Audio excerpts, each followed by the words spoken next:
Obunu gini kama chozunu Imana chukwa kosi womo Onyele miu Nyelu yumi What am I looking for? See my God, he don't bless me, yo. He give you me, give me you. Obuni kife la chasha so, obuni kife me chasha me. My baby, you know say you go love for me. Hey yeah, I do go, I could go. When I call your name, Shakara for me. Oh, Roma, I will be your Romeo. You go be my Julie. Roma, I will be your Romeo. You go be my Julia. Oh, give me your love and I'll go run away. Show me your love and I'll go use you play. Carry me, go me, I go follow you way. Follow you, they go. Maka munagi, me and you. Okwa munagi, my baby and me and you. Me and you. Okwa munagi, my baby, oh. Obuzi kife la chasha so, obuni kife la chasha me oh. My baby, you know say you go love me. I do go, I could go. When I call your name, Shakara for me. Oh, Roma, I will be your Romeo. You go be my Julie. Yeah. Roma, I will be your Romeo. You will be my Julia. Oh, Roma, I will be your Romeo. You will be my Julia.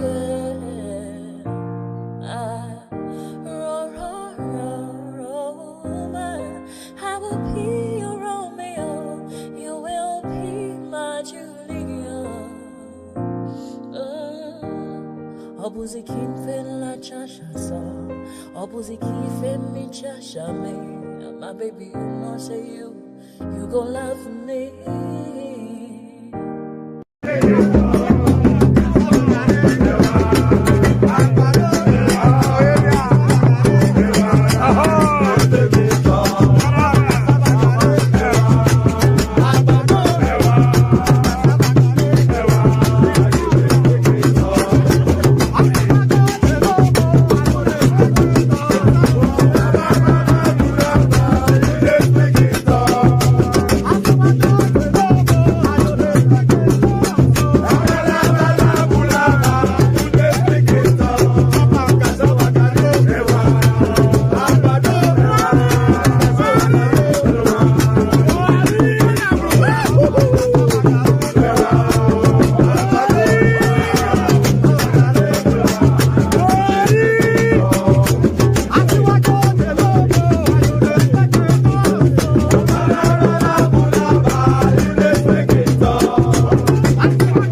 baby subramia. Soko sunu baby subramia. Ejemo, anamana. Ejemeje, anamana. Wana mejemo, anamu. Para tuba jodiri chukuma duku tuba jodiri ndemawo. Egu mawewo. Para tuba jodiri chukuma duku tuba jodiri ndemawo. Egu mawewo. Obodo jisike nubo serona. Oyibo. It is everyone. Be free. Ayandaba.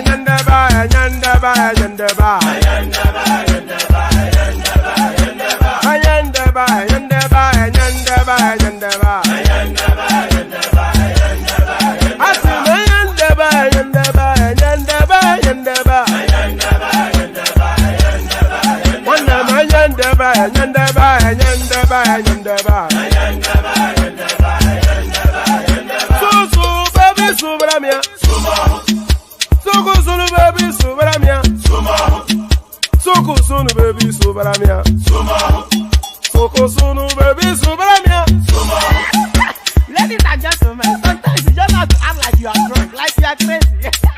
Confuse your enemies. Confuse them. We mo. Yeah, we mo. Oboda sanye we mo. Nuba sanye kapanto mo. Iye de gugeme. Okwitara kara mi nguru ma amiga kuru mu gwo ya baby mo. Abe Maria. Boy feeling. Ayandaba.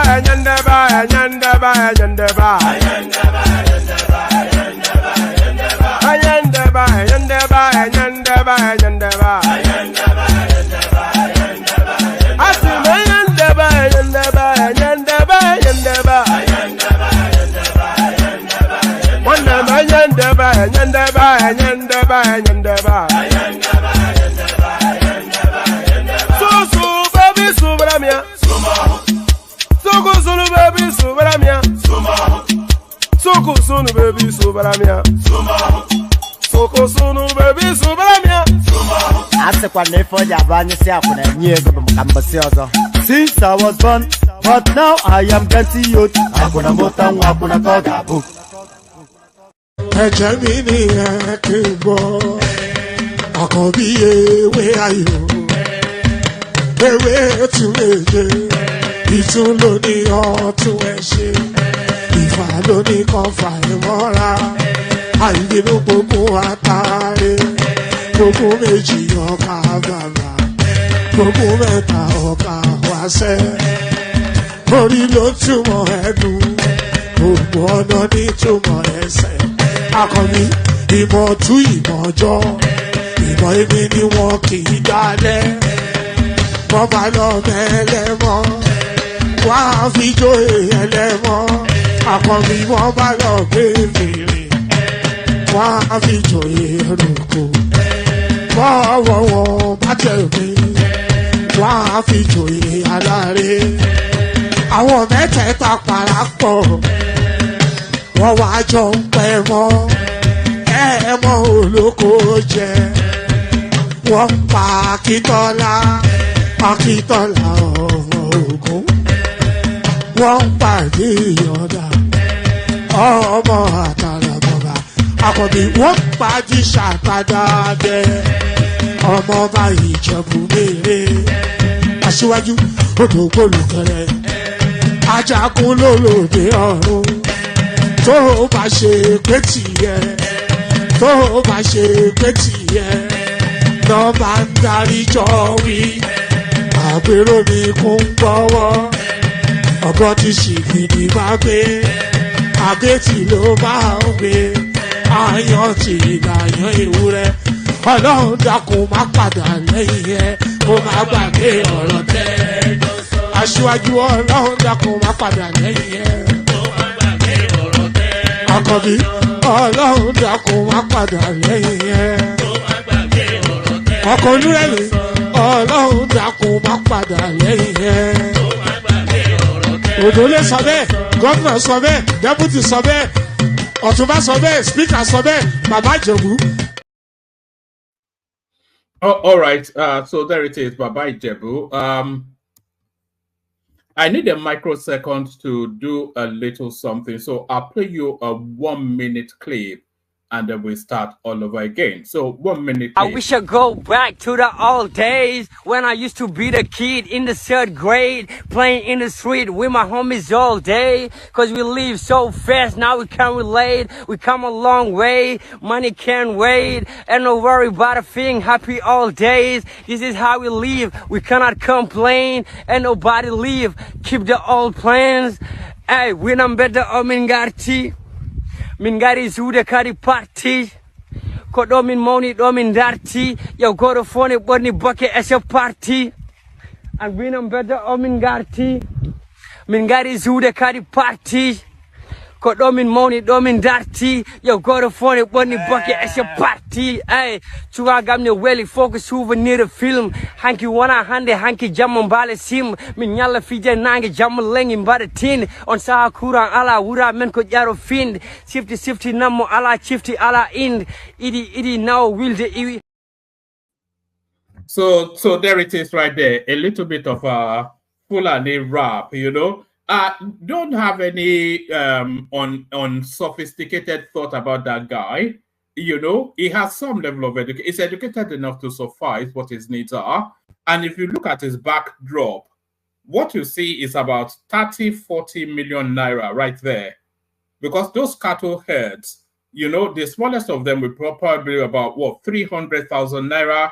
So what that guy is rolling down the savannah is about 40-50 million naira. So don't worry about him. He's all right. So don't worry about him. He's all right. Good day to you. Good to be in your company. And how are you? Another day, another session. So another day, another session. It never really changes. It's just the usual Nigerian back and forth. So let's back and forth. I'm not quite sure.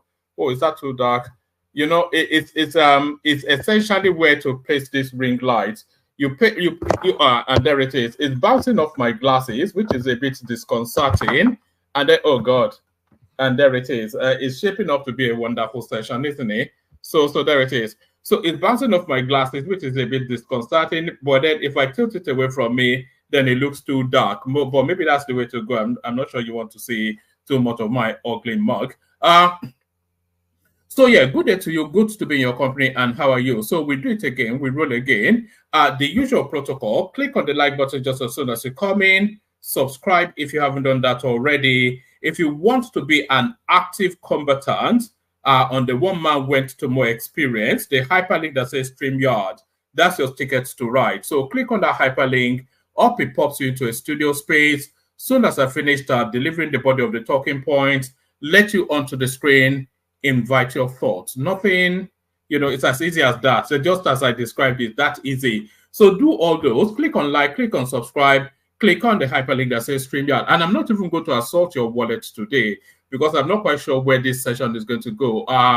We'll see where it goes. If it's going well, then I start to assault your wallet. But even without waiting for the wallets to be assaulted, Bosun and Ayo right there as regular as clockwork. So thank you to those two. Let's actually let's kick it off with a couple of clips. So let's kick it off with a couple of clips. So what's this? Madam, do you think that your complaint is not just about Wiki? You have also been quoted as saying that you are excluded from most of the key decisions affecting the Federal Capital Territory in the Senate.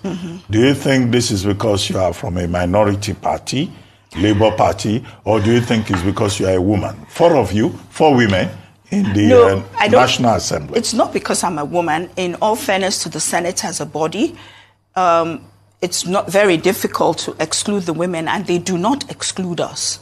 We get involved in as many things I would really like to.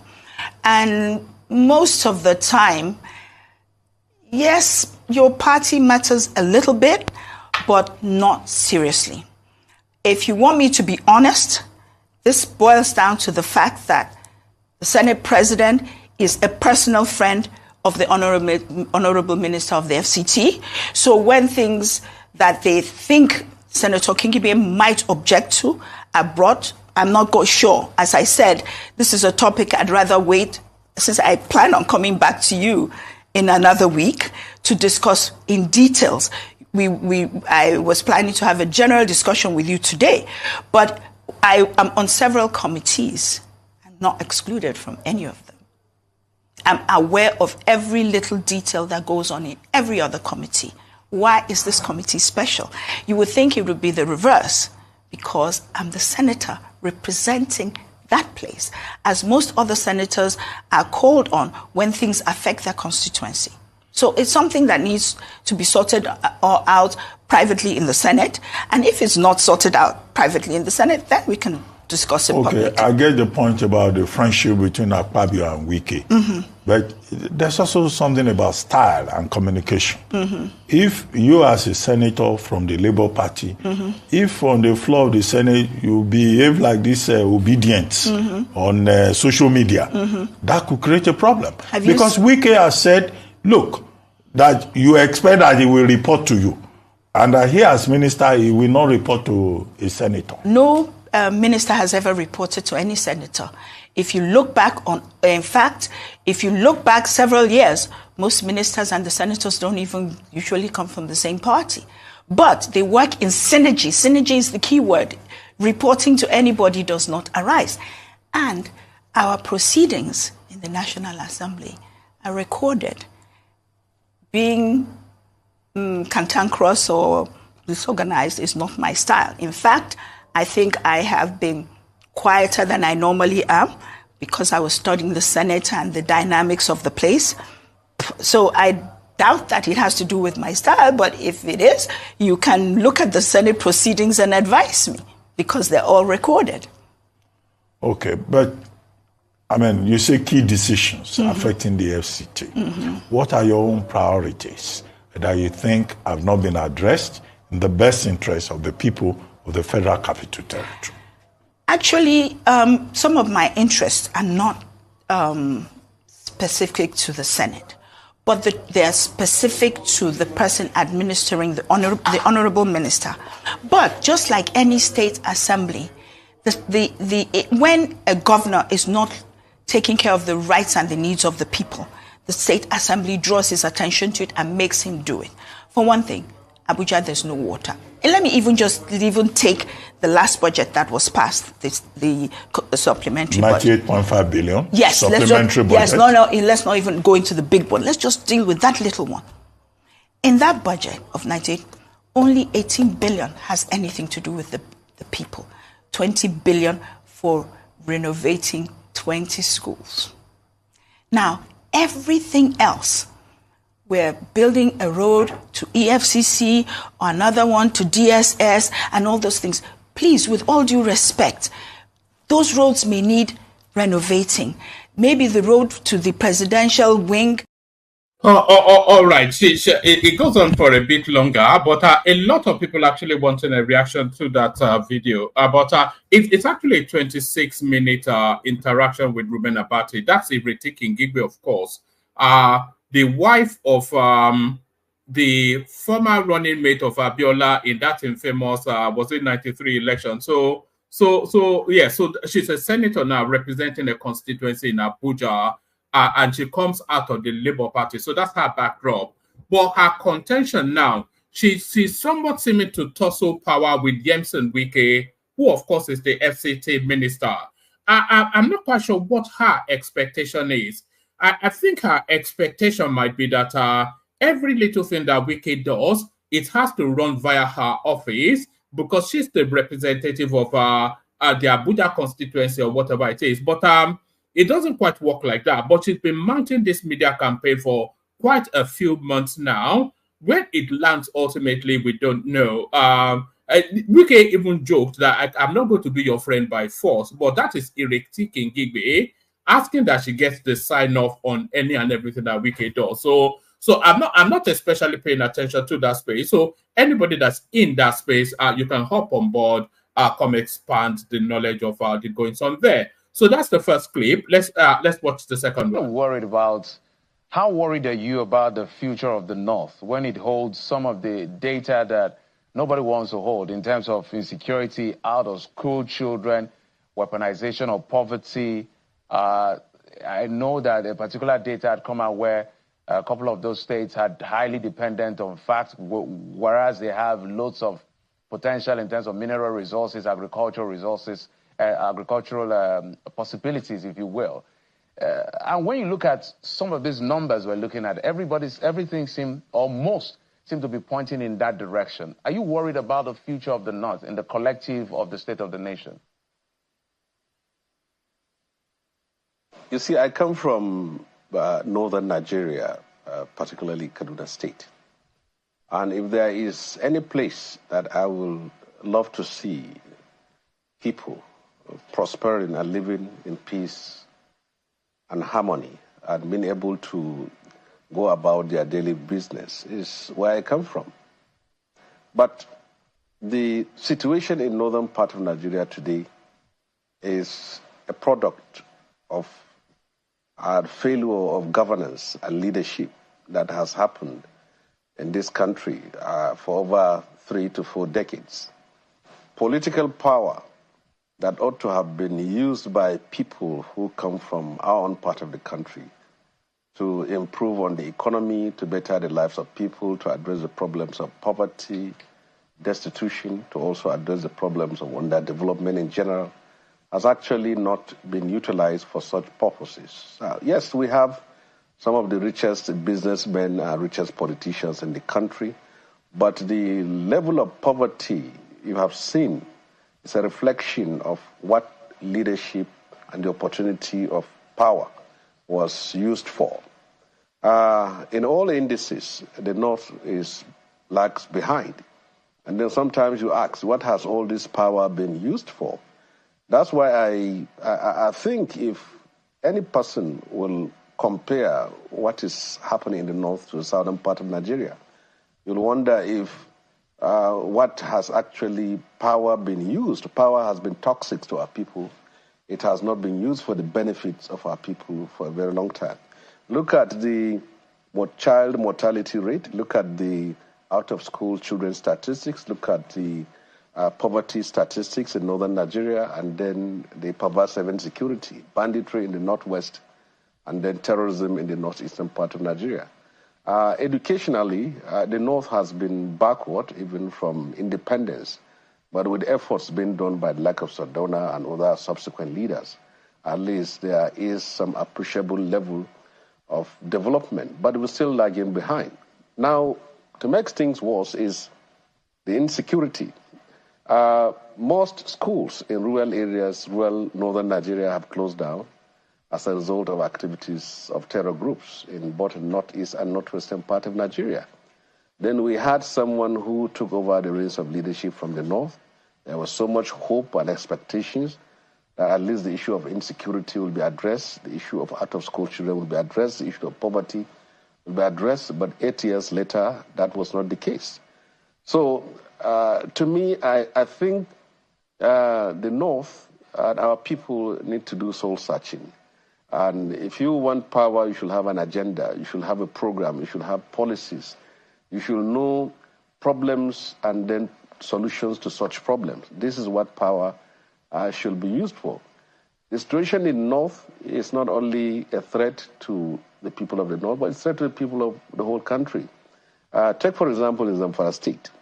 If you are kidnapped from Niger State, you are most likely going to be transported by bike to Zamfara State. If you are kidnapped from Kaduna State or Katsina State, they take you to Zamfara State to get refuge there, because it has become a hub, like a cesspool of terror groups in the northwestern part of Nigeria. The expectation by many people was that when there is an opportunity to have someone take over the reins of leadership that comes from our own part of the country that understands our problem, that the problem will be solved. Then at a certain time in the history of this country, all the security apparatus, from the army, the navy, the police, the air force, the civil defense, even paramilitary groups like paramilitary institutions like customs, immigration, even prison service were all, and the DSS were all manned by Northerners. But what has come out of that? The situation is that it became worse.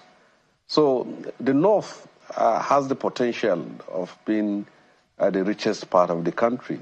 We have the largest land mass, almost 65% of Nigeria. We have the population. We have an arable land. We have the best of vegetation you can think of. And we have resourceful people who are ready to produce for Nigeria and produce for the world. All that is needed is to harness that resources with the vision of a leader. All right. So that's Shehu Sauni speaking to the converted. You know, there's a lot that it says that you have to essentially agree with. But, you know, we've often said that the North is a problem that if we are ever going to get Nigeria right, then the problem that is the North has to be solved. It's just as simple as that, you know, because a lot of what makes us a third world country comes out of that part of the country. A lot of the indices that reflect negatively in terms of poverty, under education, human rights abuse, you know, all of these things, a lot of those indices that marks us in a particular bracket in the global pyramid, in the global hierarchy, a lot of those indices actually come out of the North. They'll tell you that Nigeria has one of the highest out of school problems in the world. But if you go to the Southeast, all their children are in school. If you go to the Southwest, all of their children are in school. But if you go to the South, most of their children are not in school. So if you then look at the weight of, anyway, you all know, so if we don't solve the problem that is the North, we will struggle to get Nigeria right. And I'm not even being an ethnophobe. I am only really going by the data available. If we don't solve the problem that is the North, we will never get Nigeria right. So solve the problem that is the North. Let's just launch into the conversations that we're here to have. So no one in the studio yet. So if you want the conversation, as I often say, it's a participatory sport, but we'll see how today goes. Today has a funny feel. We might well just have a fairly short one. But Nigeria bombings plunge residents back to past violence. So this is coming out of a raw story. I think this is an international space reporting on what is going on within the Nigerian space. Nigerian bombing plunged residents back to past violence. So I am saying then that I'm hoping that it's not the case, but I suspect that we will be seeing this a lot more, because I suspect that these guys are about to repeat what they did to Goodluck Jonathan. Sitting in a hospital bedside in northeast Nigeria, Aishatu Usman watches over her son, still unconscious, after her family were caught in a rare suicide attack on a weekend wedding. So it goes on to let's go to.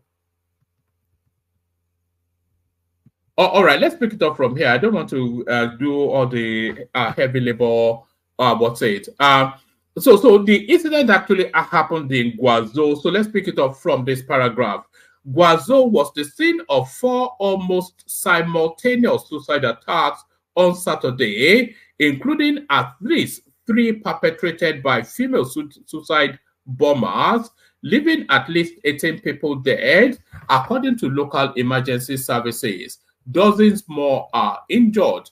No group has claimed the attacks, but they were a painful reminder of the threat posed by Boko Haram jihadist group and its rival Islamic State of West African province in the region. Suicide attacks have always been a part of their armed struggle to establish a caliphate in the northeast of Africa's most populous country. Militants still carry out ambushes, roadside bombings, and kidnappings from their rural hideouts. But suicide bombings, especially with multiple attackers, have become rarer.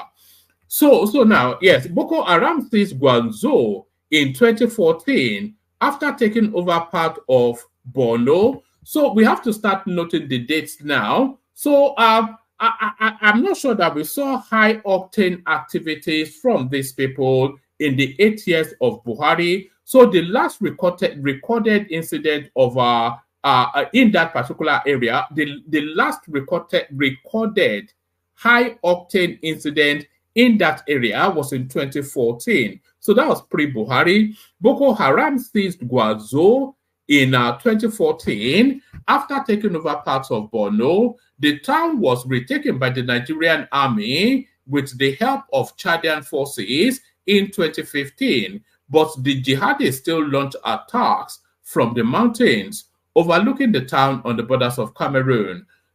Nigerian President Bola Tinubu strongly condemned the bomb attacks in a statement on Sunday, saying the assault was a clear manifestation of pressure mounted against terrorists and success in degrading their capacity. These cowardly attacks are not only cowardly attacks are only but an isolated episode, Tinubu said. Jihadists in the northeast are one of several security threats facing Nigeria's armed forces, including heavily armed criminal gangs who carry out mass kidnapping for ransom in the northeast, in the northwest, and separatist movements in the southeast.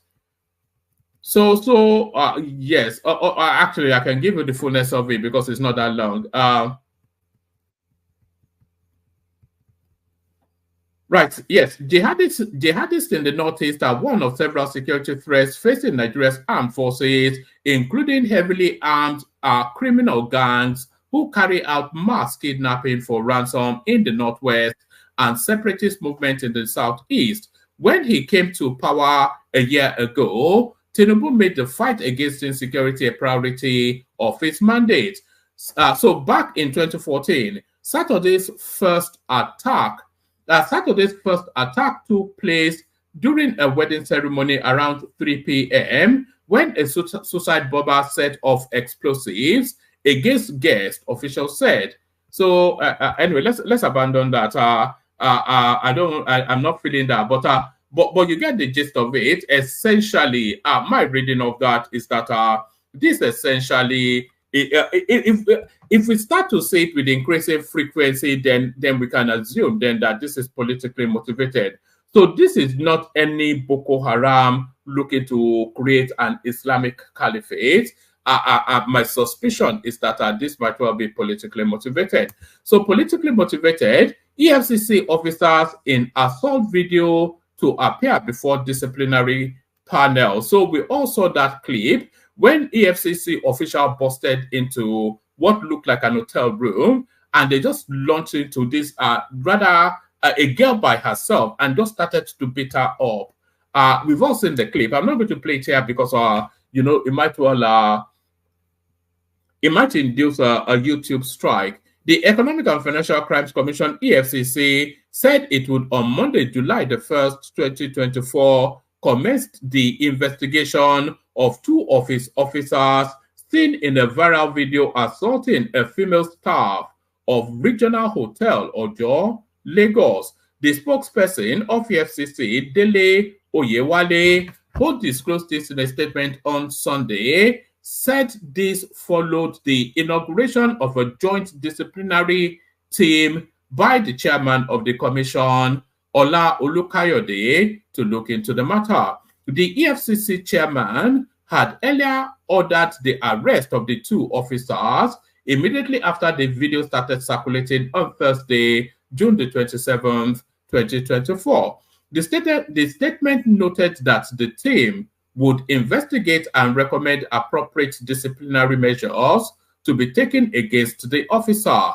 The statement reads in part, Olukayode ordered the arrest of the two officers and has directed them to appear before a joint disciplinary team comprising the appointment, promotion, and disciplinary committee and the Department of Ethics and Integrity. They are built to appear before the team on Monday, July the 1st, at the court. So essentially, I'm not quite sure. It's a sackable offense, of course. And that lady that we all saw in that viral video, she has every reason to sue for assault. So she has every reason to sue for assault. So hopefully there are lawyers available to help her out there. Let's go on from there to this. Presidential fleet. Nigeria's president has 10 planes leaders of Britain, Singapore have none. So, so we're back in that space. So we just leave that at the headline. Actually, I think we labored that storyline especially too much. This one in the direction of Babati. Ogun Road Network shameful, embarrassing, says PDP chieftain. So if Babati does turn up, then we go into that one. So this is a carryover from yesterday's storyline. Nnamdi Kanu, Peter Obi has declared allegiance to Biafran flag. This is Reno Omokri's interpretation of Obi's pronouncements that Nnamdi Kanu should be free. Nnamdi Kanu, Peter Obi has declared allegiance to Biafran flag, Omokri alleges. Reno Omokri, a social political activist, on Sunday accused the 2023 presidential candidate of the Labour Party, Peter Obi, of showing allegiance to the Biafran flag. This was as Omokri said Obi declared the obituary of his presidential ambition by calling for the release of Nnamdi Kanu, leader of the indigenous people of Biafra, IPOB. Recall that Obi had urged President Bola Tinubu-led federal government to release Kanu, EndSARS protesters, and other freedom fighters locked up. Addressing journalists on Saturday in Anambra State, Obi said protesters and freedom fighters have the right to express their grievances through protest. However, posting Obi and Biafra's flag on his X page, Omokri wrote, the release Nnamdi Kanu now statement by Peter Obi is the obituary of Peter Obi's presidential ambition. I hinted very much towards that in yesterday's session because, of course, that was one of the hubs of yesterday's discussion. You know,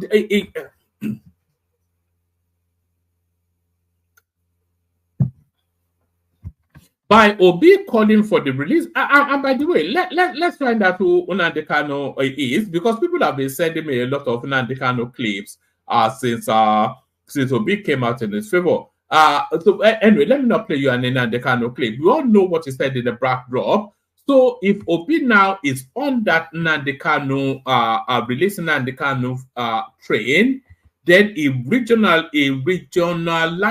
his politics. You know, it makes him then, it reduces him then from a national figure to a regional figure. Because Nnamdi Kanu is a regional narrative one, there's a lot of violence in Nnamdi Kanu's backdrop too, and all of the reasons why the state is holding him are legitimate three. So if it's, and Obi said more than that, by the way, he spoke a lot towards the southeastern governors and all that. But especially hopping on that releasing and the Kanu train, that Biafranizes his politics. It Biafranizes his politics and essentially takes him out of the national space. And I think this is what Omokri is speaking to.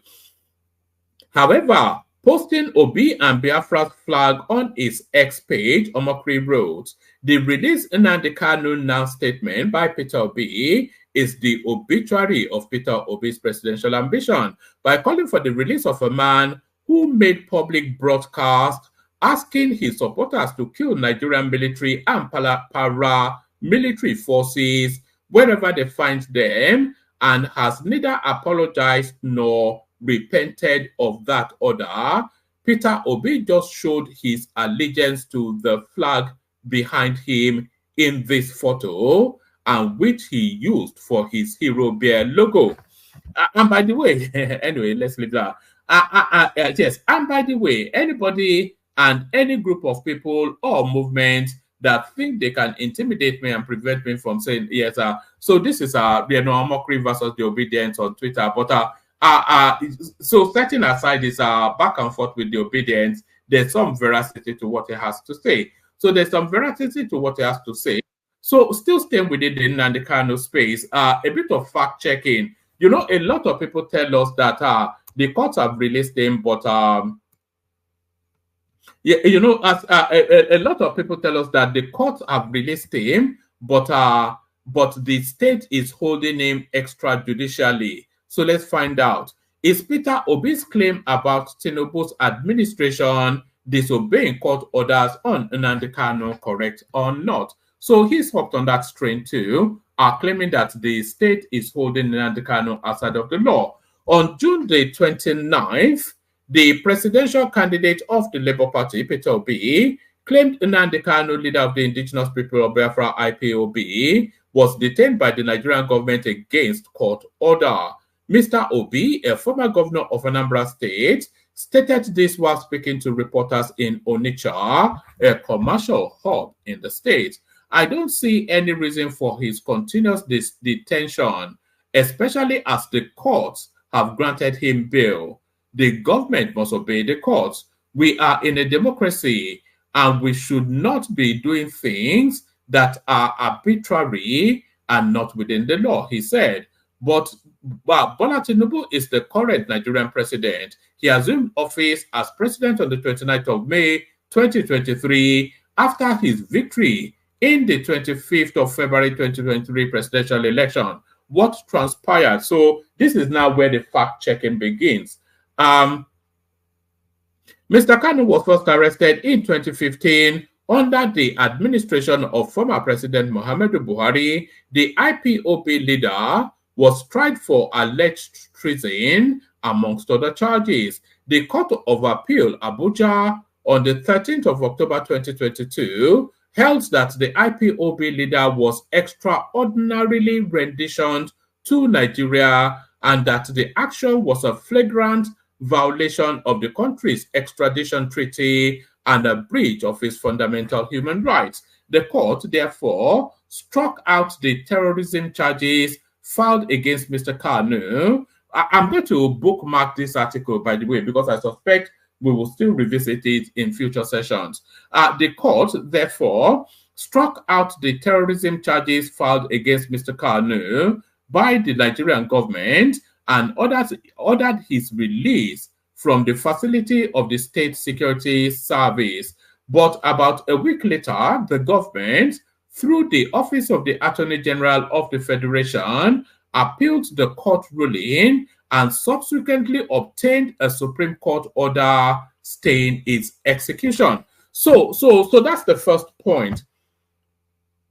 A court released Nnamdi Kanu, and I think we've already known this, but just for the benefit of our documentation, a court did release Nnamdi Kanu, a federal high court, and struck out those terrorism charges, but a court of a superior space holds in abeyance that judgment. So that judgment cannot be executed as per the Supreme Court's position. So the court, therefore, let's just take it from this paragraph again. The Court of Appeal, Abuja, on the 13th of October 2022, held that the IPOB leader was extraordinarily renditioned to Nigeria and that the action was a flagrant violation of the country's extradition treaty and a breach of its fundamental human rights. The court, therefore, struck out the terrorism charges filed against Mr. Kanu by the Nigerian government and ordered his release from the facilities of the State Security Service. So that's one position. But about 1 week later, so it was within the week that the law allows for a reaction to a judgment. So not even a week, the law does allow for a reaction to a judgment before its execution. So, but about a week later, the government, through the Office of the Attorney General of the Federation, appealed the court ruling and subsequently, so this is the most pertinent, so this is the latest position of the court, of how the courts are positioned regarding the legality of Nnamdi Kanu's detention. So just let me say that again, just so that you're clear. This is the latest position on the court's position on the legality or lack thereof of Nnamdi Kanu's detention. So I'll take it just one last time from the uppermost paragraph again. The court, therefore, so this is the appeal court. The court, therefore, struck out the terrorism charges filed against Mr. Kanu by the Nigerian government and ordered his release from the facility of the SSS. So that was the position, and that is the judgment then that a lot of people reference. So they reference that he has been released by the court, but not really know But about a week later, the government, through the Office of the Attorney General of the Federation, appealed the court ruling and subsequently obtained a Supreme Court order staying its execution. So the Supreme Court judgment, the Supreme Court order holds in abeyance the order to release Nnamdi Kanu by the appeal court. So by law, it is still within the legality. It's not being held extrajudicially. It's being held within the ambit of the law. Delivering judgment on the appeal on the 15th of December 2023, the Supreme Court reversed the acquittal granted to Mr. Kanu by the lower court and subsequently ordered the continuation of his trial at the Federal High Court in Abuja. The Supreme Court is the highest in Nigeria. The trial is currently ongoing at the lower court. So those are the facts. So now this is now the verdict of the fact checker. So this is the verdict. The claim by Mr. Obi that the Nigerian government was detaining Mr. Kanu against the court order is factually incorrect and misleading. So I think even good morning from Peter Obi is often instances factually incorrect. The claim by Mr. Obi that the Nigerian government was detaining Mr. Kanu against the court order is factually incorrect and misleading. This is because the Supreme Court overturned the ruling of the lower court in December 2023. The continued detention and trial of Mr. Kanu are therefore in compliance with the judgment of the Supreme Court. President Tinubu, meanwhile, assumed office about 7 months after the former administration of Mr. Buhari had appealed and obtained the order staying the execution of the court judgment, which initially freed Kanu. So there it is. I'm not quite sure, but you know, it's just the narrative, isn't it? Don't let facts get in the way of an interesting story. I think this is where our obedient friends are. Don't let facts get in the way of an interesting story. So this one now, I don't really follow this space, but a lot of people entertain. Again, police arrest very dark man for defamation. So this one now is forming the habit then of being in and out of jail. Controversial social media critic Martin Ose, popularly known as Very Dark Man, has been arrested by the police for defamation, correspondence report. I think this is about the third time that he has been arrested for defamation. Ose's arrest was confirmed by his lawyer. How can the Giadenyo be anybody's lawyer? It's just a ridiculous space. That middle ground of this pepe element that just make noise. Noise is actually their stock in trade, their profession, professional noisemakers. The Giadenyo do this one here, and all of those are professional noisemakers. Controversial social media critic Martin Ose, popularly known as Very Dark Man, has been arrested by the police for defamation correspondence crime report. Ose's report was confirmed by lawyer, not his lawyer, I do beg your pardon, I misread that. Ose's arrest was confirmed by lawyer DJ Adenyoju on Sunday, June the 30th. This is the third time the critic has been arrested this year. In a test statement, Adenyoju wrote, so it is his lawyer, our client, that Very Dark Man, has just been arrested by the police on the instructions of CP Igwe for exposing someone who allegedly duped a Nigerian abroad. Instead of the police to arrest the person alleged to have duped someone, they arrested VDM on allegation of defamation. So it's just a hop on Prestige. That's more your space. Come tell us what's going on there. So that's just that's what I have. So hopefully people can expand on the conversation because that's all I have. Let's see. Yeah, that's so we go with that and then we see where it lands. So it's one of those. It's going to be one of those funky sessions. But we'll see how it goes. I'm sure you can hear my voice is a bit thick. Maybe So let's go to the care guys. Only water, only water, where they see ma. Water,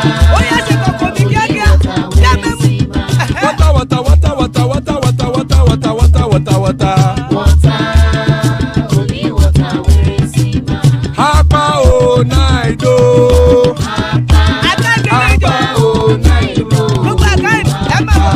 Hapa you don't come o.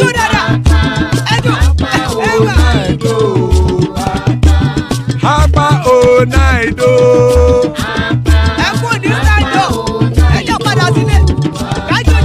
Oro keke elemu ye o. Ide shodi ya kekere elemu re o. Obi master kekere elemu re o. Chifu Failati kekere elemu re o. Eruku lele elemu de. Eruku lele egbe elemu dodo jare o. Eruku lele Ghana ti de egbe body o.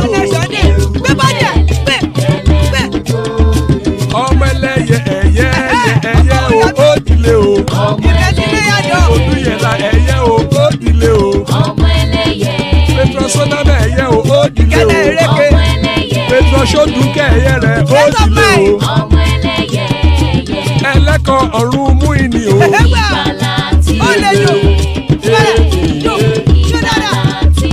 Àkùkọ ọ̀run mẹ́kọ̀.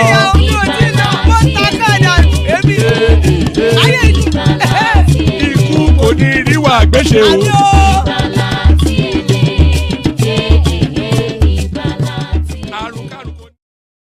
And there it is right there. Ikoko Neru Agwesheme, death have nothing to do with us. So amen to that on behalf of myself and you, my friends, are joining us, Rational Mind. Good to see you, Rational Mind. Ajanle Koko, father of the bride. Good to have Ajanle Koko always. Prince Daddy is in the house. Good to see your Prince. And Baba makes up the fifth member. So still plenty of space. Anybody wants to jump on, especially anybody that knows about that very dark man space. Let's kick it off with you, Rational Mind. If you're ready to go, Rational Mind. Yeah, one man. What go on? Nothing much, my brother. Yeah. What is heavy? Your voice is heavy. Is that what? Money, why is your voice heavy? Your voice is heavier than mine. Are you coming down with something? I think I just finished eating something. That's why. Maybe that's really. Yeah, all right. That's great. So, what are you looking at in the politics? Before we get into the headlines, what are you looking at in the politics? Well, it's just this new bombing that is going on. And multiple bombs has already gone up. That's what is concerning to me. This. You see, when we come here and we say, let us break this shit. I mean, no. Before we get there, what's your reading of the bombing? Let's start it from the bombing, and then we land on that. Yeah, that's right. I'm getting somewhere with breaking it up. Let me just go. Yeah. So the bombing for me, like I said, like we already said yesterday, these Northerners, they have a way of wanting to impose whatever. Let me take you on a leisurely something through the.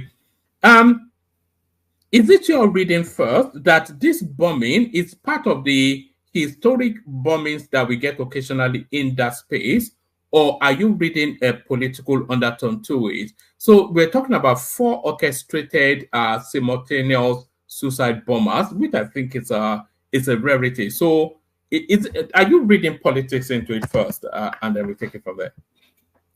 Well, woman, I see there are many ways I can come into this topic. I think it's both elements, political and religious here. They always use that religion a lot in the North, and it's a threat. I've said it here at the beginning of when I started coming to your platform. When I weigh heavily on that extremism in that religion. I'm not against the religion itself, but the extremism, that's what I'm against. And that's what these northern leaders, they deal with.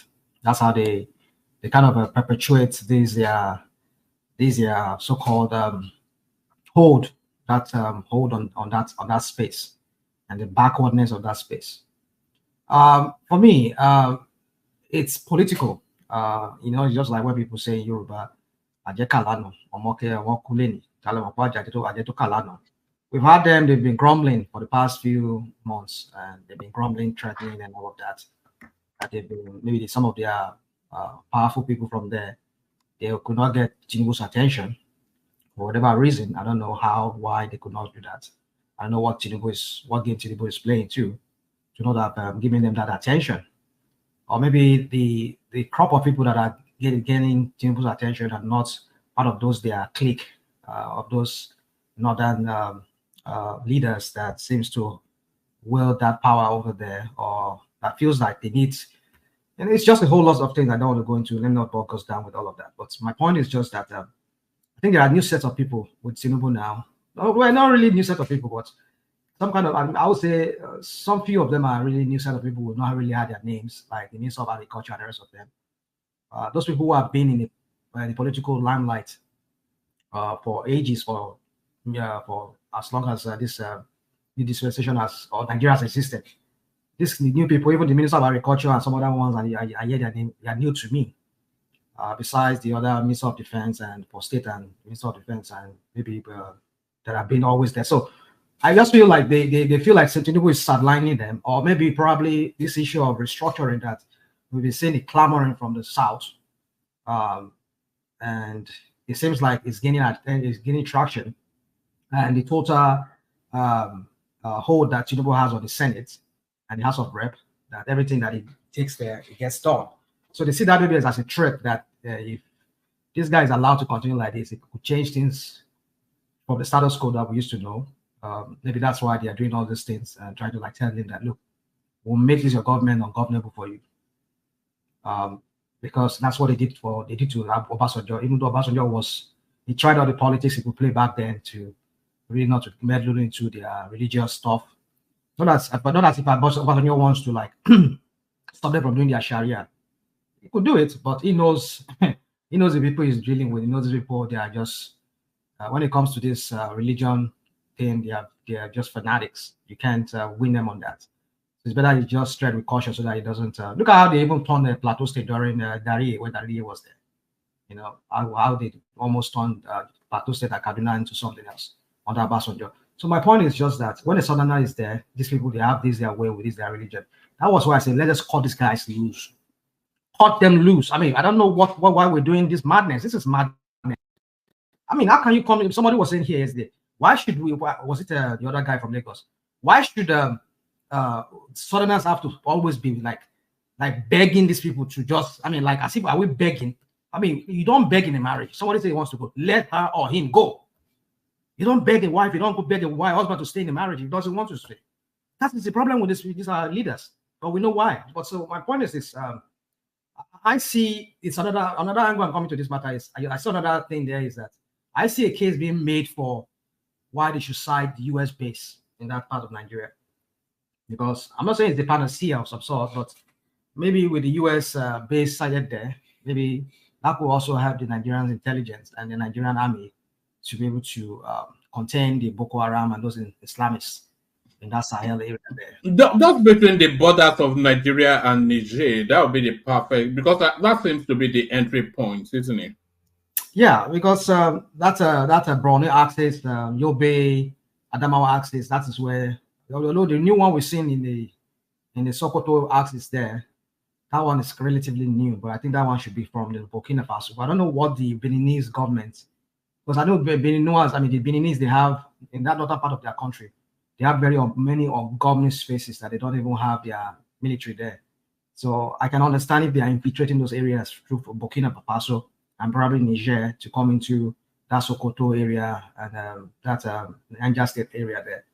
So, but I know with the U.S. Base there, their satellite is everywhere. They could see anything they want to see from there, even from whatever place they are located there. So I think this is making a case for why they should cite the and I won't put it past the United States doing maybe doing all of this still. And I want May I come in for just 10 seconds, please? That's fine. Yeah. Are you saying we should cite a US base in the north? I'm not saying we should cite it. I'm saying this is making a case for why if Tinubu decide to want to like go ahead and say, okay, US, so yeah, come cite your base there, because you know what will happen. And the Middle East terrorist group will come in, because anywhere there is American blood, they smell it. They turn it into a ground for their battle. So the north will become real something else. Then we cut them loose. I mean, like, then we talk about the negotiation. But sorry, Rafnaman, they had that base in Niger Republic for years and years now. It did not magnet any insurgents. Yeah, I agree with you. Did not do anything. Okay, that's true. But those one in Niger has been kicked out now by the military junta. Yes, but it did not. It was not a honeybees. It was not an attraction. It was not attacked by insurgents. Yeah. Well, that's what people say. That's what people say. Go on, please. Go on. Yeah, we wouldn't know. We wouldn't know if there's no report that. Well, we never had any report that they were attacked, but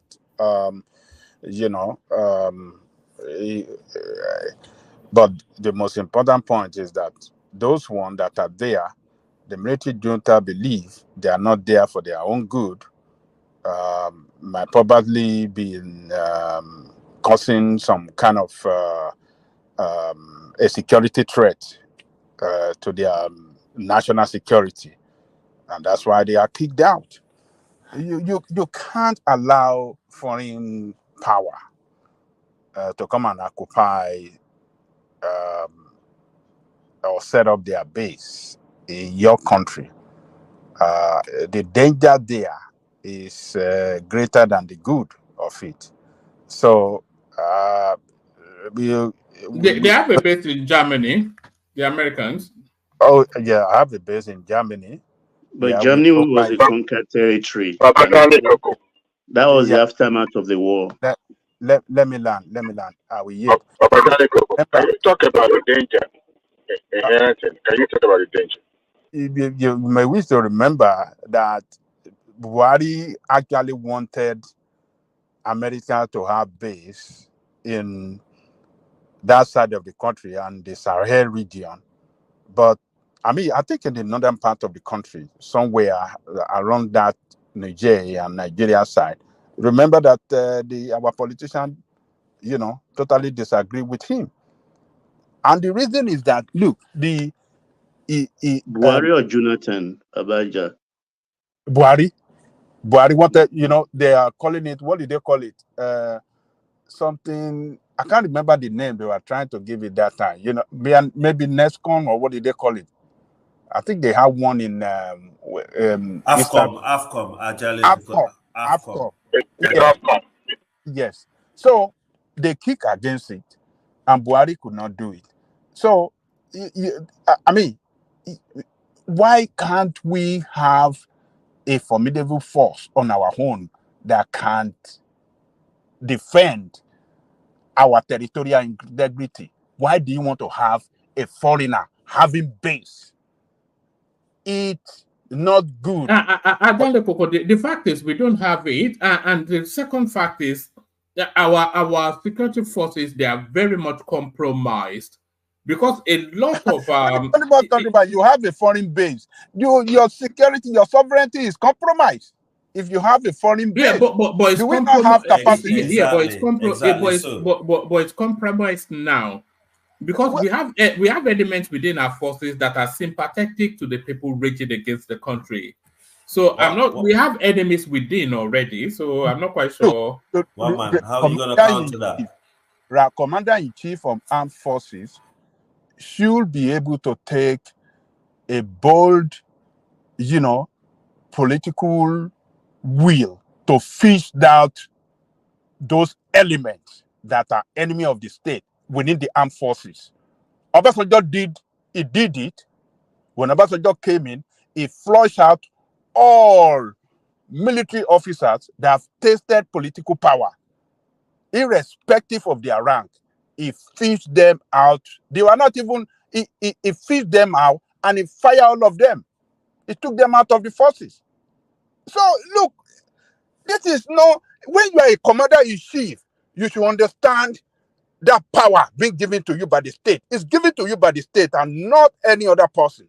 And you should exercise it in the interest of the state. So if Tinubu doesn't understand that nitty-gritty of power given to him as commander-in-chief, then he's not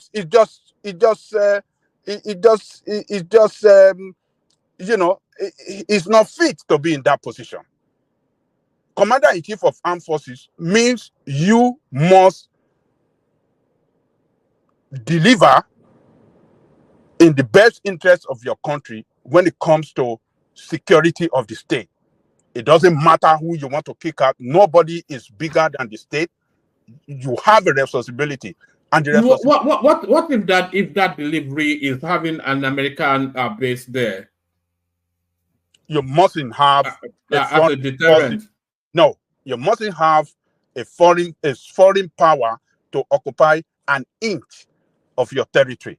You must be able to have your own forces that can do the job. That is how you can be a country that can secure the territorial integrity of the state, defend it, protect it at all times.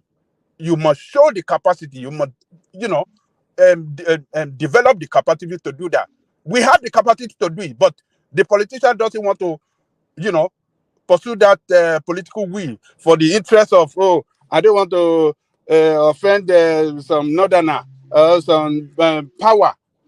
But we can see why Tinubu has been picking some name, choosing some people that he can trust when he's at home or abroad or when he's sleeping.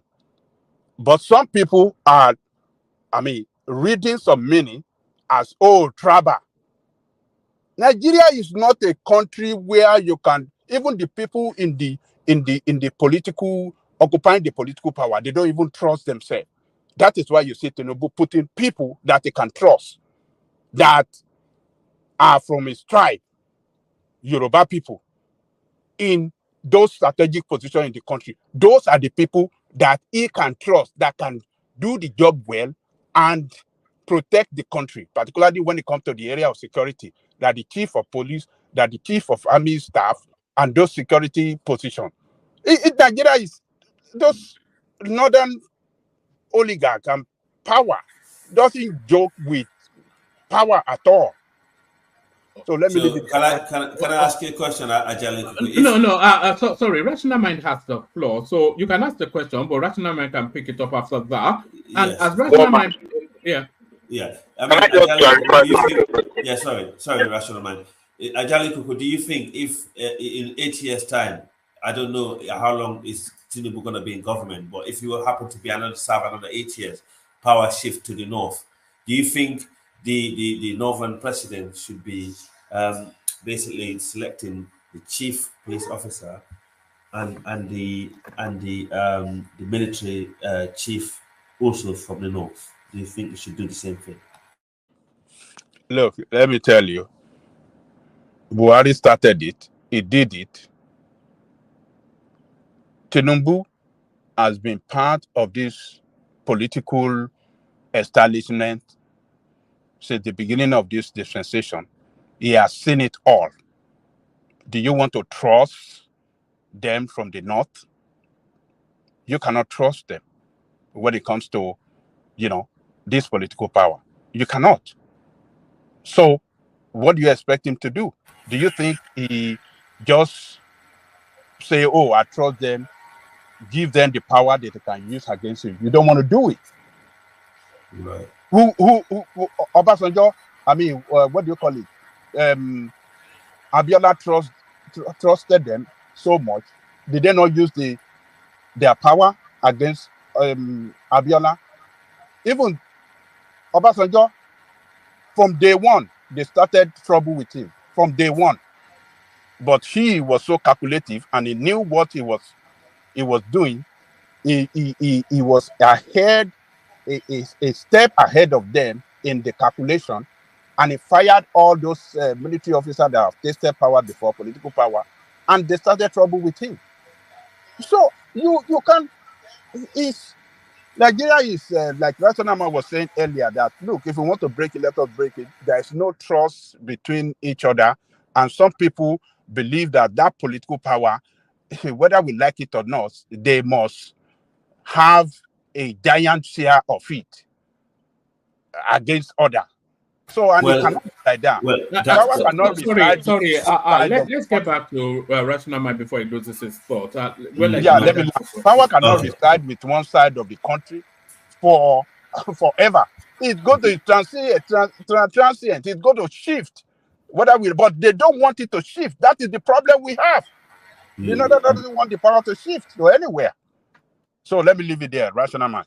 All right, let's get back to you, Rational Mind. And it looks as though just in the course of this little exchange, the storyline has evolved still. Security operatives foil suicide bombing plot in Borno, arrest 2. So this is another incident to follow on from that incident that happened just a day or two ago. In a significant breakthrough, security operatives arrested 2 female Boko Haram suicide bombers in Gwoza town on Sunday, preventing another potential catastrophe. So there's no equivocation now. There's movements going on in the north. Yeah, woman. You see, I listen to everybody. It's just the way I see my reading of the whole thing is that it's both political and there's also a religious angle to it. But I think it's the political that are using that religious angle part of it to carry out their agendas, whatever agenda they have from that north. We all know the agenda is to maintain status quo, and by status quo I mean making it to the point whereby they continue having that influence that determine who rules Nigeria, and that the way Nigeria is currently structured remains the way it is. So thereby we perpetuate this backwardness that we've had ever since 1963, 1964, 1963, I guess, after they toppled the regional system, and we'll be on this slippery slope. So for me, woman, my reading to that is that they're trying to make it Nigeria ungovernable for Tinubu. And another angle I'm looking at is that could it be the U.S. these foreign powers are trying to cite. I think the French too wants to cite their base in Nigeria. I think that's what I heard too, because since they could not cite it in Niger, the only closest thing would be. I don't know why they can't go to Chad and go and cite it in Chad. I don't know. But, so sorry, what's their objective? What's the objection to it? What's objection? Chad is French territory. Forget the French territory. Yeah. It's in fact the Idris Deby that was there before was a French puppet before he died, and I think his son now, Mahamat Deby, is the one that is still another French puppet. But I don't know why. I don't know. Maybe the terrain there is more difficult, because one thing about the Chadians is that they have a very, very good military force that are containing their own insurgency in their own side. But then my point is just that I understand the whole concern about our sovereignty. Our sovereignty would be how do I say, what's the English word I'm looking for? Compromised. Well, should I say compromise? That's another word we can use. But I'm saying that it's a usurping of our sovereignty, kind of, if you allow a foreign military to have a base in our country. It's like they're taking over our sovereignty. It's a violation. Let me use the word. I think that's the word I'm looking. It's a violation of our sovereignty. How is it a violation if it's mutually beneficial? Because they want to cite the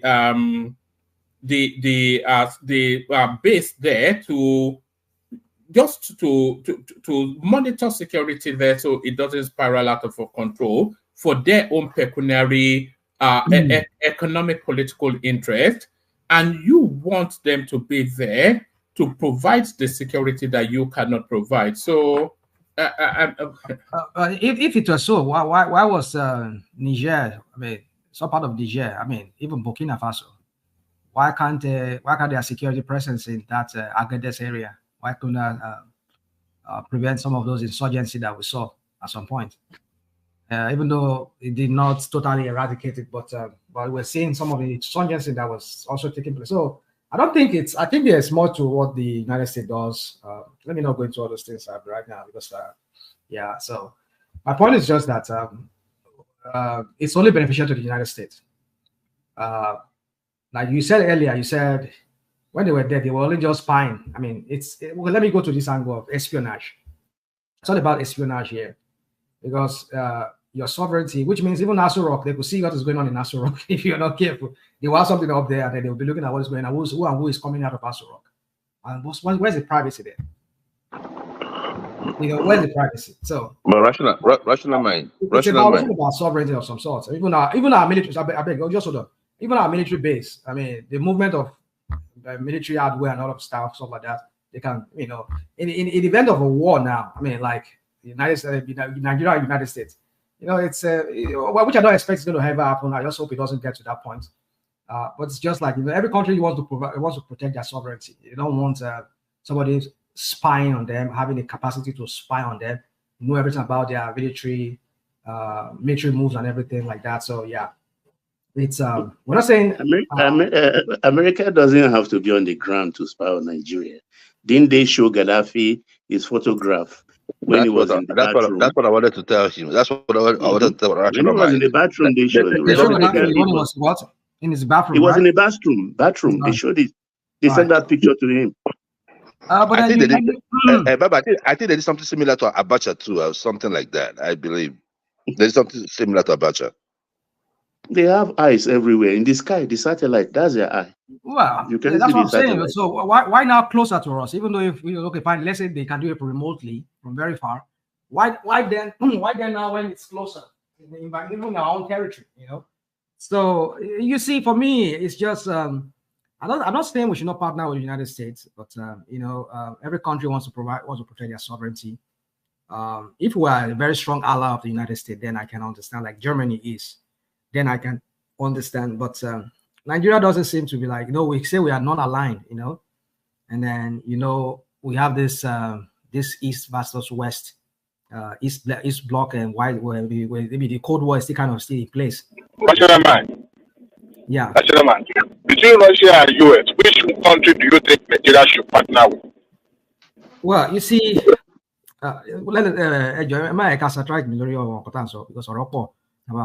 thing is just that, you see, for me, I just believe when we're in a new time, I mean, a new world order now, whereby no country can say they want to be non-aligned and they used to be in the 40s, 60s, when those new countries were having their independence, and Nigeria too was one of those countries, and they said they're part of the non-aligned countries or non-aligned states. There is no such thing as there's no sitting on the fence in this new world order that we have now. You have to belong to one of the clubs. See that you join the Putin's club or you join the Americans club. So, but I think the Putin's club are not really that economically. They're not vibrant. Militarily, well, maybe that's the only edge they have a little bit. But we at this point, what we need is economic, and also we need the military, which I think the West, they have it. So for that reason, I would say we should be more inclined. But what I'm just trying to say here is this: we should just play it safe. We should not go it all out on the West and go it all out on the Putin's club. No, we just want to be in the middle. Not as if we're sitting in the fence, but we have to play it safe. Like, look at how Saudi Arabia is playing their own games too. They're still part of. I mean, look at it. Despite all these threats of this, their dollarization. I mean, what's it called? This petrodollar and everything, and they also want to join BRICS. I mean, it's the United States that is begging them because part of the U.S. treasury here. The Arabians, they have a lot of U.S. bills, a U.S. treasury, part of the U.S. treasury. So it's the United States that is begging them. But look at how they are playing their games. They're playing Putin, playing America. It's just our leaders. We don't have visionary leaders who know how to project Nigeria or put Nigeria in that kind of a position of advantage whereby we'll be playing both and we won't be enemy to any of them, and they will see us as a very strategic partner for them that they cannot do without. Everybody will come to rushing to us, but we don't have those visionary leaders like that. We don't. So all of them, they just play their internal politics. Let me not go into all these foreign policies and things like that. So my point is this, woman. Just answer I hope I answer your question. Your place. No. Just in terms of where the Americans have bases, they have it in Canada, United Kingdom, Germany, Italy, Turkey, Spain, Cuba, Kuwait, Saudi Arabia, Peru, South Korea, Japan, and Australia. So, but they don't seem to have a base in Africa. They do in Djibouti. So they have in Ghana. They have a small one in it. Is it Takoradi? What was that place in Ghana? They have it. No, right in Accra. They used, until we build our own embassy here. The largest embassy in this part of Africa is in Accra. But the only problem, and they pay, I think, I can't remember, they pay some millions every year. But the problem with that arrangement was that you can't arrest any of them, any of the American soldiers, no matter what the kind of atrocity they commit. You have to return them back to America to be dealt with, back to their base. Even if they kill somebody in town, if they come to town, you can't touch them. That's one of the drawbacks of having a base in your country. But the beauty is when they eventually left, most of their equipment, they always leave it behind. Carry on, rational. And they did in Afghanistan, right? And that was an anomaly anyway. They ran away with their tails, between their legs. Have you seen some of those military where they left that the Taliban were just taking pictures with? That was funny, comical. Even using to count them. I think akin to what happened in Vietnam. I think that's yeah. So my point is this, guys. So for me, I just see this old bombing. This is a new phenomenon. I mean, it's not a new phenomenon, but I just say with Tinubu. You see, I said it yesterday. Yeah, I said be careful who you choose as your friend. When he was dilly-dallying with Buhari dying, they were pulling down Jonathan back then. What goes around comes around. These people, I mean, you cannot use them as your friend. These people from this oligarchs from the north. I'm not talking about the northern people themselves, the ordinary northern people. I'm talking about those their leaders who are just crooked, who are just corrupt. Who just what makes them like that? Is it the religion or too much sun? Too much sun. I don't think it's the region. I think it's the culture. They operate a patriarchal, feudal sort of culture in that space. And that's the only structure that they know. So they've refused to come out of that sort of medieval sort of way of being. That's just. You see, woman, the mistake we made was that 1960. Woman, are you insulting my people now? Yeah. No. Am I wrong though, Al? Al is a Fulani. Al is a Fulani man, by the way. That's Al. It's a Fulani. Is it Nigerian? A Fulani Nigerian? No. I think you're not a Nigerian Fulani, are you? You're from Sierra Leone. No, so you don't count on this matter what you're talking about. No, I mean, my friend, we're not disrespecting the Fulani clans, but then it's just once we have in Nigeria. I know. Just one we have in Nigeria, you're just power hungry. Yes. I mean, come on. I mean, this Nigeria. So my point is this. You see, rational mind. Why are you making it look light? You tell him what the people are doing. No, let's not. No, you don't make things like whenever you see. Hold on. No. Rational mind. See my elder brother. Whenever you see someone from their clan, if you see an Igbo person, you remind them that they are selling fake drugs and all that. When you see this thing, you have to tell them so that if you have a brother or a relative that does that, you go and talk to the person. Now you have seen someone from the Fulani clan. You tell them what the criminality that they're doing, the terrorism they're doing in Nigeria. Tell them so that if they're in a meeting, they will have that at the back of their mind that this is what they're doing in Nigeria. They are a complete nuisance. Yeah. Whether it's a political or in the economy or even in our own peaceful coexistence. The Fulanis has been a hunch, and every one of us have to carry on our back. It's saddening.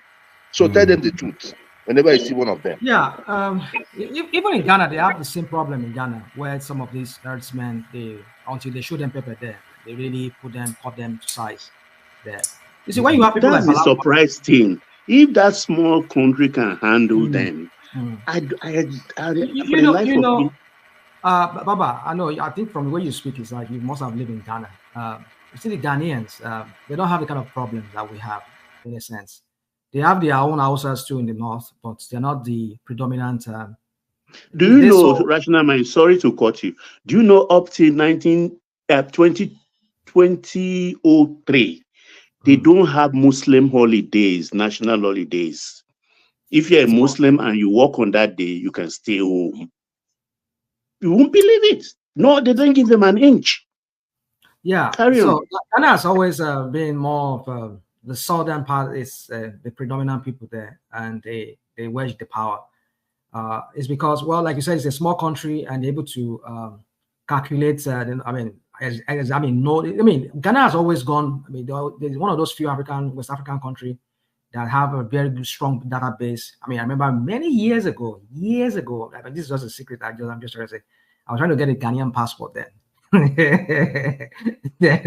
So I mean, this was way back in the 80s. Not the patriotic Nigerian. Hold on now. So I tried. I mean, they gave me a that's for ease of travel, Abi. Yeah. So I tried it. They got me a fake one back then, but then I said, nah, I could not use it. So it was a fake one they got me, but I could not get a real Ghanaian passport. That was back in the 80s. Very, very difficult to get a Ghanaian passport. I could really easily. I told them about my driving license experience a few days ago. Yeah, go on. No, I told them about my driver's license experience in Ghana. A couple of early 2000. I mean, if you see my pictures of way back in the 80s, you think I'm a Ghanaian. I could pass for a Ghanaian, but I try and for where they know. You are a Ghanaian. You look like a Ghanaian. You sound like a Ghanaian. It's okay. I am Mutikbo. So my point is this. So my point is just that. I mean, if they could contain them over there, why? I mean, it's just our own situation is different. You know, if you look at the context of our own situation from the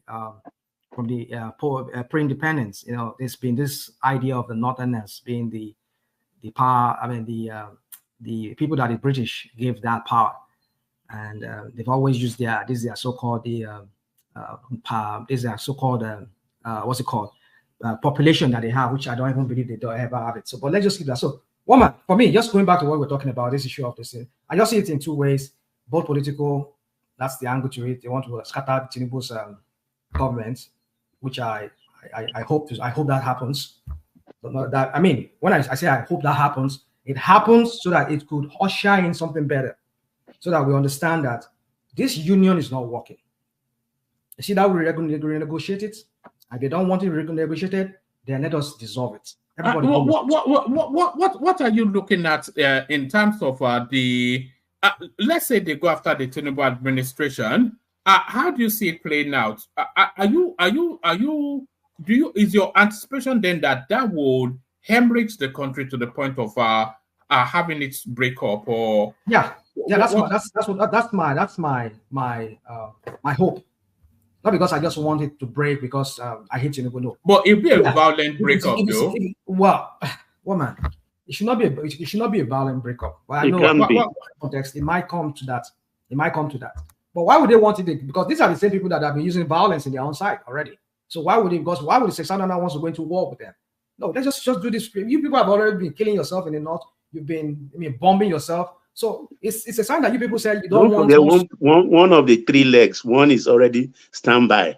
So if so they will not. It's going to be peaceful. I just hope it's peaceful.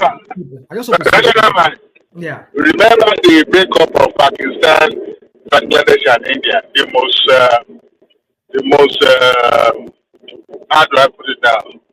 The most ridiculous breakup ever in the history of South Asia. It was bloody. It was terrible. See, today, Pakistan and Bangladesh still haven't gotten their bearings. You mean the partition? Yeah, the partitioning of it was India and Pakistan first. Then Bangladesh left Pakistan to form their own country. But the initial one was Pakistan and India. Yes, that's right.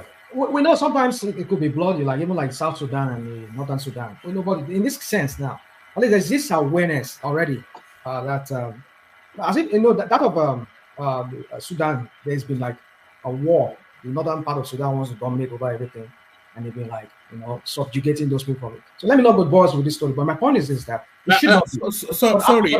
Sorry, Al. I'm only muting you because of the background noise. Okay. Yeah. So my point is this, friends, is that I just believe there's something much more to this Borno bombing, like we know. Even you see the whole thing, just the whole upheaval going on in the north. I mean, with all these threats in northwest too, and this deposing of their religion, I mean their traditional rulers, and proposed deposing of this. All of that too is another thing to come. So I just believe Tinubu needs to be careful. And I've said here and other for I said, if Tinubu know what is right for him, just force this thing through, regionalize this country. If you're going to be the last person who's going to do it, just do sacrifice whatever ambition you have for the generality of that country. But what I'm certain of is that North is not one. The northern state is not one. Let's forget about this crap that all these Fulani northern people. And I've said it. I said I wish Gideon Orchard succeeded back there when he did what he did. I know some people will attack me on that, but let's leave that aside. But my point is this: is that if you cannot broke it by the gun, do it through the National Assembly. Since he has this total control of the National Assembly, North is not one. I tell you, the northern state is not one. Taraba, Plateau, Southern Kaduna, Niger State, Nasarawa State, Benue, Kwara. I tell you, if you take all this, all of their senators and their House of Rep, we'll be able to put a bill that will scale through. We'll be able to put a bill that will scale through and will defeat this people from the north. I mean, how many are there in the north? I mean, when I mean defeat them, I'm not saying in war or in combat. I'm talking about when you have to pass that bill in the National House of Assembly. If Tinubu goes to sacrifice the second time, let him do it. Let him just go into the annals of that country that this guy forced this thing through, but he could not go second time, or he did it so that Nigeria could be structured so that everybody will benefit. So that you break that hegemony that this so-called northern Fulanis they have over. Because I mean, these Fulanis, I mean, where I mean, you should have a place you are from. Okay, let's assume you're from Zamfara State and Katsina State. Because doesn't mean all part of North. I mean, if you go to Adamawa State, you go find Fulani. They migrated. They're not as if they were originally from there. If you go to Benue State, they migrated there. There's a place called Katsina Ala in Benue State. There's never a Fulani place in Benue State. Fulani people are not native to Benue State. So can I ask you a question? What tribe do you belong to?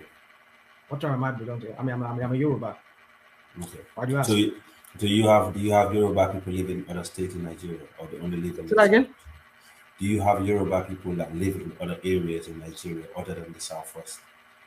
I mean, there are Yoruba people everywhere, even in Liberia, even in Sierra Leone, where you are from. There are Yoruba people there, lots there. Thank you very much. We gave you guys land in Sierra Leone. Oh, come on. But do we go troubling you people over there? Do we go troubling you in Liberia and do we live in your bushes? In your forest? Do we go in your forest and go and trouble you there? That's what we're saying. We're not saying people should not come and live among us. Even that story is Ali saying it's wrong to say that they give us land in Sierra Leone. Freetown was a free port for slaves where they landed slaves. And we started dispersing from that place. That land there was belong to our ancestors. Forget it. You people are from Guinea. I mean, Guinea was Sierra Leone was carved out of Guinea. Okay, fine. But the point is this: is that southern Sierra Leone, you people are not native for that. So that you are. What's that? You said what? Go on. What did you say? That? I said the southern part of Sierra Leone. You people are not native. The coastal part of Sierra Leone. People are not native to that place. Can I excuse me? It is the Negroes that are dead. Okay, go on. If you want to tell me the story of okay, I don't want us to cite. You are talking about Freetown. Why is it named Freetown? Okay, excuse me. There's only one tribe in Sierra Leone that's originally native to that land. It's called the Limba tribe. Okay. All the other 13 tribes in Sierra Leone that lived there came from the region called Guinea, Mali, and Senegambia region. 99.9, other than the Limba tribe, which what was the Freetown Port used for? The Freetown Port was used to stop slavery and bring slaves back from the United States and stop Yorubas, Igbos, and others selling slaves to America. We intercepted a lot of the Nigerian slaves around that region. We gave them home. They're still there, living in peace. In fact, our current mayor, if I'm not mistaken, she's Yoruba of Freetown. So, I mean, let me just round off so I'll move on. So, for me, woman, like I said, it's just two way. I see. Isn't it funny how some people are more hospitable than the others, and they think? Come on. I mean, come on. Sorry, Al. Are you not getting the point that it's been made? Nobody is saying that nobody can come and live amongst them, but not to try and overrun you in your land, intimidate you of your property, and ravage and savage through your land, which is what the Nigerian experience with the Fulani has been so far. Let me give you an example of what happened in. Is it Gombe? Why are we saying Fulani? Oh, hold on for rational mind. Yeah, let's hold on for rational mind. Hold on. Let's just have orderly, rational mind. Al, sorry, my friend. Let me give you an example. It wasn't in Gombe State. They had one. The ethnic tribe in that, is it Gombe or Taraba State? There's one chieftaincy issue they have some time back that I think the traditional head there, they have their own local name for it. But now I think the governor had to impose somebody else, and he's a Fulani person, and they call him an emir.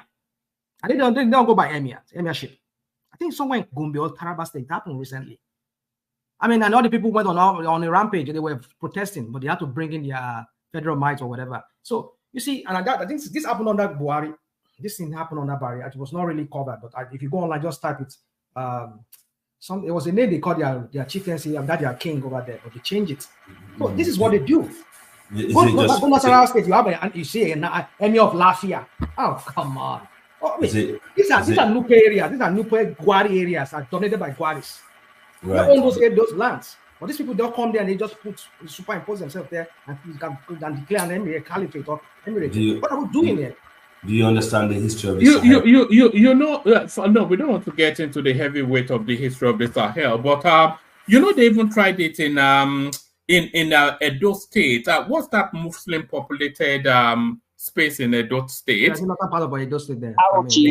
Auchi, yes, they tried to have an emir in Auchi, but it was some Arab-looking guy like that.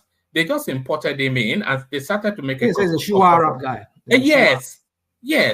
In Auchi, I mean, what is the meaning? So it's insane. I mean, we know what the agenda is. When people say we know what the agenda is, and we keep saying it, that it's just their Fulanization and wanting to dominate over everybody. Because we've seen how it happened. What is Fulanization? What's the meaning of it? Let's not go with my friend. You see, no disrespect to you. I don't want us to sit down and just you and I can have a separate session from this session. If you want to I would love to apologize. Al is an apologist. Don't mind him. He will support them. Don't mind Al. Guys, I'm up. Shush, man. Why you actually just basically claiming something that you know is not true? Listen. I don't know how to put this to you, my friend. I've given you, Gobe. What's it called? Gobe. Kokobiri. Gombe State, you mean? No, not Gombe State. Sokoto State. The fight was named Sokoto State. This will be Gobe. Hold on, my friend. The Hausa State. See, listen, come on. Let's not do this. We've seen Hausa leaders, Fulani leaders, like people like Bala Mohammed, who is a potential president tomorrow. He could be run for an office tomorrow, becoming president. This idiot went on a national TV and was saying any Fulani from any part of the world is free to come into Nigeria. They are free to come into Nigeria, but not at that point of what we're talking about, in the context of what we're talking about. But the way he said it is that... Hold on. Sorry, Al, you have to just let the conversation... Okay. The context of what he said was that the way he make it sound like they are free to just walk through the border and just claim to be Nigerians. Who does that? How are we even a country when we don't even have borders? Exactly. You know, we're not a country. Look at what I mean. United States here at the border here, they have with Mexico. They are here. Where I mean, it's places like Arizona and New Mexico and Texas. Rational mind. You see one part there. Some family live here, and the other family live on that side. They are the same family. Rational but they mind. just walk in and say they want to walk into the United States like that. Not even Canadians can even walk into America like that from Canada here. They cannot do that. Rational mind. They go to control. But yeah, Rational this mind. that will become a head of state. I mean, that will become potential head of state tomorrow because they are from one certain tribe. They're now opening the border to all their Fulani tribe, and you wonder why there is insecurity in that country. I want to let us discuss this. They said no. If a West African country, I mean, where Charter said they are free to roam. Come on, what? Do you guys even understand the concept of nationhood? Or what it means to have a homeland security? You know what that even means? You don't even understand what. Come on, and you have people like that in government, and you don't expect the government to be sabotaged. How do you expect that not to happen? So let them go. Rational Mike, can you hear anyone? I didn't hear you. I'm sorry, I can hear you, please. Yeah, no problem now. I've often said, and people throw stones at me whenever I say that. I've often insisted that we have a northern problem. The biggest problem we have in Nigeria is a northern problem. Because I think their own agenda is to dominate, and our own agenda is to build a country. So I think we are working from two different templates. I'm not sure, but that's how I say it. Well, one man. Well, a rational mind, please. Let me say something, please. Because this issue is something that I know that it's in the mind of every Nigerian. The Fulani are travelers. I have never seen where a traveler becomes a host. Install their kings, emirs, and all that. The people I really blame are the houses. Because you see, it's just like what we have in southern Nigeria with the Abados, right? The Fulanis are the Abado wing of the Hausa Fulanis, the Hausas. And what happened? These people that they feel like that they want to use them maybe like to form like a militia wing of the Hausas now became more powerful than them. Let's say the truth. That is what is going on. Just like that, Abados, it seems like the Abados have conquered the southwest. Where did he get just that? The same thing. No, hold on, please. Let me just say this, please. Hold on. Let me calm down. Let me define an Agbado, please. You understand what I'm saying? So the issue there is this: whatever thing that the Fulanese have or had accomplished in Nigeria, we gave them that opportunity. And from the southern part of Nigeria, the southwest, I'm not talking about all the southwest, I'm talking about the Agbado wing of the southwest, are the ones empowered. Hold on now, please. They are the ones that empower these people. Because if you look, we already have our fair share in the southeast and in the south from these people. And those days, I remember when we keep talking about the atrocities that they commit, most of you Abadorians, we say, oh, we don't like people with high pop interest, it is this and it is that. But that is the fact. Some of you started falling into line since they started attacking your farmlands. You cannot be friends with the beasts. It is not possible. Sorry, Joel. You have to moderate. You have to moderate the language. You can't call people beasts now. That's a bit. One man. I don't know how to pancake. I don't know how to pancake words. Mulata called my people slaves. cannon fodder for the Oba of Benin. You didn't defend my people, and I agree with your position. Oh, let us stop. Can I just plan? Can I just plan the all right. Sorry. No. Everybody hold. The whole thing is spiraling out of control. Learn whatever it is you are saying. Bring it home, rational mind, and then we'll do 5 minutes monologues. And then when we're doing the 5 minutes monologues, we'd like to moderate the interjection just so it doesn't get all over the place. Land your point, George, and then back to rational mind. Thank you very much, one man. So, and I'm going to be very short. My thing is this. Whatever power that the Fulani have in Nigeria, we gave it to them. And the Abadorians from the southwest have to take responsibility, because they are the ones that gave them all this power. But we keep telling y'all, you cannot dine with the big. You cannot, you cannot dine with them. You have to be forthright. You have to tell them, you have to discuss the terms. Because in any case, they are not there to improve our economy. Because if they were there to improve their economy, they would start from home. When you look at their home, there is no economy, there is no insecurity. These are what they use at their own bargaining chips. Are most of you not surprised that all of a sudden suicide bombing is back? Tinubu meets Shetima meets I say Shetima. Atiku meets Buhari. Buhari meets El-Rufai. All these things going on last week. This week we are seeing suicide bombing.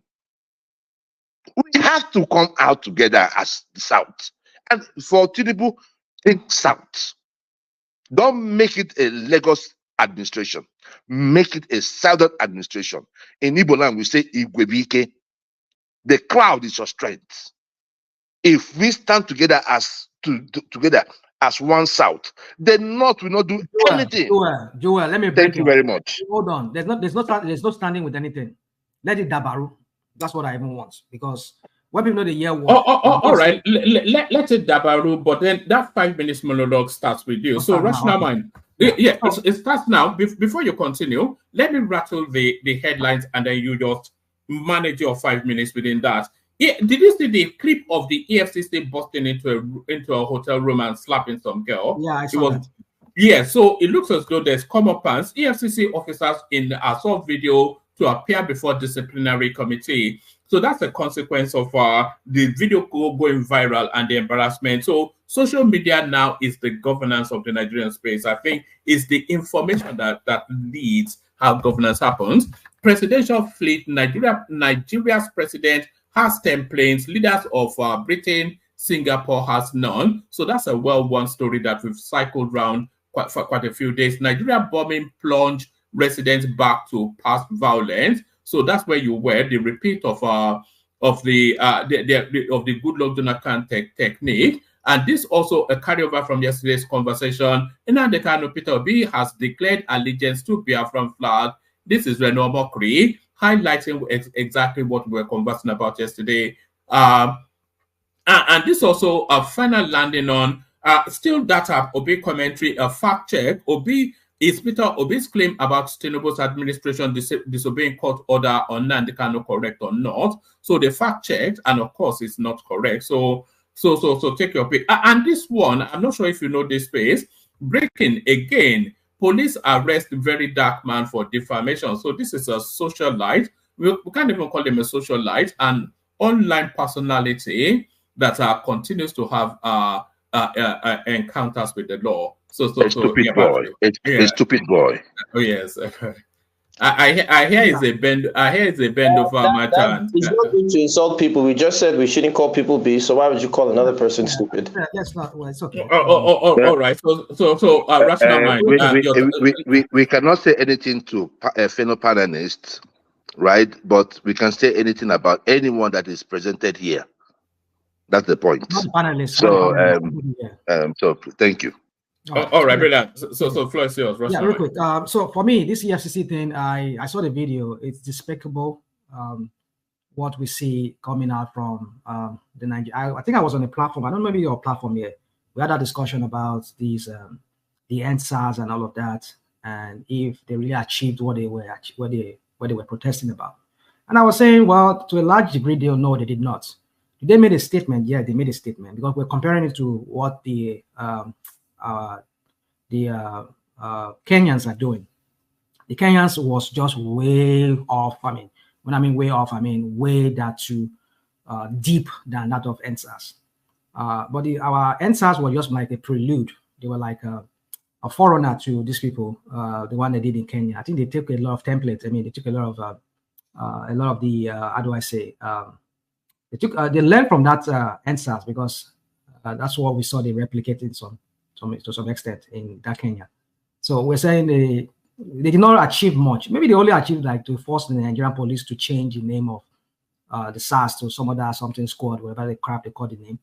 But the harassment continues.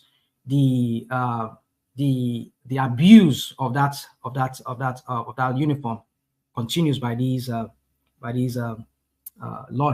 supposedly law enforcement agents.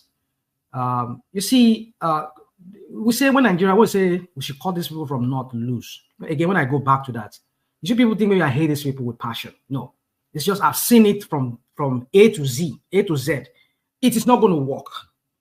Just some few days ago, we saw a governor making some thugs, constable, law enforcement agents of some sort in their state. And let's even put that aside.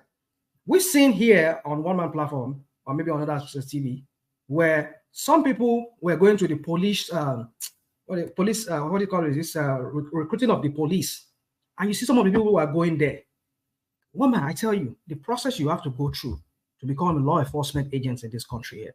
Oh my goodness. They will put you through a rigorous background check because they know you stand as a symbol for the state. Any little thing can go wrong.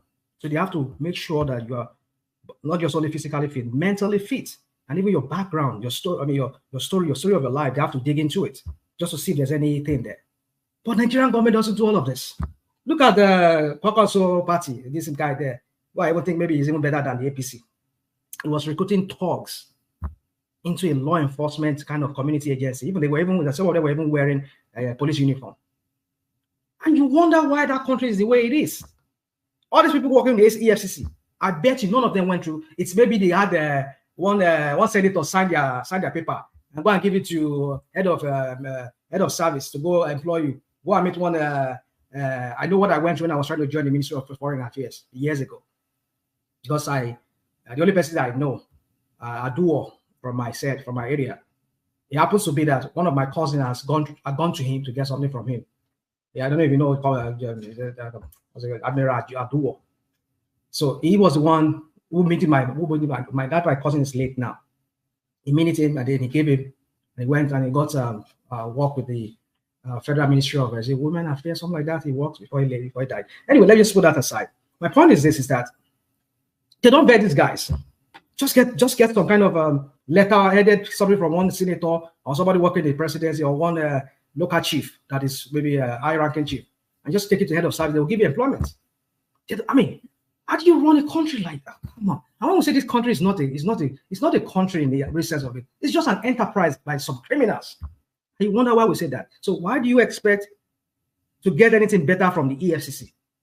A lot of them that are employed at EFCC is either they know one person in government or one senator or one person in the presidency that will give them that connection to them. That's why you get all these talks. They will go there because same thing with let me not go. So that's all that for me. That's that for that.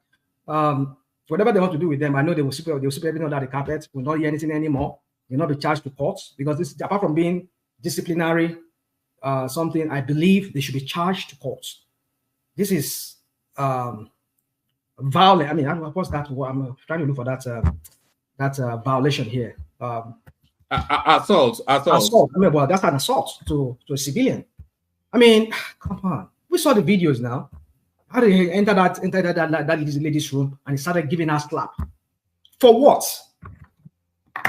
These are the people you say that are law enforcement agents? And you wonder why Nigerians react the way they react? Come on, woman. This is not a country. Nigeria is not a country. Let me give me another topic. Let me just leave that. All right, take us to the but take a nuanced approach to this one. Reno Omokri's commentaries on Peter Obi's call for the release of Nnamdi Kanu. So Reno Omokri enjoys poking at that space anyway. That's his bread and butter. That's how he earns his living. He earns his living essentially by baiting the obedience. That's what he does. But is it justified in this instance? He's saying that Peter Obi coming out to say releasing Nnamdi Kanu, knowing the backdrop of the Nnamdi Kanu narrative, inviting his foot soldiers to attack the Nigerian institutions, etc., etc. He's saying that essentially that is Peter Obi aligning himself from the Nigerian to the Biafran flag, and that marks the death of his presidential ambition. Do you see why he would say that? I can't see any why he should say that. The Reno Omokri is a nuisance. It's just some kind of guy I don't even understand. That's why I don't understand. I understand him. It's just I don't think it's somebody who is worth my time talking about. Like you already said yourself, he's making money from it because if he does all these things, he knows those who are his paymasters. The Agbado people, they would. We've seen how he's been lobbying to join Tinubu's administration. I don't know, maybe some people are just blocking him because they just feel this guy is a nuisance. We don't even know what he's because he's double-tongued. This is the same guy who, when Tinubu was at Chatham House, he came with some crowd and then he was like saying Tinubu was a druggie. He was convicted. He was this. We don't want him. So what else suddenly what not changed? So you see, just here and there, just bouncing everywhere. So like you said, he's just looking for his daily bread. He's a bread and butter. That's what you use. So yeah, woman, give me another topic. I don't want to dignify this guy with anything. If you have another topic for me, give me. Thank you. Well, thank you, Rational Mind. It's not worth it. Rational Mind, do you want to talk about this guy, very dark man? No, I don't want to talk about him. Just give me another one. Yeah, I don't want to talk about those. People are waiting. No problem. Go. No, what's the problem? I can stop here because I just feel maybe I still have some more time. Yes, you still have some more time, but we don't have an abundance of news items. Do you want to speak on this one? Presidential fleet. Nigeria's president has 10 planes. Leaders of Britain, Singapore have none. So. This if you look at, let me look for the name of the person who wrote it. All right, Eric Teniola. I was expecting Okechukwu to have written it, but yeah. One man, you shall want to trigger him. Exactly. One That's way what or the it does now. Oh yeah, you've been triggered. Oh yeah. Yeah, when you see a maker name, then I say, he's a maker name. I mean, he's an obedient. No, I was only joking anyway. Makers are actually troublemakers. If you see anybody being a maker, they are troublemaker, natural troublemaker. So, woman, for me, you see, the thing about Nigeria, for me, I just want us to talk about if it's foreign policy. I'm really passionate about talking about it. Security. I'm not a security expert, but at least we need to think I can say I've gleaned from whatever I've done. Whatever I've done, I can speak to it. But you see, talking about these kind of things, like it's just so tiring. How to govern the state? It should not be rocket science. But in the Nigerian context, it's just so. It just tires me out, wears me out. I mean, a country as we call as a poor country as this that does not even have up to like 300 billion economy. I mean. During what's his name? Jonathan, it was half a trillion economy that we had. But now I know it's not shrunk. So I don't know if it's even up to that 500 billion economy that we used to have. And then come on that if you put San Diego and maybe LA, the economy of San Diego and LA, that's what Nigeria is. And these are just two counties, two cities within a county. Is that an unfair comparison, though? You could. What is the population of these counties I'm talking about? They're not up to the Lagos. Okay. If you take those two counties, what's the size of their economic? What did you say the size of their economy? I get it. No. Hold on. No. What's the size of their economy? Those two counties. California as a whole is the third largest, if not the third largest economy in the world. I think that's what they said. Well, there it is. So. No, Okay. no. The The point I'm making is it's an unfair comparison, because if you say that that's the third largest economy, then it was most of European economies, most of Asian economies, most of the Middle Eastern economies, and most of it's not a fair comparison, is it? To say the big. I didn't compare the whole of. But I didn't compare the whole of California. I only compared just 2 cities within California, LA and. Yeah, but those 2 cities dwarf most of every other space in the world. Not just, it's not a. They do. Yeah. But my point is, the parallel I'm trying to draw here is, even though there's no parallel, but I'm just trying to say here is that if a county that is not even up to the size, I mean, when I say in kind of population, I think Lagos is over 20 million. And I think California, maybe the whole of California is about 40 million or 50, I don't know, something around that figure. So if just LA and San Diego alone, I mean, San Francisco alone. California is 3 trillion, Texas is 2.6, and New York is 2.15. Those are the top 3 largest. That is the economic side. I'm talking about population. So I'm talking about the population there. That if Nigeria is about over 200 million, and we're not even up to half a trillion economy, that tells you there's something fundamentally flawed. And then you have some oligarchs in the person of the presidency, and they have 10 aircrafts. When the California governor, who controls an economy 3 times or even not 6 times the economy of Nigeria, does not even have one personal, let me say it doesn't have personal, but I don't think the state has a personal, this is a state private jet, the state jet for the governor. I don't think they have it. He has to board charter plane, even though maybe it's a private jet. Talk less of 10 planes. You don't have one. Talk less of 10. That's what I'm trying to. That's the parallel. That's just the parallel I'm trying to draw here.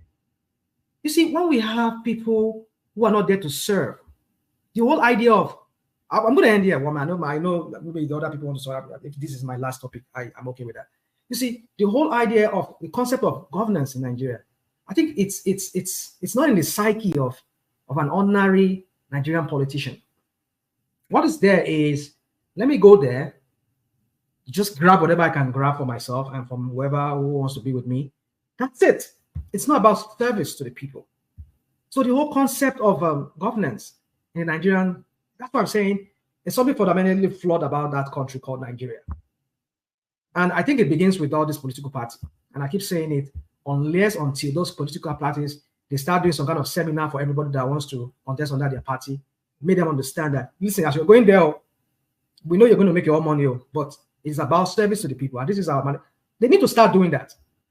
I don't even know how they can. I don't even know how to, because if I say let them create a school, how many people are going to go to this school? So the party should have that moral responsibility to educate whoever is going to run under their platform, under their party, so that they understand what it takes to be somebody who is a public servant. Let's stop using this word leader.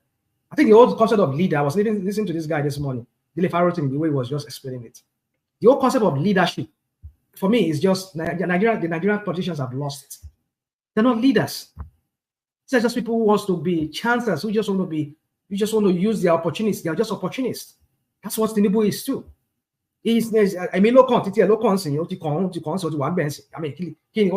I've said it. Oh, she know my back room there. The way it's just going. All right. So you don't want to hear me say this one. No. You can say that. You said it severally, but no, it doesn't trigger me. But I want to. Let me want to move on. So the conclusion, woman, for me is just it just makes no sense.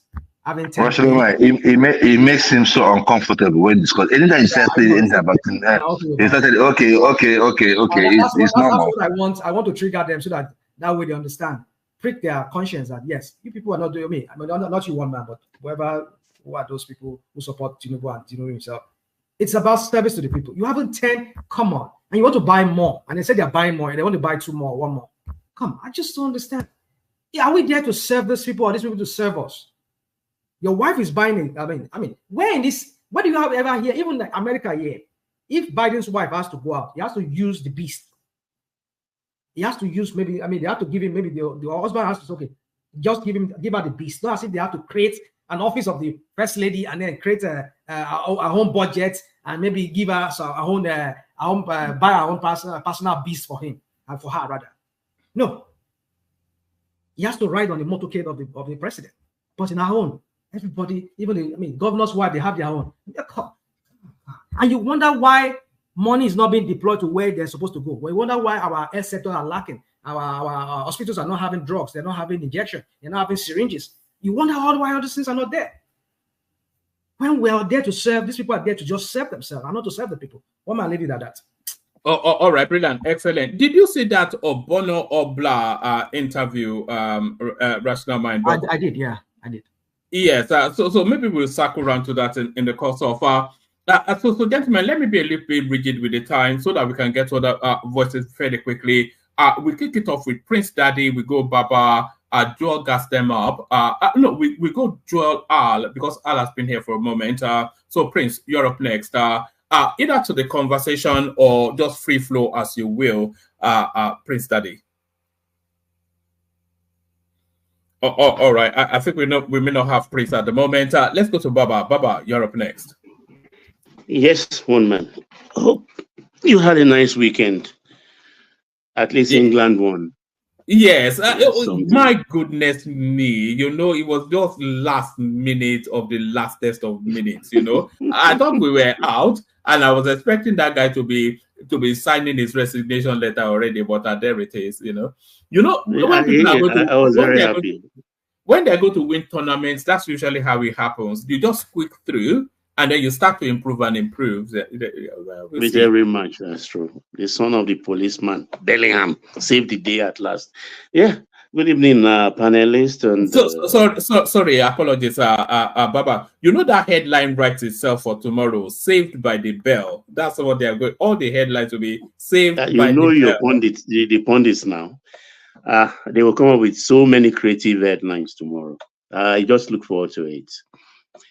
Salutations to everyone, comment section, and our esteemed listener, viewers, watchers. I formally welcome you to the best platform ever, where ideas contend and opinions flowers. So don't forget to click the like button and share and subscribe as soon as you can. Yes, one man, where do I start? You can start from the Bono bombing, or you can. Yeah. That's you see the North. I'm not going to say Fulani. I'm not going to say Hausas because the North is not homogeneous. So I'm just put it the North. I've said it here repeatedly, and most people who are frequent here will know my view. I don't have any sympathy for them, not a scintilla of sympathy for them, because how you make your bed, that's how you lie on it. If they think violence will help them to terrorize a sitting government, good luck to them. Good luck to them, because I don't see any reason why. The term of any sitting government is just 4 years. Why not wait for 4 years and fight him through democratic means, possibly vote him out? Why do you want to stampede a government that's at the seat of power right now simply because you are not having the kind of monies you used to have? This thing has been with us from time immemorial. I'm always very, very cautious with the words I use. I don't like using strong words, actually, but the Northerners typically have been having it too easy in our country. So they are like spoiled children. And they feel that power, they've said it repeatedly, starting from Alhaji Yusuf Maitama Sule. You remember him? That orator, that Northern orator. I think he has a university named after him in the North. He talked about it, that power actually should remain in the North forever. After all, the Igbos, they have commerce, the Yorubas, they have the civil service and things like that. So it's a natural thing. The easy Igbo man is naturally disposed to doing business. The Yoruba man like the civil service. So power should reside in their own corner of Nigeria. He said it openly. And several other northern leaders repeated the same thing. So as of right, they believe it's their birthright. But no, that's not the case. That's not what we signed on to in 1914. And I think it's too late already in the game now, because they've tried this, their kidnapping banditry. Baba, you said we signed. What did we sign in 1914? To come together in a geographical place called Nigeria. No, we did not sign. Nobody signed it. We did not sign. It's the British Empire. I mean, it's the British that just brought. But we agreed. If at that point the Northern Protectorate or the Southern one refused, it would have been a different territory by now. But who are the people that agreed? Do you have any? Because I don't know that story too well. I don't have names to read, but I think I wasn't paying attention. There is a paper somewhere in one of the chancellery in England where that paper is still being displayed till today. But I didn't pay attention, actually. So I wouldn't say those who signed on to it. But I know it was for administrative convenience of the British then, actually. So, but a country was birthed in 2014 named Nigeria, consisting of 3 major tribes: Igbo, Yoruba, Hausas. So ever since then, I think they've gained the upper hand until this 4th Republic. Because in fairness, 24 years, thence,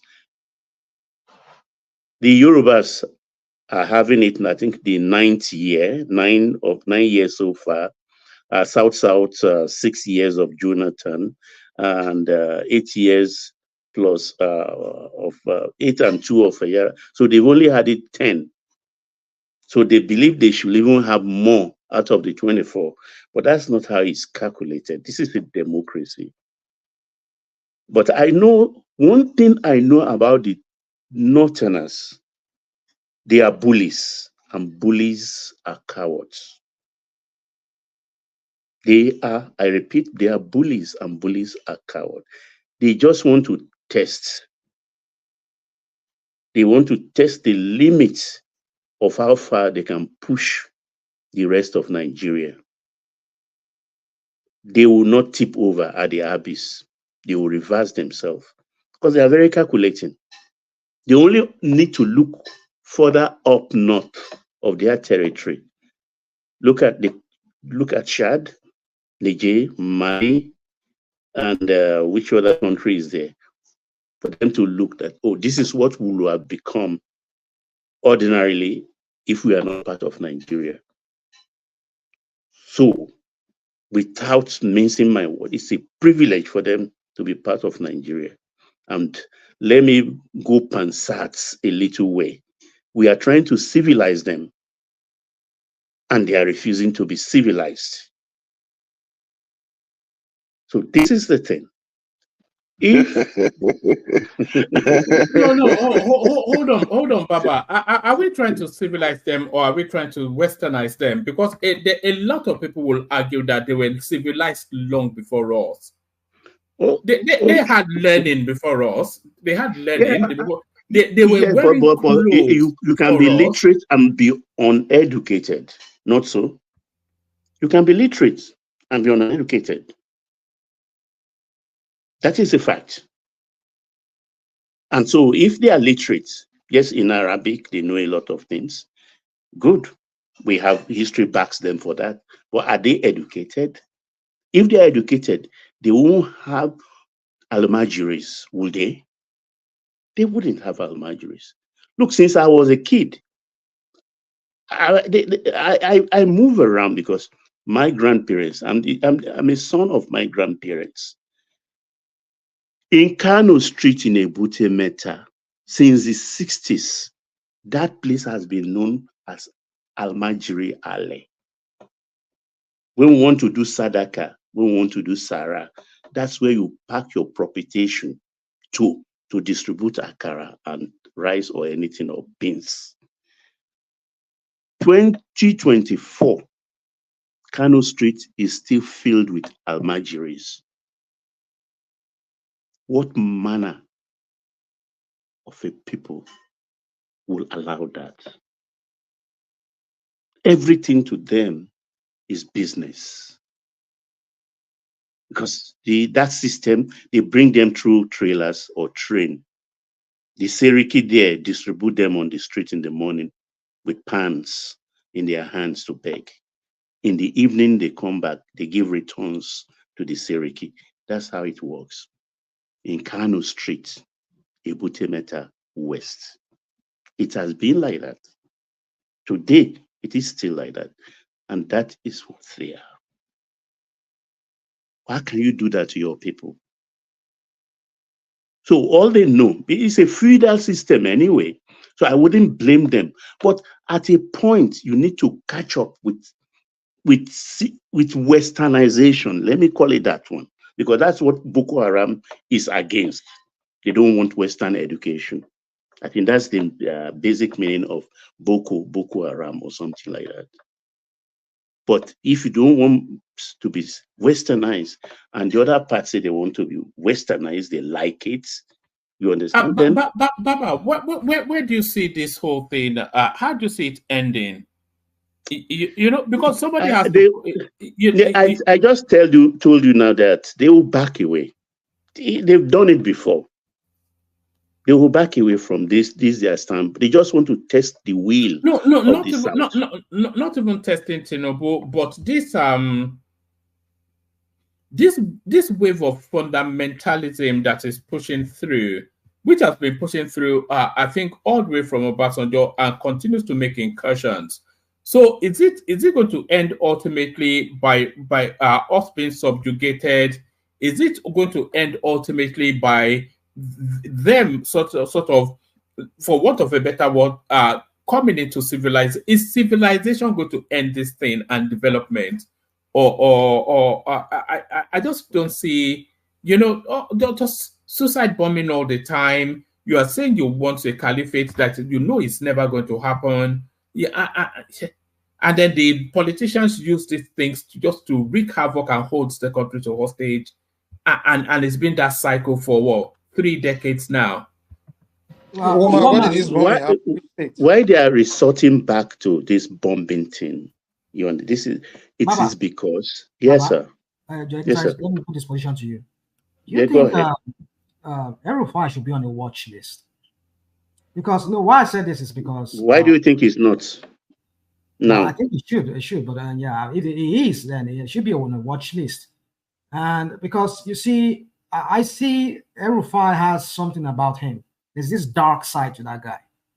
Because if under him as a governor of Kaduna State, and the kind of killings that we saw, the kind of insecurity and the level of terrorism that was perpetrated under him, and the stories we heard even before the 2015 election of how he went somewhere in Mali or whatever, and then we suddenly we saw this spike in this terrorism in the northwest, especially in the southern Kaduna part. So don't you think that should make the NSA or the DMI should put them on a watch list and DSS? Unfortunately, the DSS man is a northerner. National Security Advisor, national. Defense Minister. That's why I have problem with Tinubu. All the civilian, the civilian architectural security architecture, they're all governed by all manned by these same people for one clan. I don't get it. One clan. I was saying there are people everywhere. The one person that I've always thought it should have changed. There are two people that I felt it should have changed immediately. One is Mele Kyari, who I don't know. He supervised the biggest corruption in the oil sector so far under the Buhari. but especially Yusuf Bichi, because that DSS is the most sophisticated. You know, they have access, but by law they can access anybody's phone. They have the most penetrative security access within the Nigerian paradigm. And that Yusuf Bichi, Buhari appointee, you know when they sacked her, it was Maman Daura that was there, wasn't it? And Yemi Osinbajo sacked him, and then he put Peter Ofanaya wanting for Buhari to come back from London to come on a farm, and he sacked him and reverted back to Yusuf. You know, so I don't know, man. I think you should get rid of that guy. One man. But Melek is still the NNPC CEO, right? Yes, I think that's a mistake. I think you should get So rid of him. that is where my problem with Tinubu is. Go ahead. Was it my turn to speak? Baba is speaking. Yes, we can hear you, Mike. Mike, I hope you are available, by the way, but are you just popping in? Are you reading? I'm reading that this bombing happened in Maiduguri, as usual. Yes. It looks like this Boko Haram thing is more of a Maiduguri, northeast kind of affair, you know. Thank you. Thank you very much. And it's always been. So, I mean, this Always idea has. of lumping the whole north, tying the whole north to Maiduguri, and it's Kanuri, it's more like a Kanuri affairs, you know. Thank you. At least someone that knows something what you're talking about is here. I mean, we just got to be careful. We just lump the whole situation in the north and make it an entire north situation. What about what is happening in Zamfara? No, this bombing. It's not suicide bombing. We all know what Boko Haram is and the ethnic clans. We are talking about the generality of the violence going on. Whether bombing, kidnapping, Boko Haram banditry. is more of a Kanuri thing. It's more of a just Maiduguri thing. Is it Ola? Ola, I think you're right. Then look at it's not just whether the Kanu'S or the Hausas or the Fulanis. They have sponsors. Right, there are people who are behind these things. It's an industry, it's a sector. That's where I'm going. Because what happened, the kidnapping thing, as they've been unraveled. You understand? It has been stemmed. That money is not coming anymore. It's a little bit different from Boko Haram. We have to learn to separate. It's all encompassing. No, they are the same players. No. The players are the same. The players forcing let me explain. The players creating that tension, right? They are the same. It's just like different departments. You have different departments. You know, the dramatist personnel that are different. Able to buy that, but what I do know is almost Boko Haram, every Boko Haram attack has always been restricted within that Maiduguri area. That's Sambisa. You are talking about the location. We are talking about that's why whenever we discuss Boko Haram issue. No, you are hinting on the location, which you are right. But we are talking about the actors. We are not even saying those who are perpetrating. But when it comes to the invisible actors. Well, you just that's what we have to investigate and find out. Yet today, we just cannot. Oh, there are lots of investigative papers out there. Maybe many of us have not gone to read. Well, there are lots of investigative I've read many papers. Of them. All I hear is just something they hear and they post. That's it. But we need more investigation and find out the roots. But I'm yet to see that fact. But what I do know about Boko Haram is that it's always been a Mike, I think we've gone past this investigation thing. It is not. Whilst Rational Mind was talking, I was trying to find my Tamasule's speech. The Kanu'S and Fulani don't see eye to eye. They don't even relate. I discovered even that when he was the thing we are talking about right here, he was talking about it in 2001 whilst addressing OBJ. So these things are not new. It's been there. So let me look. These people are one. They coordinate. Well, you got to present facts. I can't just take your word and run with it. Speculation. You can take, but there have been suicide bombing in Kano before, some few years ago. It's scattered. By who? It's just started again now in Maiduguri, and it will spread. It's terror. It's what they use. Terror is what they know. You understand? Who's there? Who's there? The Northerners. The Northerners, really? I don't want to categorize anybody as Fulani or anything, because when Fulani is taking his cattle from anywhere, it passes through all the territories. Hold on, Baba, let me ask you this. So the unknown gunmen and the terrorism that's going on in Southeast, so it's the Southerners, right? It's all of us, Abi. We are all responsible for that. I don't want to go to that territory. Don't take me to that territory. Include, I don't want to talk about Southeast. People in Benue. When we talk about Northern Nigeria, there is about 19 states and there are over 300 ethnic groups. So if we just lump them up and say they are all these people, I mean, I don't know if that's the fair way to describe an entire Northern Nigeria. I'm sorry. When I say north, I mean northeast and northwest. I'm not counting north central. And again, when we check you guys, this political correctness is not helping anybody. This political correctness is not helping anybody. Call it the way it is. Go where it is. It is the Fulanis that has infiltrated through our borders. That came in through our borders. By the way, Joe, we never had this issue. We never. Hold on, please. Let me land. We have never had this issue. We have been coexisting with these Fulanis that comes with their cows to eat from our farms for ages. What changed? Oh my God. Those ones that came in through the border, and those ones that harbored them. And we all see the handwriting on the wall. The northern elites are responsible. They are responsible for what is going on. And I'm going to be categorically clear. I do not see any member or any part of the middle belt, right? Because they call them North. The people I see as North is the Northwest and the Northeast, and that is where our problem as Nigeria exactly what I'm saying. Keeps increasing. So the ones that harbor them, the houses that harbor them, and the Fulanis that came into the border, those are our problem. Call it the way it is. That's the deal. That's the deal. If you ask for my will tell you, I just came. I get a chance to say something. Okay, go ahead.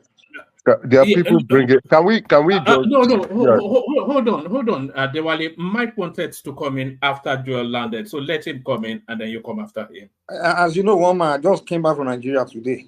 Oh, you are back. Okay, I never told anyone you went to Nigeria, by the way. So you're telling them. Yeah. Why didn't you tell us? One man, you should have told us so that we're gonna flog him. Why are you mentioning my name when I didn't say a word? Oh, was that not you? I beg your pardon. I thought it was you. All right, Mike. Yeah. Mike. I literally went through about 5 or maybe how many states? Maybe 5 states, and literally spent time through and interacted with people from all tribes, and everyone are living very well. I saw people with their ram, with their cows, people with everyone. I interacted with everyone. I spent time in villages. I didn't see any trouble. Different people of all tribes, all hanging out, spending time together. I didn't see all these things that I come here to hear every day. You know, I didn't see all this terror. So I don't like to criminalize. I don't like to ethnicize criminality. If we want to talk about criminality, let's talk about criminality. When we begin to ethnicize criminality, I have issue with that. When Joe will come here and tell us that the people that have terrorized Yoruba land with criminality are Fulanis, they call them one disgusting name earlier, and this and that and that. Sorry, Mike. Mike. So some crimes have ethnicity. Thank you. Now, okay. Go on.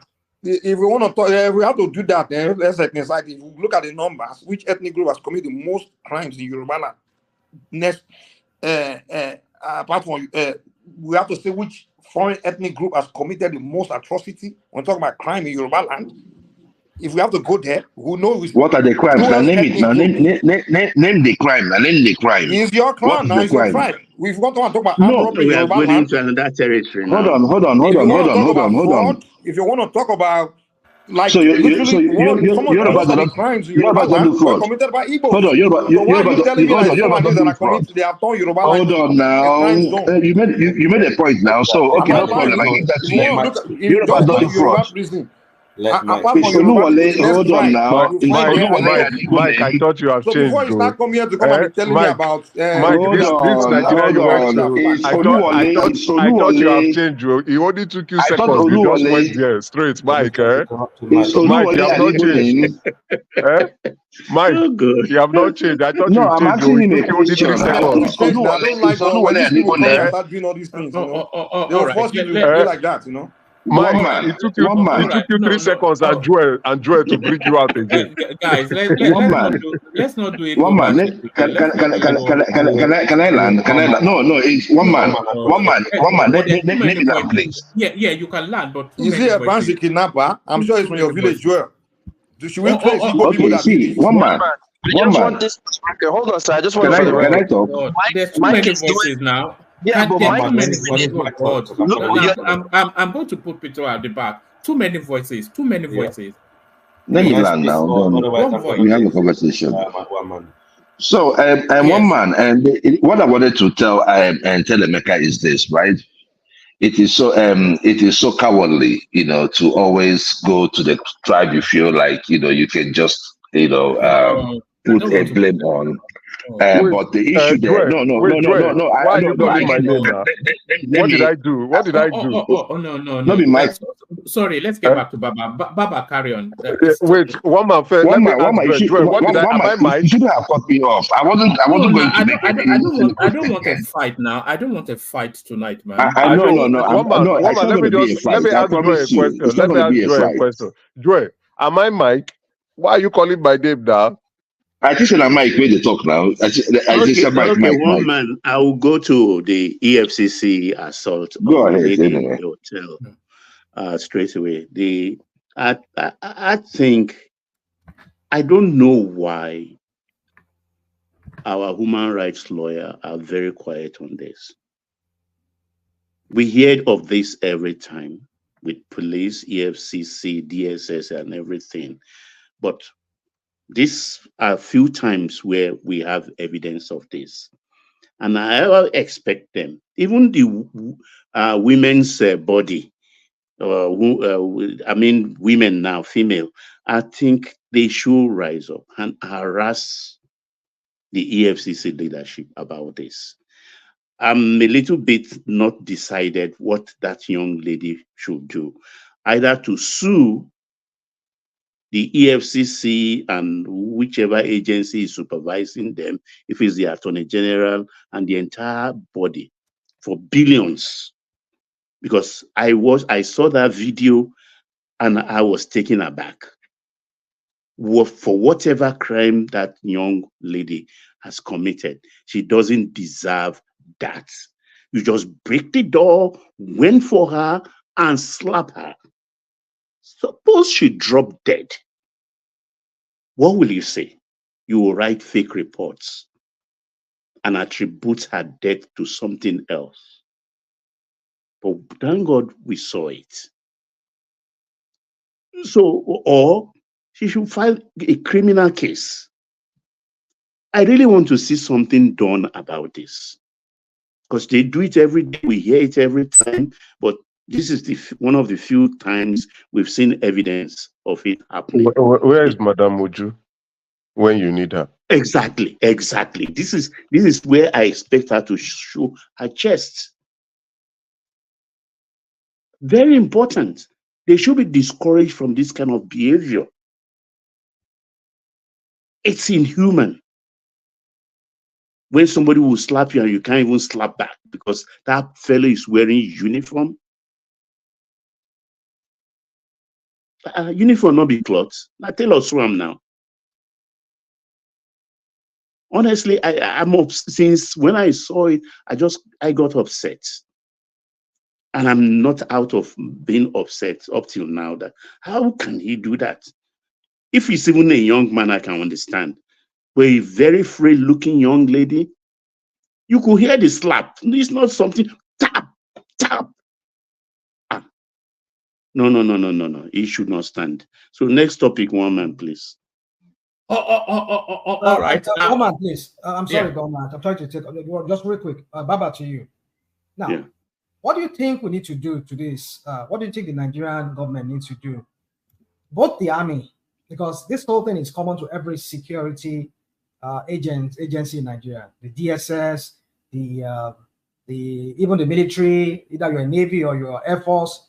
If you encounter them or you just cross their line, cross their path, then they'll just slap you or they'll just land you or they'll just maltreat you. So what do you think Nigerian government needs to do going forward? I think the entry point for any of these service so far, I think should be first degree or HND or maybe OND. You don't just recruit anyhow person into the services. It is very wrong. They have to be trained and retrained either annually or every 6 months. Because this thing is like something you hear every time, you don't want to believe it. But when you see evidence like this, you just get very upset. Because that's somebody's daughter, could be somebody's wife, somebody's sister. I mean, I don't know how many people saw that video anyway. I saw it and I'm still smarting from it. I was shocked as well. I thought you know you are upset like myself. She wasn't any risk to them. There were about 5 or 7 of them, fully heavily built men. She was just a frail looking girl. So it wasn't as though they needed the shock to subdue her. It was just gratuitous violence just for its own sake. Yeah, that's the word, violence. They've just unleashed violence on her. You know?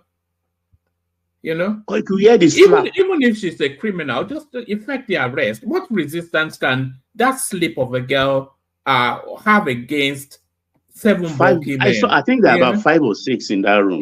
So you see what we're saying here, that these people need to be trained. These people need to be trained on how to handle civilian population.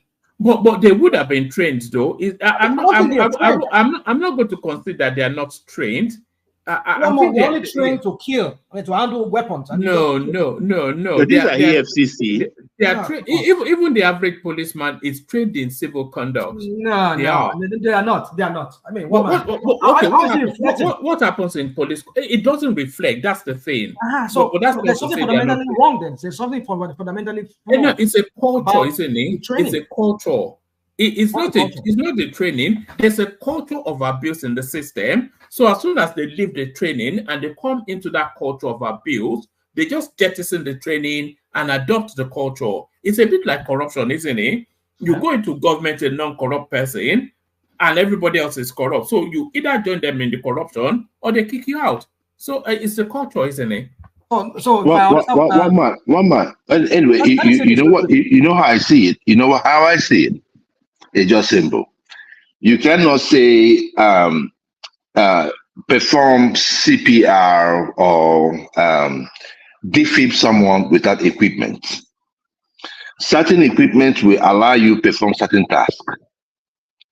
The Nigerian police, when I look at their waist, they have what they call it, that stick, right? And the next thing you see, that baton, and they have a gun. So if I have a gun and I have a baton, if the baton does not work, I use the gun. If I have many police officers with me in case of maybe like a protest, all specialized in this, all specialized. For your interjection, thank you. Take care, guys. Is someone talking? What's going on? I mean, go on. Yeah. So so you look at the police force operations. If they're going, for instance, they're going to quell a protest, what do they have within their power to be able to push these people back? That's the thing. What do they have as in their arsenal? They don't have like tasers. So if you cannot use a taser, then you know that the other alternative is to use a gun. So the Nigerian police is not trained because certain training requires certain equipment. So if you say the Nigerian police are quite trained in civil, whatever, I don't think it's true. No, they are trained to the equipment that they have now, and not every system has a taser. You are looking at it from an American paradigm. No. But even in the UK, they have different. Yes, that's Western spaces, but those people go to police college, and part of their curriculum will be public management, protest management. Woman is not training. The Nigerian police is a toxic environment, right? When you have a toxic environment and you have new people coming in, it is the normal way of working. Sorry, let me attend to this one. Yeah. Well said, Emeka. I think that's exactly what I was saying. Yeah. What you're not saying is what everyone's forgetting to speak about, and that's called de-escalation and escalation of force. And I have not been to a Nigerian law enforcement agency training to know, but I hope that they have that in their curriculum. Now, to say that they don't have tasers, that's a problem. They should have tasers. They should be taught to de-escalate. They should be taught community policing. They should be taught restorative justice. They should be taught the proper use of force techniques, how to properly restrain people, and that's why it's called a police force, right? They should be taught how to use those things and implement them. I don't know. None of us here, I don't think, are in law enforcement in Nigeria. But if that's the case, if that's not being taught, then as 2 Niger likes to say, there needs to be a re-emphasis on security and security tactics, especially on the local level, so we don't see this type of beating of whether it's a girl or a man, just because it's a girl. No, we shouldn't be beating any of the citizens like this. This is an outrage. So yeah, it's escalation and de-escalation of force. I understand you, and you're right. You're right, Gatemov. Go ahead. All right. So let me just add this, and then you come in after it, and then Baba bring it home, and then we move the conversation to the next contributor. But I was just going to say, the Nigerian police has a police college, and that police college has a curriculum of study. So it cannot be the case that the police college does not teach interaction, the best practice interaction with the public. What are they doing? And they're not just going there to say, take a gun, point it at the I think it's 6 months or 9 months that even Yeah. So they have that curriculum, they have the training, but like Emeka rightly said, as soon as they leave that college, they come into a toxic environment, which is the actual force itself. So everything from that college is jettisoned, and they learn all of these bad habits immediately, but they are trained. It cannot be the case that they are not trained now. How can it be? I think there's a host of issues. I think, like you said, and which I think Emeka put it in the right context. Yeah, they are very well trained. Can I say something? The Nigerian police, they call it. Right, sorry, I just wanted to chime in. I know you've been talking, you had your time. No, I'm talking right now. You've been talking for long. You spoke for 1 hour. Please stop this. Let me conclude my statement. Please allow me to conclude the statement that I was making. You're not going to do that. No, you're not going to do that. No. Rational Bank, you like to hear your voice. Let me conclude the statement I was saying before my baby interrupted me. I'm not going to allow you if you want to do this. You're not going to go ahead, enjoy. It's not about telling me to enjoy. I'm not enjoying anything here. No. Yeah. How come they're not putting it back? Well, no. Don't add another voice onto it or gas them up. Rational mind, land that point, yeah. and then a couple more words from Baba, and then we go straight to Emeka, who we have not heard from in about 2 days. So land the point. You see, I don't know if no, Wama, it's going to be me. I have somewhere to go to. Joel, please. Go ahead. Please. So I don't know if I've told this story yet, but I don't want to tell any story anymore. But what I'm trying to say is this: is that you see this whole idea of our Nigerian police carrying what's it called? This AK-47. It's like they are trained to be born killers. I give you this, and I don't want to go to that story, but I just want to say this anyway. In 1999, I was coming back from Benin Republic. I went through the Seme border. I met this Nigerian police. that was even Tafa Balogun that was the IG then. This guy was well fitted. But then I got into a conversation when I understand he's a graduate. I mean, I think he said he even had masters. This guy was well dressed. He had a pistol. That's how police should look like. And he approached us. And he's talked to. You've seen the way the guy just de-escalate the whole tension, because some people were having contraband stuff in the vehicle that we have, and then he just de-escalated. He was smiling, and I was so impressed that Nigeria not a bit like this. So that's what I'm trying to say. If you go to even the neighboring countries, if you see their police, they call them CRS. They only have pistols. The way they approach the public, the way they conduct themselves. You see, it's all about perception. It's all about how you present yourself. But the Nigerian police are presented as born killers. They carry this ugly looking. Some of those, if you look at some of their guns, it looks so ugly. They tie with all kinds of things, and then it's like they are just they're in a war zone. What is that perception you're shooting out to the people who perceive you, who see you? So that's another thing. The image, they need to work on that too, because it's not just about. I know the Nigerian situation is just the politicians. They just want to instill that kind of fear that these people, if you do anything, that they'll kill you. But they should be carrying pistols, not those kind of AK-47 or whatever. It is intimidating. You cannot have something like that. That's why I said there's something. I said it last. Finally, I said this.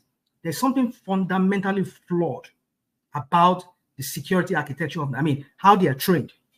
So forget all this rule about when you're talking about police college or crap.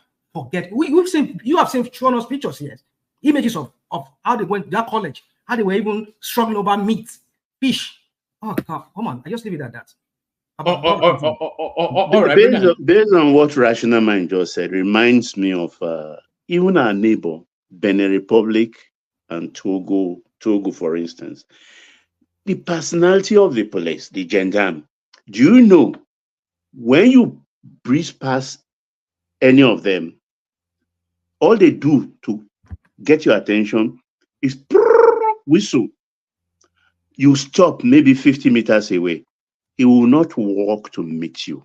You have to reverse back and meet him. He carries that kind of personality. That's kind of personality. Yeah, but do you think the Nigerian citizenry, the Nigerian landscape, do you think it's cultured towards that sort of policing? This is a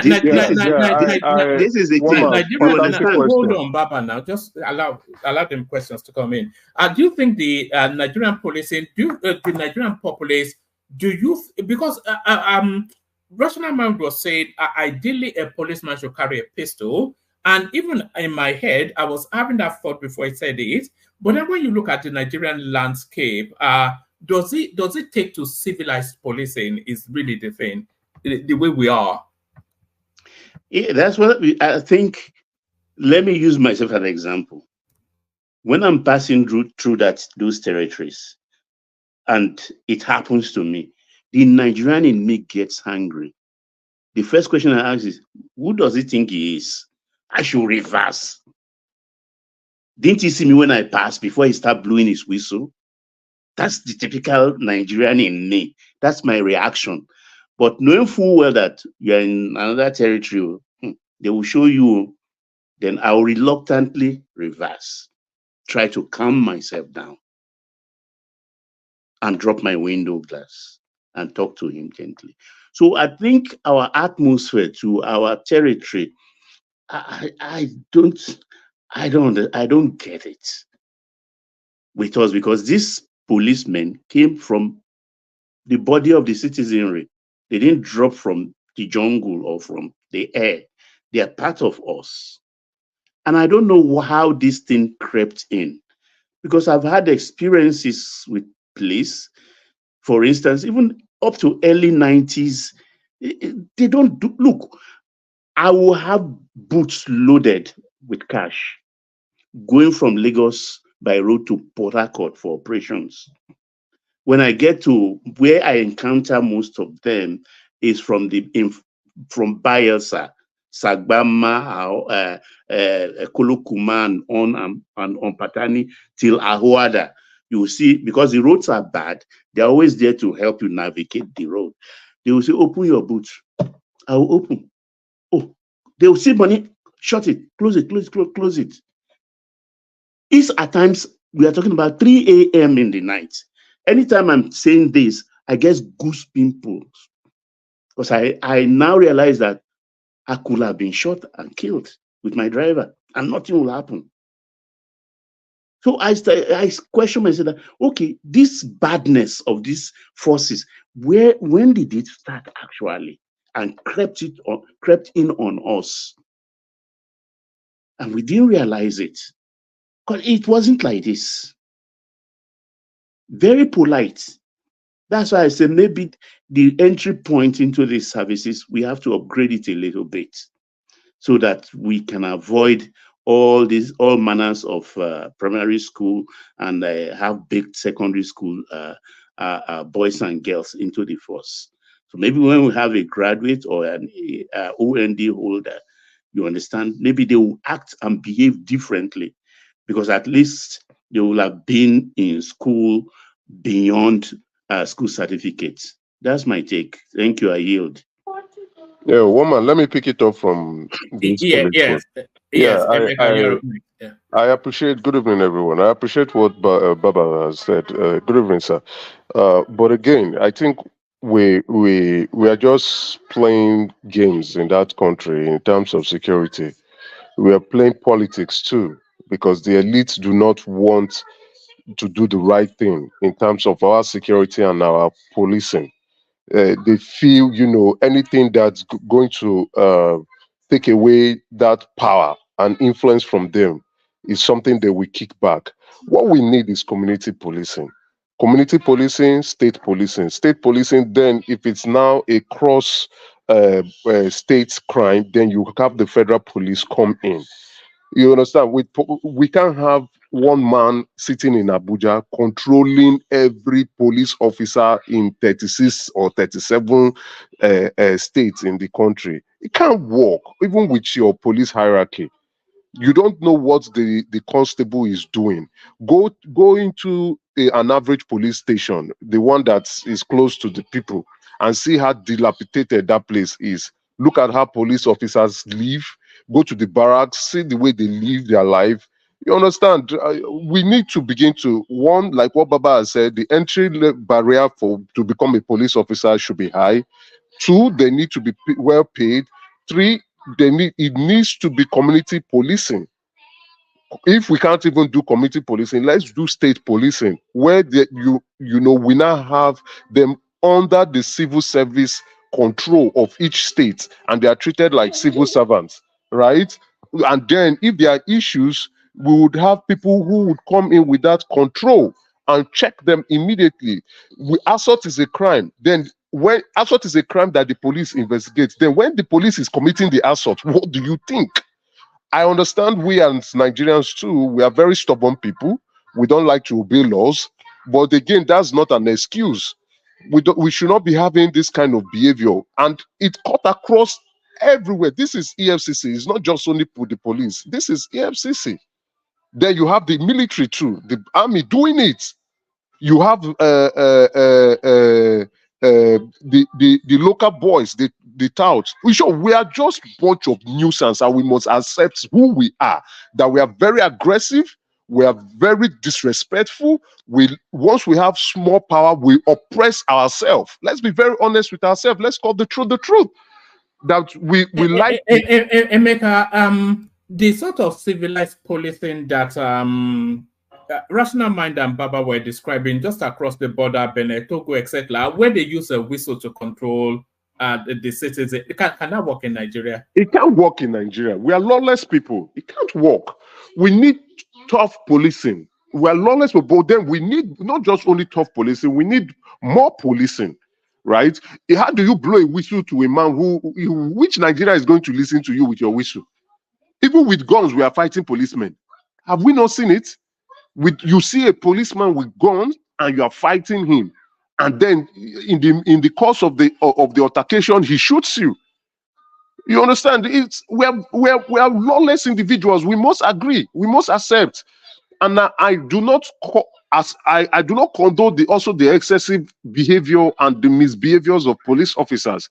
But when those come to light, they must be disciplined too. But then again, it's not like they don't discipline them, or you see some of those issues when some police officers were trying to extort a foreign lady who was traveling across the country. That went it went viral. But is it going to stop the average policeman from doing what they do? No, it's not going to stop them. It's like, oh, they caught those ones. Those ones are useless. I only try to be smart. Is it going to stop the average policeman from being aggressive? No, it's not going to stop it. They'll keep doing what they do. They keep doing what they do. So this problem is a Nigerian problem. We must accept that. Then again, we must be tough on crime and also implement the laws. That is why, when the laws, you see the interview, or Black interview, right? He was trying to do the right thing, but the people in power and in charge were not happy with what he was doing, even to the point where was it the principal secretary of the president was saying, route your memo through me, just because he wants to see before he passes it on to the president. It comes from the top. The misbehavior comes from the top. Then we have laws we don't implement. We have laws that some people are more powerful than. That is why we're having insecurity issues. You think the elite don't know who is creating those insecurity issues in the country? They know them. But those people are now becoming too powerful. Maybe because they've contributed to your campaign. Maybe because they've helped you to win an election. You just don't want to curb the excesses of what they are doing. It is wrong. We are killing our country. Let's be very realistic. We are killing our country. We could all stay here and make a lot of noise, but each and every one of us, we are all culpable to the destruction of Nigeria. How many of us truly obey laws in that country? Let's be factual. How many of us obey laws that are made in the country? Can Nigeria actually work by being law abiding? Because the whole country works on an understanding of that is a corrupt system. So you know that to get your job, you bribe your way in, and then to keep your job, you bribe your way through, and then we have laws. All what we need to do is to implement the laws. Simple. Once you implement the laws, people will adjust themselves. Nigeria is the only country where people wake up and have questionable wealth and nobody blinks an eye. They don't even pay taxes. They even come up on social media to oppress you. They come out to be throwing money left, right, and center. You don't know where their wealth is coming from. How can someone from being a club owner, right? Just a club owner, and then the next thing he does is to begin to do bitters, and then he's now a billionaire. How does it happen in any country, any climb in the world? Any climb, it only happens in corrupt systems. The money laundering laws in that country needs to be implemented to the T, and it should start from the top, because it's not being implemented, because the politicians and the elites are getting away with things. A lot of people will comply, because if you can't arrest the elites who are also culpable, why should you go to others? So Nigeria is a cesspool of corrupt individual, lawless individuals. Let's be very honest, including me, including you, including everybody in that country. Do you think the situation is irredeemable? Do you think Nigeria is irredeemable? All we need to do is have a president that wants to work. Not just a president. I don't think the president alone. I don't think the president alone. We have the politicians that actually want to work, or we have independent institutions that we do their work. Now, even with EFCC would be the one to tell you how you will package your case. They will be the one to tell you what to write on your statement, how you will jeopardize the case. And then you have an institution and their conviction rate is so low. They are going into hotels and they are slapping young girls now. They are going into hotels and they are arresting boys now. They are going into hotels. Where is the conviction? Why are they putting people on cameras, just arrest, and we are not seeing that translating into conviction, sending them to jail? Look at the Cubana high chief. That was a law. What did they do? They strike the deal, and they removed the charges away. Now, why do we also have to have one set of laws for the average people, another set of laws for the elites? we must begin to speak. You know, we are looking for good governance.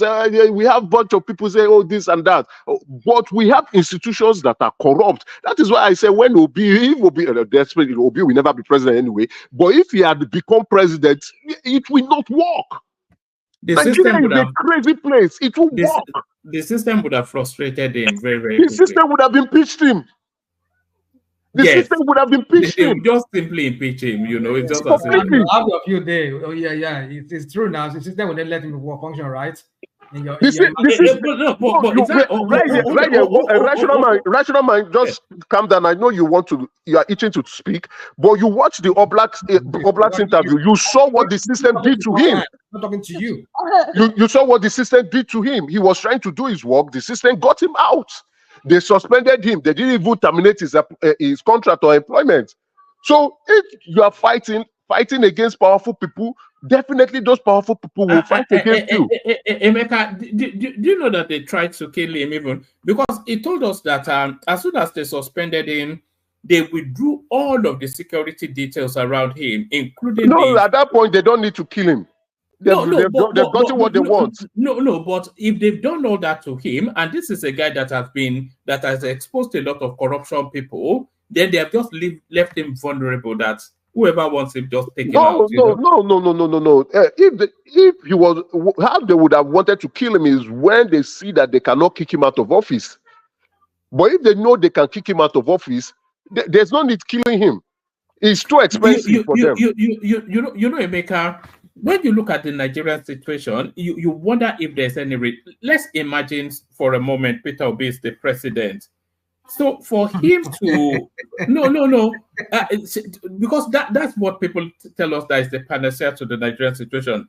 For him to change that country, he will have to find within the policing system an upright police officer, a senior one, if that's possible, that will steer that police servicing into one that is fit for purpose.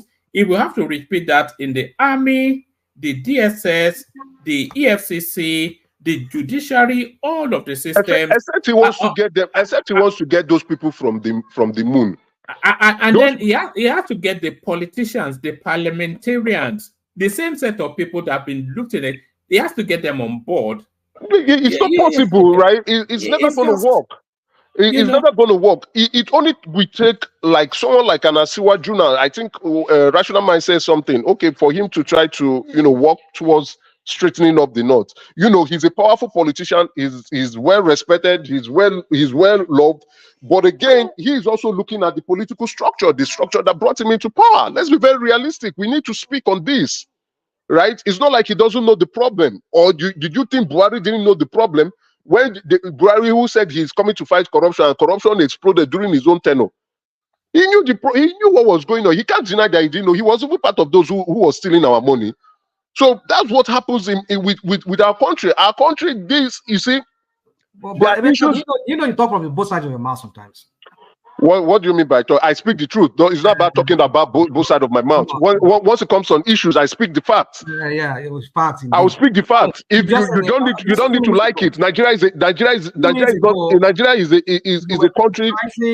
Why the Nigerian police are so corrupt, and you said something about, how can somebody sanitize the system?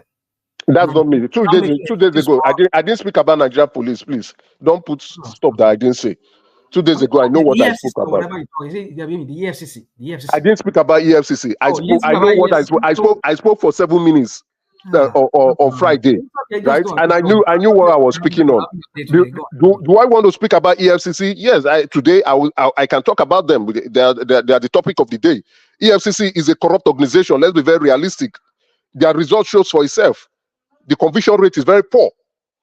And whoever they brought in as chairman, the only person who has done a very good job was the first chairman, Rabadu. The rest have been a bunch of nuisance. They've been a disgrace. They should go wipe their head in shame, including this new one that is speaking through his ass, who said he was going to arrest the former Kogi governor, or else he will resign.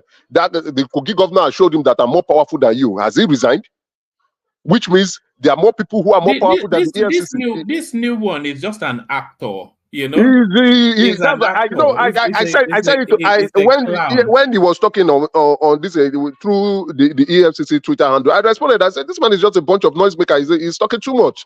The EFCC chairman is not supposed to be talking. You are supposed to be working. Let your results show for yourself. What are you talking about?" And that's the modus of operandi that our security operatives always do. You see low conviction, more arrest, low conviction, more arrest, low conviction. So why are we having low conviction? And all what they are doing is they're just playing to the gallery. They are playing games. And those arrests cost money. To arrest people costs money. Mobilization, fueling, and the people who is going to go there to make the effect the arrest. It costs money to arrest people. Let's be very realistic. So they are throwing money in the wrong places instead of them sitting down to gather their evidence, arrest these people and send them straight to court. It is when you don't have strong lawyers that's when things turn against you, like Bobrisky.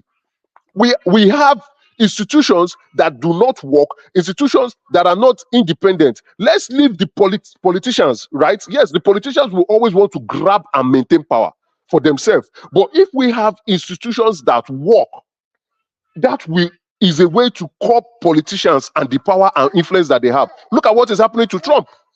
A United States president, can it happen in Nigeria? It can never happen. It can never happen. Look at even during his presidency, institutions fighting against him. It can never happen. Everybody bowed down to the president, and not just only to the president alone, they bow down to the president and his boys. Little power that we have, we use it to oppress people. Look at what is happening to Very Dark Man. Look at what is happening to that boy.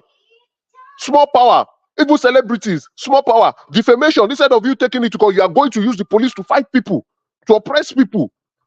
That's who we are. We are wicked people. When I say it, everybody, you are like this. We are wicked people. We just need to own up. We are wicked to ourselves. We are wicked to the country.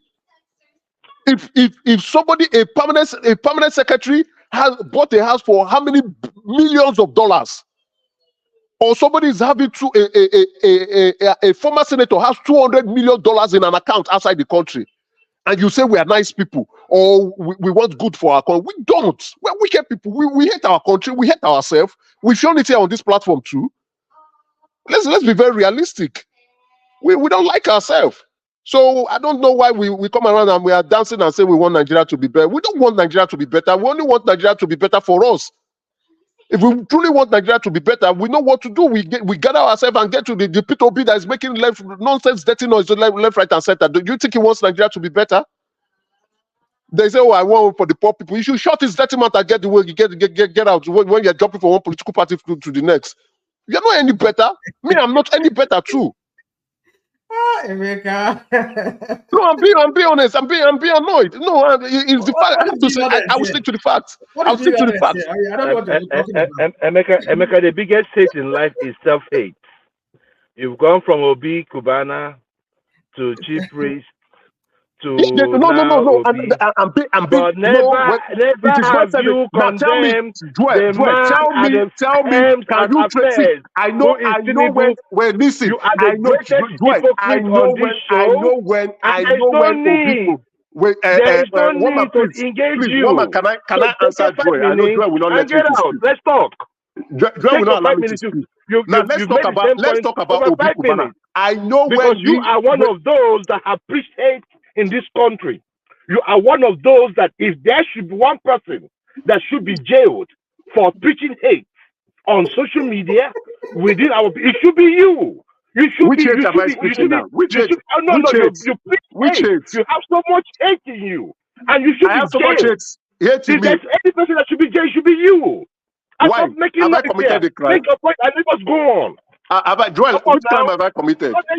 When Mike told you that Igbo people are one of the biggest criminals in the country, was he lying? It doesn't matter if what you think, but they are not the ones causing you Can you hear yourself? Can you hear your ridiculous self? It doesn't matter that Igbo people are spearheading crime in the country. It doesn't matter that Igbo people are criminals. It doesn't matter, Joel.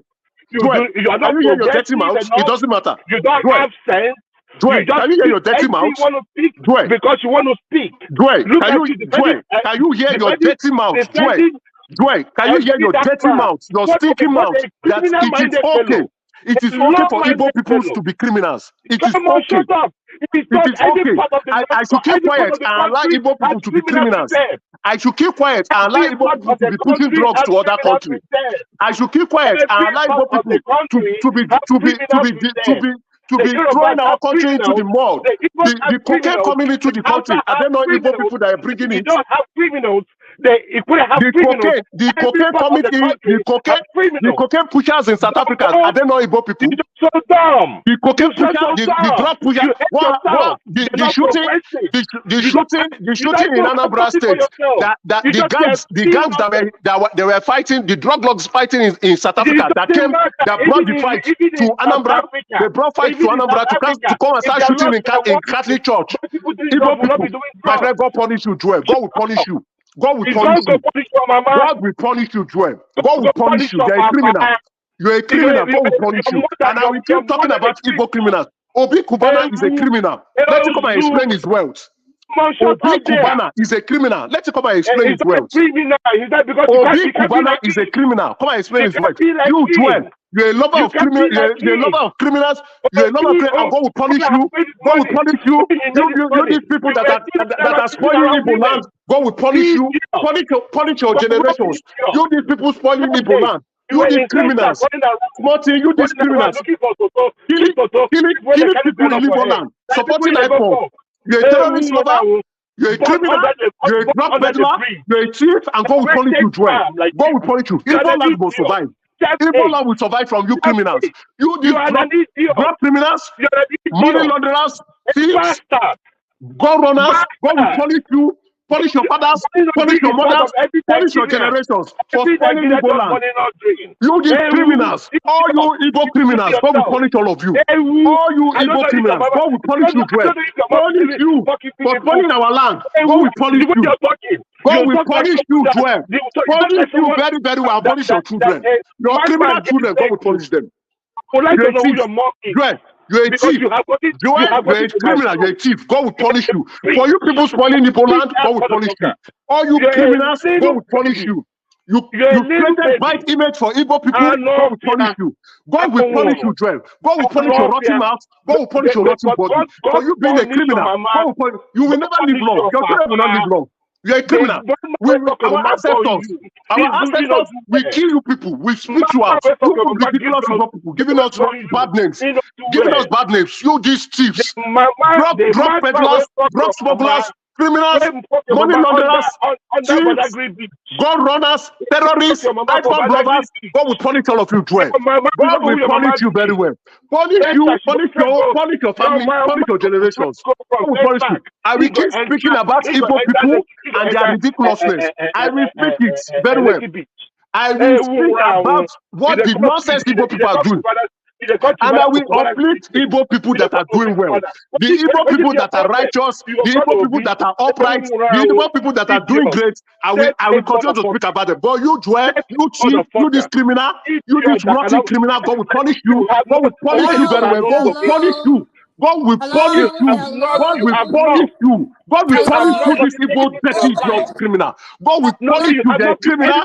You're a criminal. You're a thief. You're a criminal lover. God will punish you. God will keep punishing you for bringing crime to our country, for bringing crime to our land, for bringing thieves to our land. God will punish you. God will punish your children. God will punish your children. You will not continue to be in Igbo land. You people will die. All you Igbo criminals, you will die. All you Igbo criminals, you will die. All you Igbo criminals, you will die. All you Igbo criminals, you will die. Joel. You Igbo criminals, you will die. Joel, go. Joel. Emeka. You're a criminal. God will punish you. You're a criminal. Emeka, I'm talking to you. Could you please respond to me when I'm talking to you, please? Emeka, can you hear what I'm saying, please? Madam, call Joel, don't call my name, please. Call Joel, don't call my name. Call Joel, don't call my name. Don't call my name. Please, don't call my name. Don't call my name. That's the reason why you cannot go further in life. Joel, you're a criminal. You know you're a criminal. You know you're a criminal. You're a thief. All the Igbo thieves ridiculing our country. Ridiculing our country. Stop. God will punish all the Igbo thieves. God will punish. No. Emeka, please, can I speak to you, please? please, Dede, please. Can I speak to you? Go ahead. Emeka, please, okay? I don't know me, you don't know me. But one thing I want to tell you is we are all entitled to our My first question, hold on. My first question is, do you love Igbo criminals? Please, Emeka. No, answer my first question before you talk to me. If you don't want to answer my first question, I will exit. Do you love Igbo criminals? Let me tell you. No, answer yes or no. Because this is one thing I don't like to play with Igbo people. We love Igbo people love Igbo criminals. Do you love Igbo criminals? Yes or no? I'll say no, I don't love Go ahead, then talk to me. Talk to me. I'm not a criminal. Listen, no, I didn't call you a criminal. No, I'm just saying, do you love Igbo criminals? I said I do not love anything that has to do with criminality. I don't care. Go ahead. Then you can talk to me. Talk to me. I'm listening. Now, what I want to say to you is, please, okay? I'm probably going to say it in Igbo. Biko, Dede, calm down. Calm down. That's all I'm saying to you. Calm down. This back and forth is not worth it. Biko, okay? Biko, because at the end of the day, you have Omaka. Joa has kids. Please, let us be cautious. I know and your Omaka Tibete Nimeya. It makes, it's not good at all. Please. Out of the respect I have for both of you, that's why I came in. We cannot keep doing this.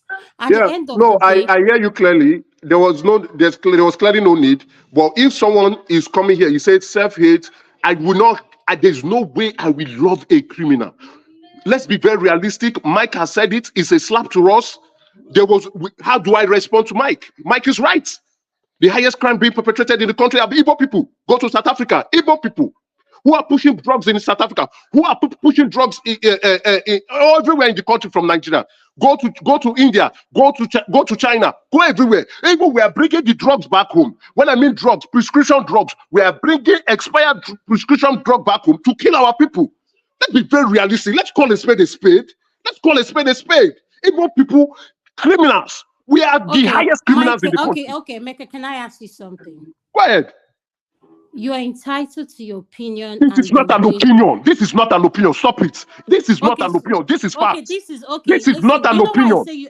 Go and check the crime rate. This is not an opinion. Stop. Don't use the word opinion. This is fact. Who pushes drugs in South Africa? Can I say this to you? Go ahead. I agree with everything you're saying. But can I ask you? Go ahead. When someone says that Igbo people are portraying this, that, all I'm saying is why does that trigger you a lot?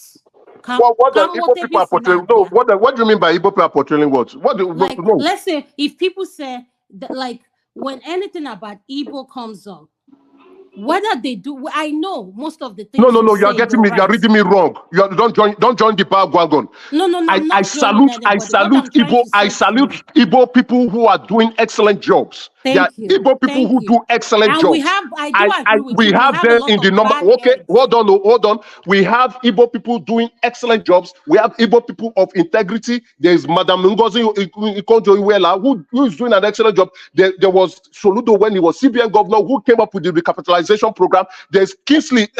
There's Kingsley who was former CBN governor who is trying to run for president. We have good people of integrity. Likewise, we have lots of Igbo criminals. Yes, we have lots of Igbo criminals. And as an Igbo, hold on. As an Igbo, not just an ordinary Igbo man, as an noble Igbo man, it hurts me the way our people behave. We worship and chase money. We can kill for money.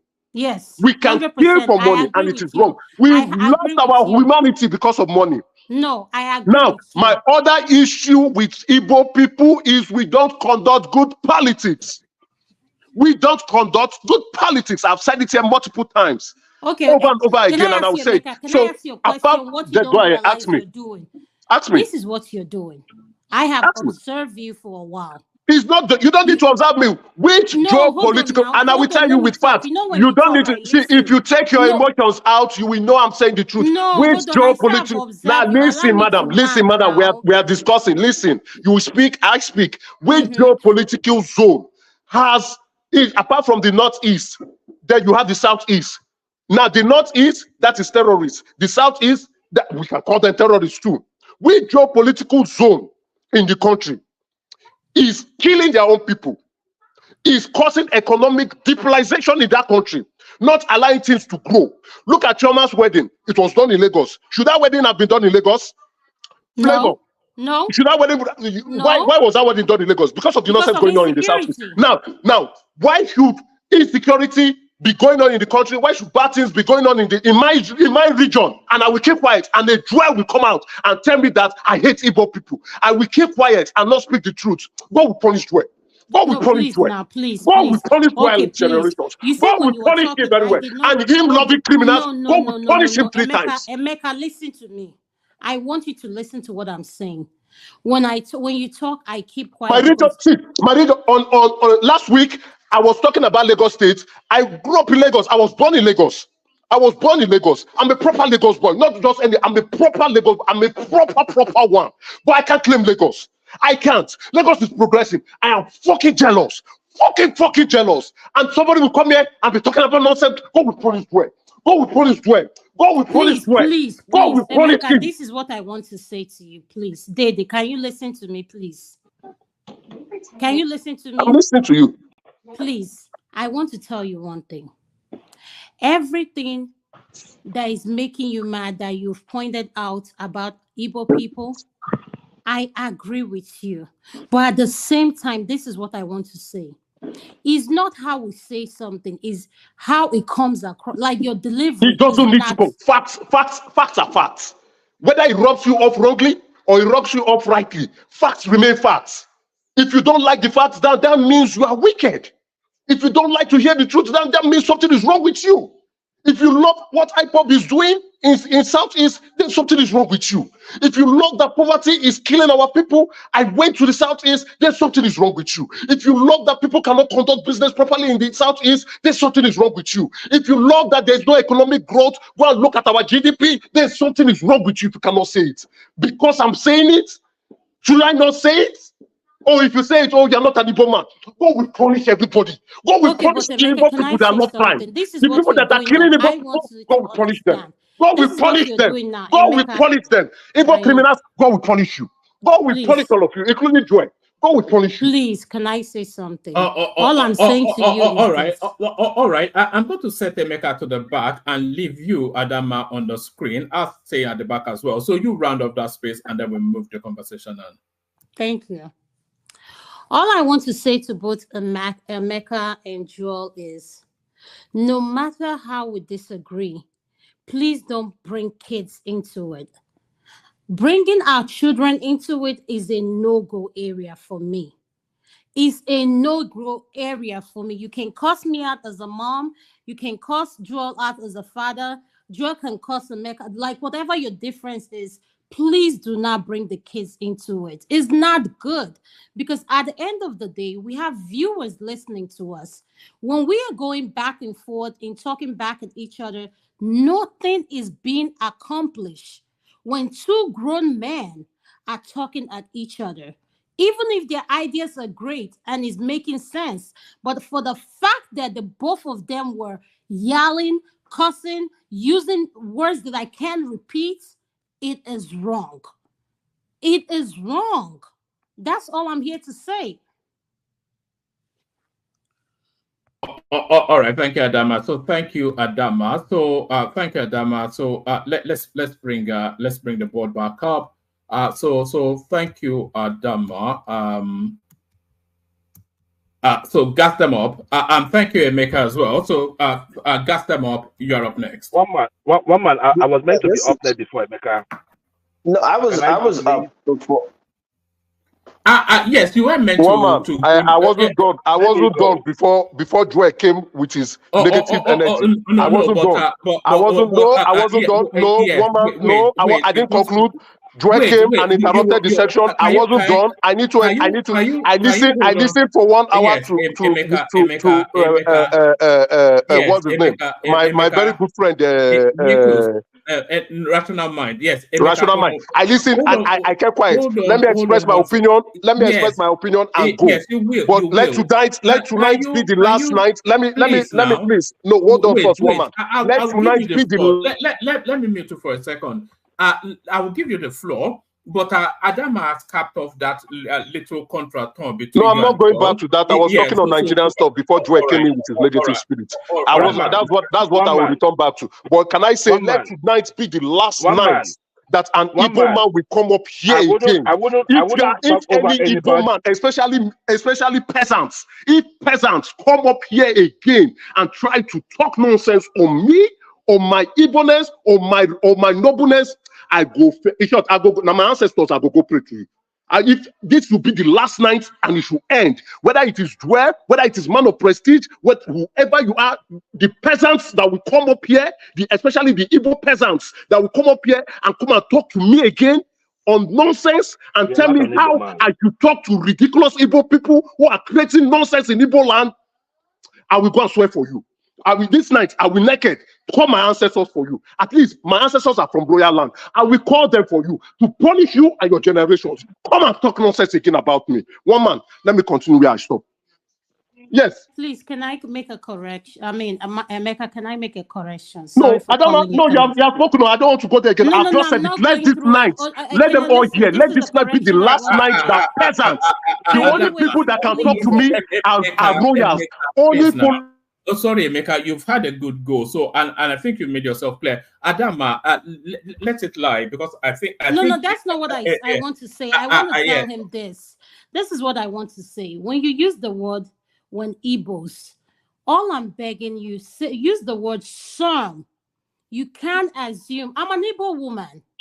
No. When I'm using that word, I don't mean you. I don't mean good, well-meaning, hard-working. That's what I just want you to use the word some. Some. He doesn't have sense. I don't mean those people. For those people who continue to represent our land in the right way and continue to make our ancestors very proud, we will continue to push you and salute you and continue to respect you and even to bless you as you go on and represent Igbo land the way Igbo land should be. But for those bad eggs and their sympathizers, including the criminals and the IPOB lovers and IPOB users and IPOB activists, all of you, let today be the last that you will come on this platform as a peasant to come and talk to me about how to address issues in Igbo land. I will not speak to peasants anymore again. What I will do is I will go naked and I will call my ancestors for you. I will go naked this night. Call my ancestors for you. If the peasants will come and talk to me on how I should address Igbo issues, don't worry. You are not an Igbo man. One man. Go ahead. Your matter has settled. I don't already cost you. Your matter don't settle. I don't cost you. Your matter, Joy. Your matter is settled, and I'm not withdrawing my statement. My ancestors will talk for you. I don't cost you. I don't cost your children. Your children are gone. I'm done with your children. I'm done with you. So that's fine now. That's fine, because I was not talking to Dwell. I was not even talking about Igbo people, and Dwell decided to come in. Dwell's matter is gone. Emeka, hold on, Emeka. One man, I'm not joking. One man, I am not joking. Wait, one man, hold on before you come in. I am not joking. For Dwell to make me go to that level of anger, right? I have invoked my ancestors. Dwell's matter is finished. I say, look for your father. It's look for your father. My father is royalty. Your father is a peasant. Look for your father. No. Let's not. Joel, who is your father? Your father is a peasant. Your father was my father. Who's your father? I don't want to set you to the back, but your ancestors were peasants. They worship my ancestors. No. Emeka, please now. Emeka, you know how much this platform is fond of you. Everybody loves you here, but sometimes cooperate with us. And that's why I'm saying it now. Let today be the last. Let today be the last. Emeka, and if we end today should be the last. I have tolerated it enough. I have tolerated it enough, especially when it's coming from peasants. I've tolerated it enough. Let today be the last and the end. All right. I think I'm going to set you both to the back. Yes.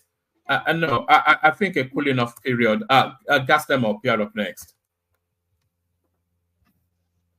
Wow, how do I follow up behind that, man? That was Yes. spirit. Talk to us about Very Dark Man. I think that's inoffensive. Yeah, let's get the Very Dark Man. We've had it in the past, but I think this is the most high. Yes, sometimes we put people in the ring to vent their spleen and release that energy. But I think this one wasn't going to stop.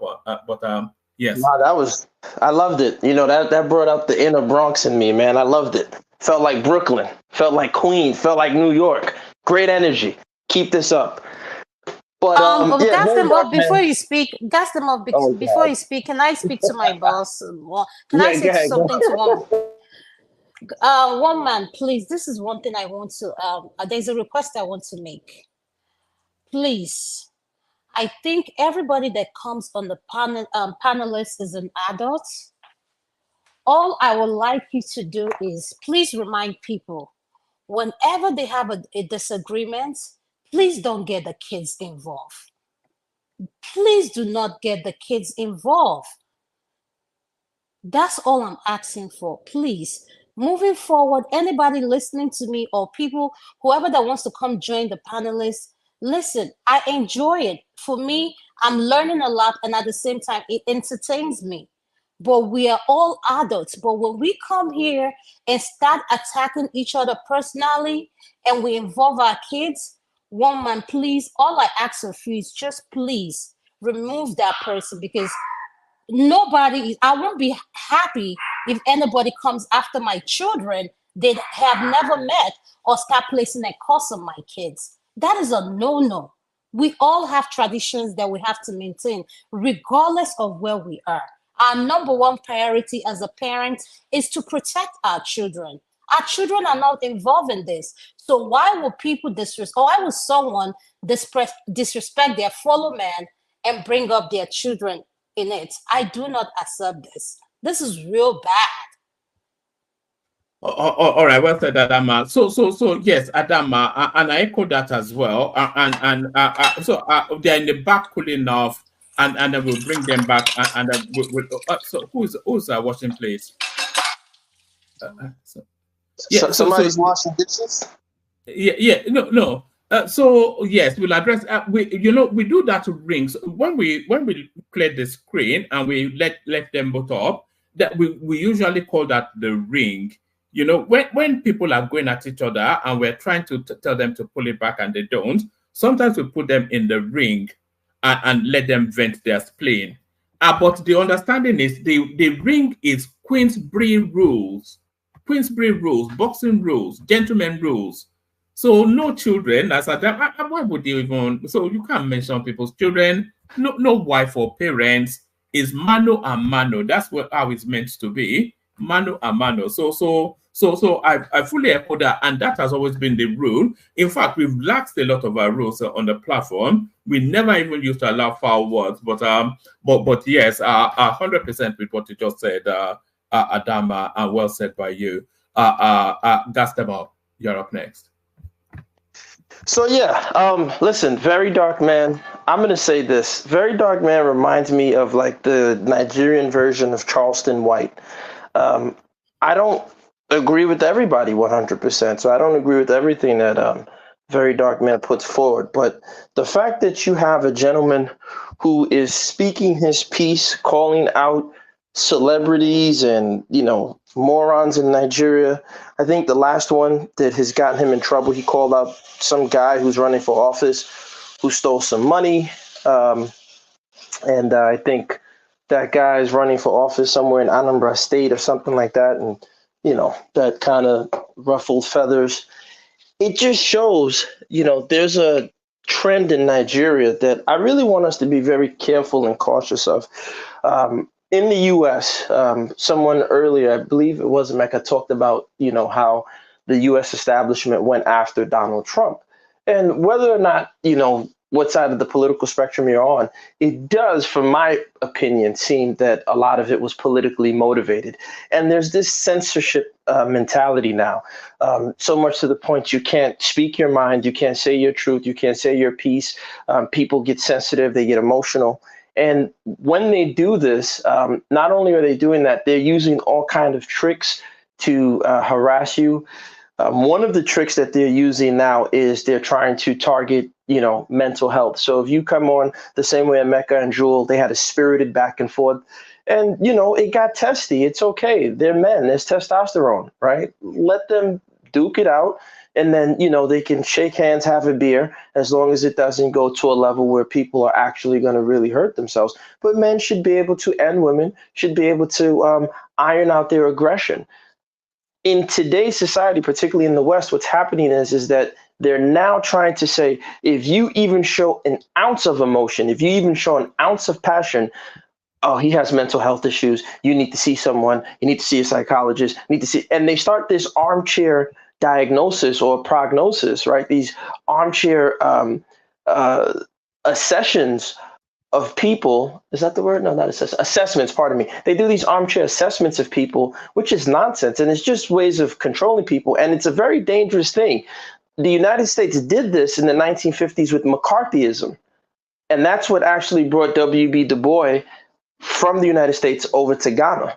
And we in Africa, because one thing about us, especially Nigerians, whatever Oyibo do, we must copy. And when we copy the most useless way. We're now coming with this defamation. You insulted my character, defamation. You insulted me, defamation. Stop being so goddamn sensitive.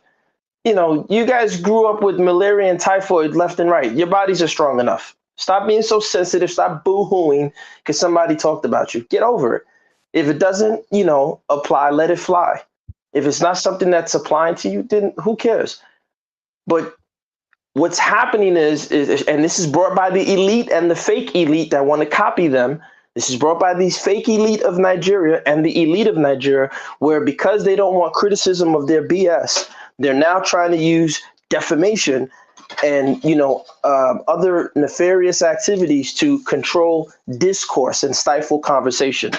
And so I'm hoping that, you guys on these platforms can see through this stuff and be very cautious, because Nigeria can embrace this McCarthyism that happened in the United States in the 50s. So I hope they free Very Dark Man.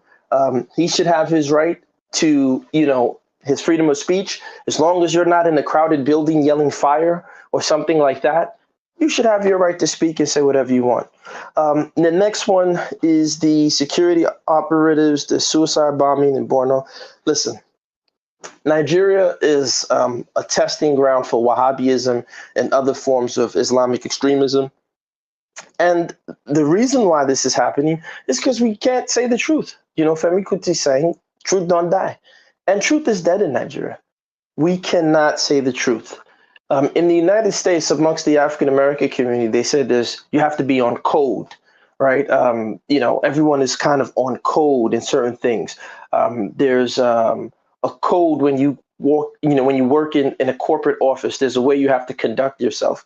And the truth is, we Nigerians don't want to say the truth about ourselves. We're on code, right?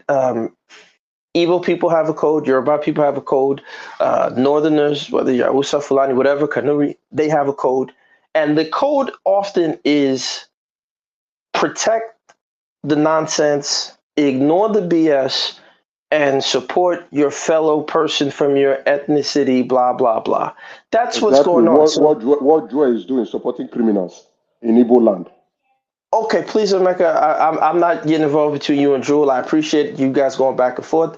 That was gangster. I like it. I love it. And I hope you gentlemen can have a beer and iron out your kinks.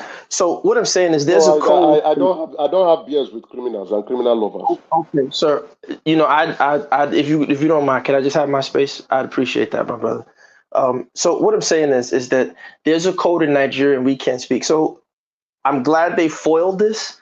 But it's not the end. The conditions that allow for an extreme interpretation of Islam in northern Nigeria. I'm not a Muslim, Some of my greatest, associates and comrades. Sorry, guys. I somewhat agree with you. I agree with that thought that that Nigeria might well be a testing ground for some extreme version of Wahhabism, because we don't see the sort of Islam being practiced in Nigeria practiced anywhere else. Even in Saudi Arabia, where they're now having swimwear contest and whatnot, and opening beer parlors. So I think you may well be right. Because this is why I said Nigerians have a very annoying habit of copying and history. No one likes to read. No one likes to read. They take one BS source and they jump with it. I don't want to get too political, but what on earth is a Shua Arab? It doesn't exist. I know real Arabs here in the U.S. They would laugh in the face of someone, but I'm a Shua Arab. What are you talking about? But only in Nigeria will a West African call themselves a Shua Arab. Anything in order to not be African. Anything in order to not be black. You can be the greatest Muslim in the world and be an African. What's wrong with our people? But look, man, the conditions that create this type of, behavior are still on the ground. It's ridiculous. You don't see al-Majri in Malaysia. You don't see al-Majri in Lebanon, in Libya. You don't see that stuff. But why is it in Nigeria? Heck, even in Senegal, I don't think I've seen any al-Majri in Senegal. Maybe there is, right? I don't know. But my point is this, right? Is that, look, we as Nigerians, we have a long way to go in terms of abandoning this code, right, that we do with ourselves in this way that we treat ourselves. So I'm happy that they stopped it. I'm happy that they foiled it.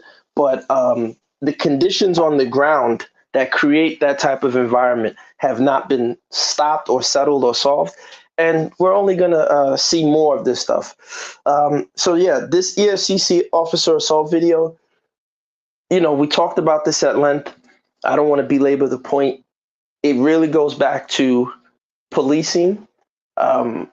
We live in a society where the police, I don't know their training, so I don't want to say they don't have it, but there should be proper de-escalation and escalation of force amongst Nigerians. I always like to talk about Fela, but I'm not going to talk about Fela. So he had a song that talks about policing in Nigeria, and it's not Alagbon Close. It was one of his unrecorded stuff. I have a lot of his material.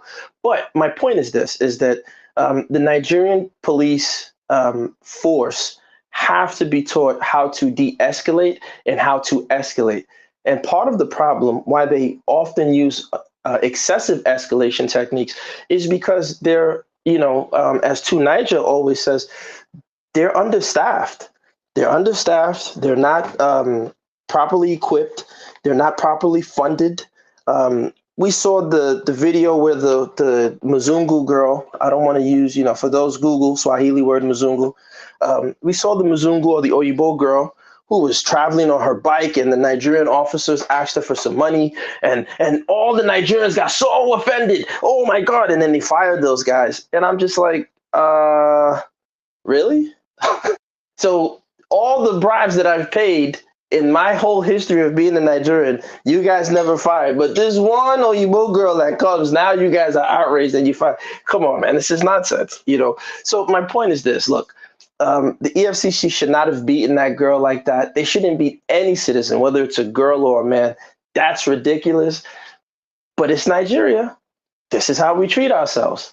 This is how we get down, right? So it is what it is.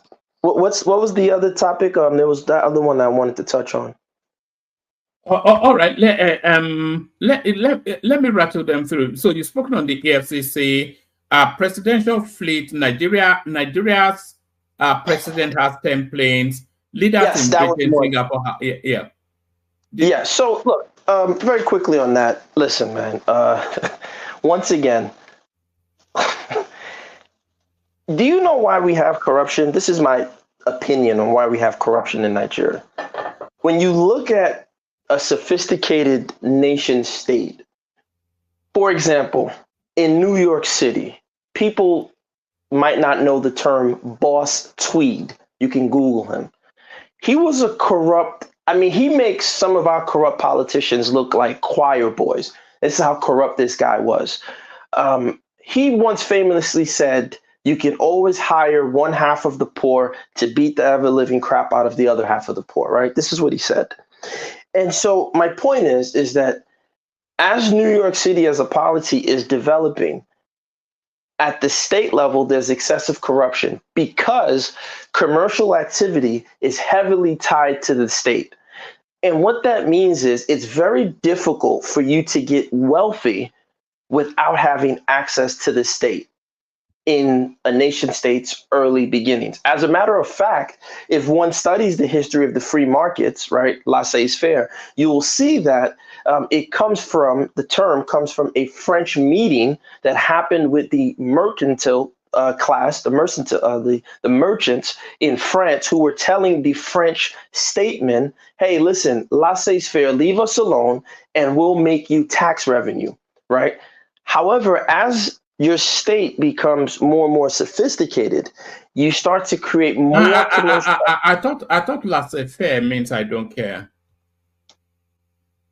No, sir. Laissez-faire, leave it alone.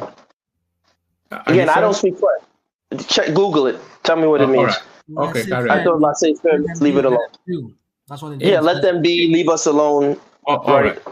But my point is this, is that as you develop a more sophisticated nation state, what happens is that you have more commercial activity. So people don't have to be tied to the state as much in order to generate wealth. Well, unfortunately, because of bad policies and consistently bad policies, Nigerians, in order to get wealthy, it is very, very difficult for any Nigerian to say you are going to achieve a certain level of stable wealth, right? Stable wealth that will last you for a few generations without you being tied to the state. And so if we start opening up, for example, our ports, if we start making, respecting contract law, if we start embracing proper commercial activity, that would mean people can get wealthy outside of the state, then I think we'll see less corruption, because now a person doesn't have to be, wedded to the state in order for them to get wealthy.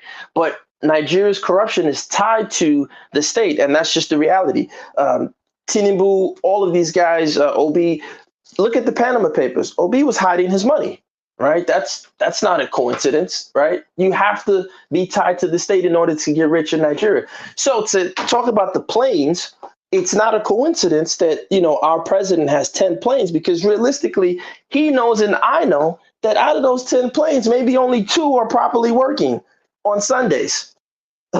You get what I'm saying? The rest are like come and go because they're not properly maintaining them.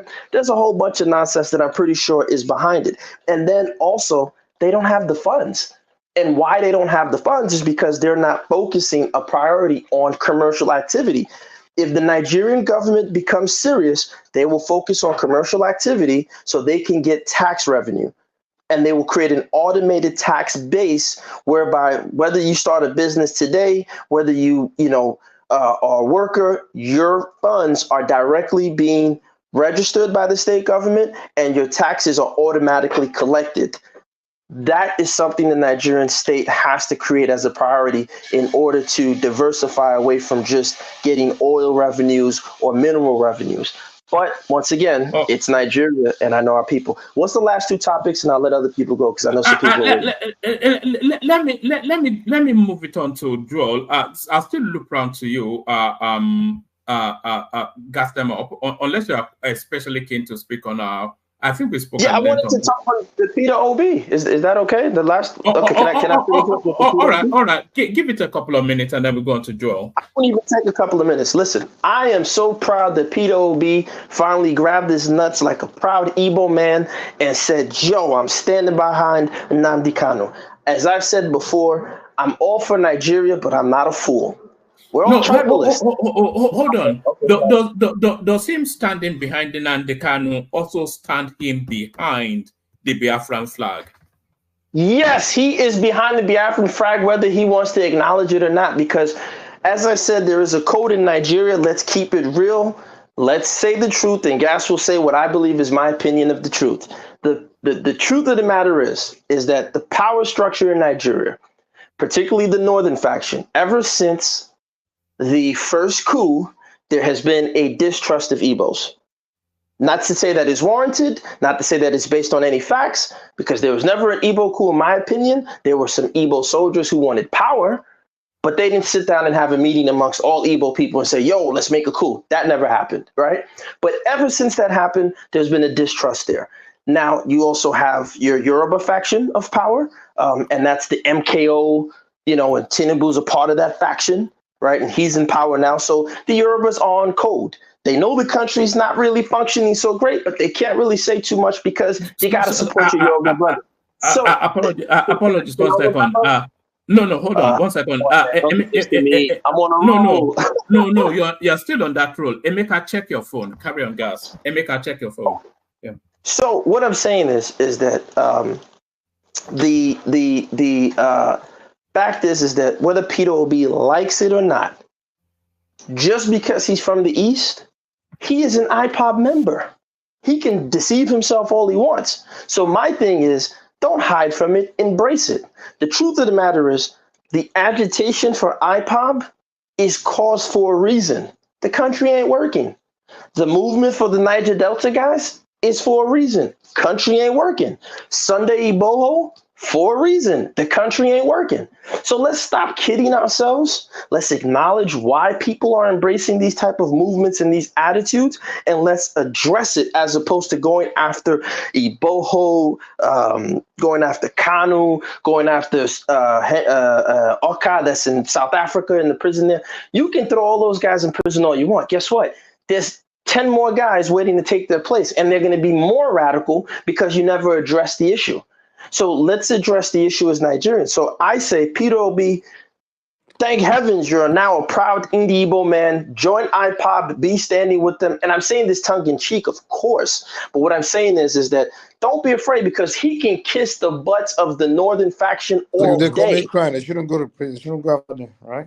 Mike, please don't do this. One man, I don't want one. I don't deal with Mike. I'm not really, talking to you. I'm just speaking out there, man. If you don't like so it, man, I'm going to hell. one man, if I did this, I'm throwing in the back. I'm almost done. I'm wrapping up. I got 1 more minute. Let me wrap up, Mike. Please don't interrupt. Wrap up, then, dummy. God damn it. You see what I'm saying? You see what I'm saying? This is what I'm calling it. Now, if I come on here and I say, hey, he should shut up, it's fine. We've already had one battle. I don't want to battle. I'm just saying, respectfully, as the host, I'm asking you, can you call him the order for telling me to shut up unprovoked? Because I didn't talk to him. I didn't insult him. All right, Mike, I'm calling you to order.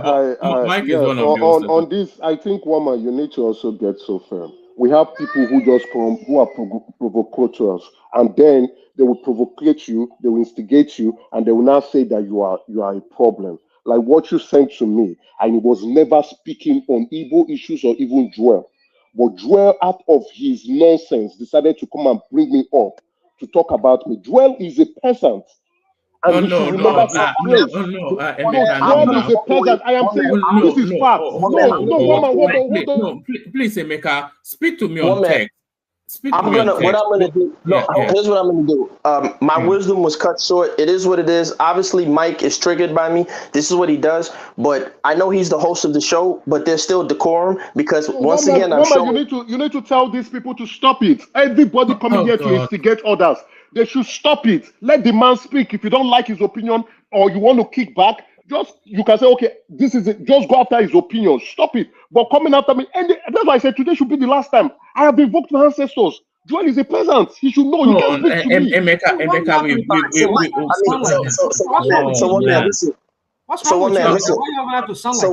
Listen. Hold on. I am not joking. This is not a joke. Enough is enough. This is not a joke. I meant what I said. I meant it. I am not joking anymore. I have Emeka, this is I have said it, except I am not a prince. Except I am not a prince. What I said tonight was happy to dwell on his generation. Except I am not a prince. Except I am not a prince. What I said tonight, we have to dwell on. No. Emeka, I've set you to the back. Emeka, it's getting too much. You know, it's getting too much. So here's what I'm going to say. I don't have a dog in the fight between Emeka and Jewel. That got nothing to do with me. But what I will say is this one, man, and I'm not talking about it no more. I was on a roll. I was getting to wrap up my point about Peter O.B. And Mike, even though he's a host of the show, I respect that. He didn't have to tell me shut up and get on and criminals. I didn't say anything about that. I was flowing. You can read the comments. I didn't say nothing to anybody. He has an issue with me and he's expressing it. And I'm just telling you that once again, so we don't have to be biased. I have a platform. I don't care about YouTube. But what I'm saying is anybody who was on my show knows that I never carried my show like that. Everybody had their fair chance to speak. There was no favorites. Okay, my apology for telling you to shut up. No, it's cool. I'm stopping. Okay? I'm stopping. All right.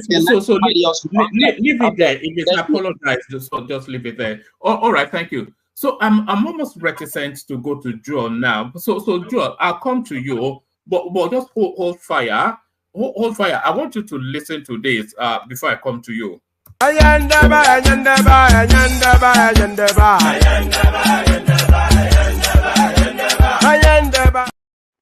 Yendeba. So just you know, Adaba, she took time off washing plates to come and douse the flame. So somebody just has to take the high road, and I know you for taking the high road. So just go to the politics. You can vent your spleen on Reno. One man, you can't tell him no. Stop it. You can't tell a man who instigated me, and you are still trying to want to twist it. One man, stop it. I might stop coming on this platform. Stop it. I was speaking on my issues. I was speaking on things, and I was going to the topic. I've always respected sticking to the topic. But you have instigators, and we have one, apart from one incident now, where Mike insulted someone who was expressing his opinion. It happens here regularly. It happens here all the time. And when somebody cannot take the heat or the reaction, they now try to twist it. One man, stop it. Don't do it again to me next time. Please don't do it again. I don't come here to insult people, but I will react harshly to you. I speak on my issues, especially on my Igbo issues, because it hurts me. Our place is turning into a 6 feet of criminal den.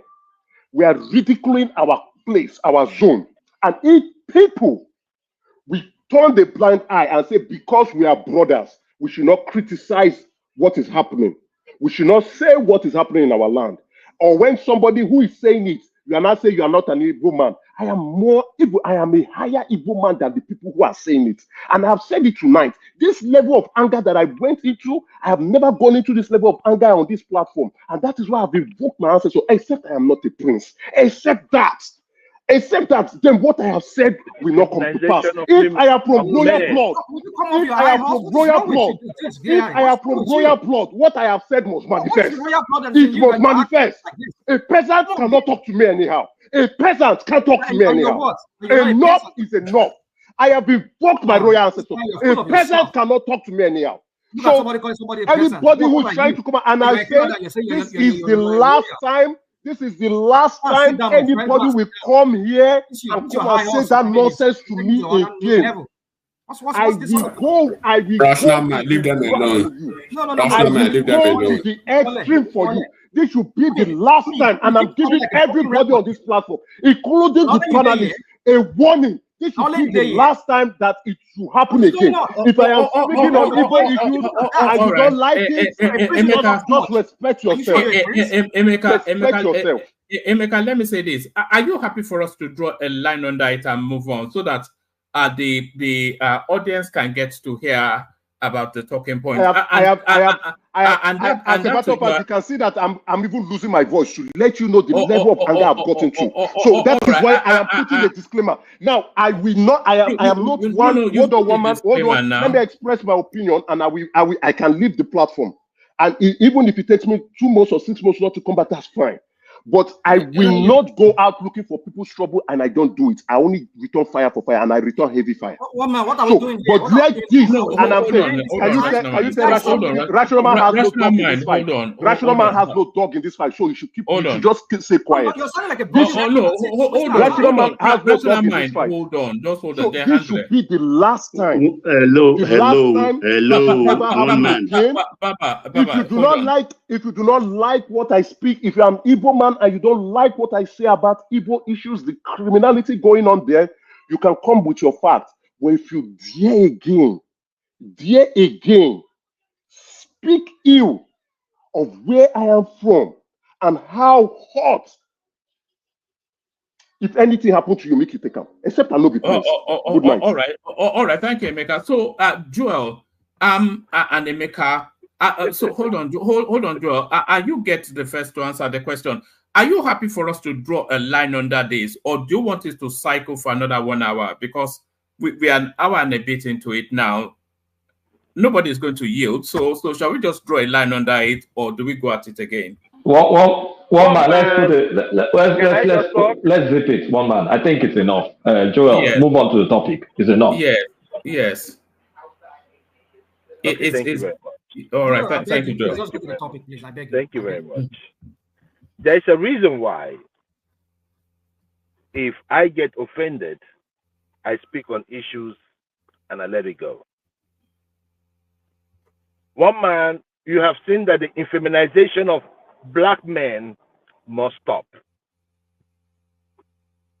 It must stop. And we also have to have issues that have to deal with black men being with their kids. Most of the time, we come out and we speak on issues, and based on what we feel or what we think about the nation or about us or about other tribes, something is certain. Every one of us has a part to play in what is going on in Nigeria. Criminality has no base. For every kidnap you have seen in the Southeast, there are over 100 kidnapped in the North. There are over 20, 30 missing in the Southwest.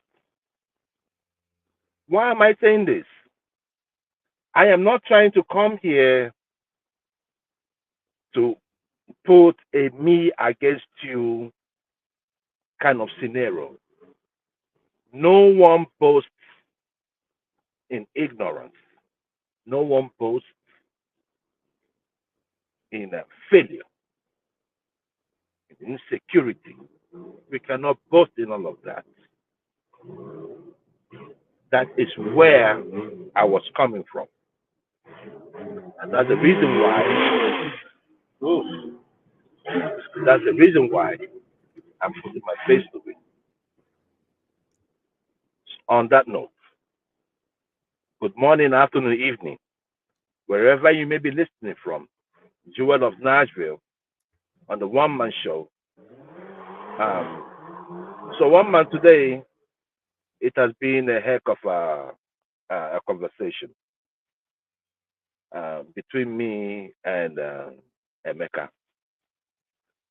I don't have really much to say on that issue, but I always have issues with generalization. You do not generalize, you do not come up and say the Igbos.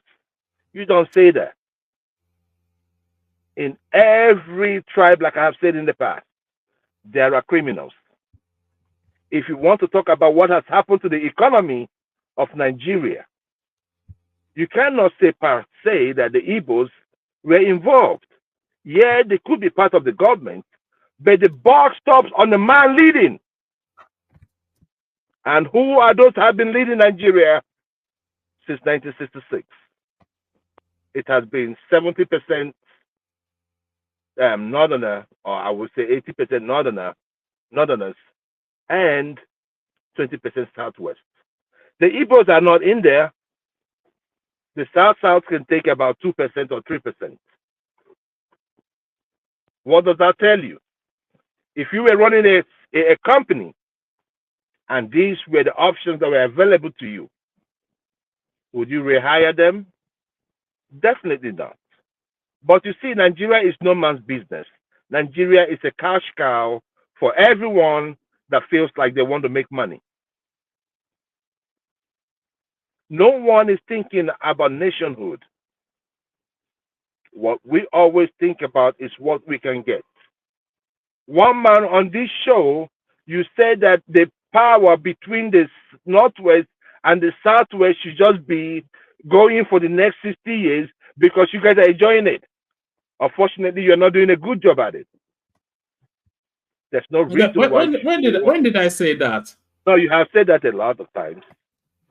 Clip that one. No, you have said it a lot of times, and I thank God that we have. I think no. You've said it a lot of times. But if the issue is this, you're not doing a good job at it. Today in Nigeria, for those of us that like or see Obi as an enemy, everything he has told us is happening. We're not producing enough. We're not producing. The issue of power is a problem. There is no emergency of power in this power sector. There is no emergency in agriculture. There is no emergency in production. These are the talking points of Obi. But today, some people that feel that they have sense will come and speak against the man who came before his time. You can hate the man all you want. For those of you who come on this show to pick a bone with Obi, well, I don't tell you to tell me. I want you to show me. Obi showed it. And for some of those that say they want to do a documentary, I think it's a documentary to La La Land, you're not going to get nothing. If those that are competing with him could not get anything, what can a light feather like you do? You can do nothing. So the issue there is this. As Nigerians, we always have to learn how to receive the truth. If we had made a mistake, we should accept that we had made a mistake. If you need 2 more years to tell you that we made a mistake in Tinubu, then I think you need to resharpen the way you perceive things. In Igbo land, we say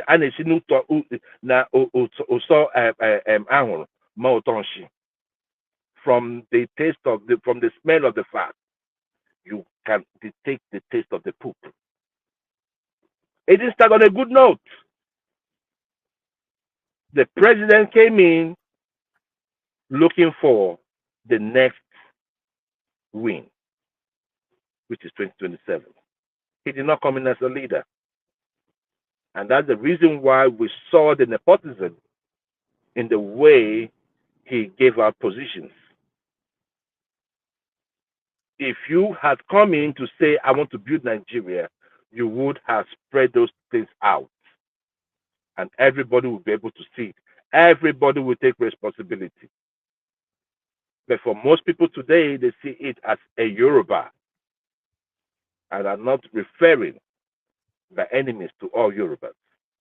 I'm referring to the Abado part of the Yorubas, which have shown that they are just an elevated version of the Amajiris. They can't think for themselves. They cannot even see danger when they see one. So that is the issue that we have in Nigeria. Hold on, please. Can I just land my thought, please? I'm making a point. This is 1 year. Now somebody is telling us about 14 months. The other day, Baba was talking about 14 months. We have gone from 1 year now to 14 months. 2 years is around the corner. 1 year more, we start talking about politics. Governance is ended. We know how it is in Nigeria. The man in power is not thinking about how to even unify the South. He's going by it by trying to build an organization that never existed or existed but was not even effective, which is the Southern Governors Forum. We all know what is going on. You don't do it through that way. If Obi has taught you something, because we know we have so many empty skulls in Nigeria, is that if you work for the people will remember you. Work for the people. Deal with the issues that have to do with the people will remember you. It does not matter what 1,000, 2,000, 3,000 of Atiku, Buhari, El-Rufai, or whoever they are. Work for the people. Direct your policy at the people. We come on this core program. We keep speaking about these people.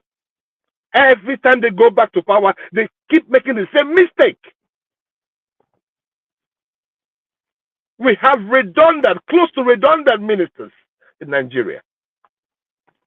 1 year plus, Tinubu has not thought in his own dumb wisdom. I know he's dumb. So replace them, or replace some of them. And not some of them, most of them. And if possible, even reduce the numbers of ministers. I don't care if the Southeast has any minister. Give me 40 ministers, effective ministers, 15. Let them come in and do the job. Do the damn job. We keep talking about how the Constitution, we have to do this. It's not working. Folks, it's not working. For how long can we continue to preach this issue of let's allow this to happen? No. It's not working.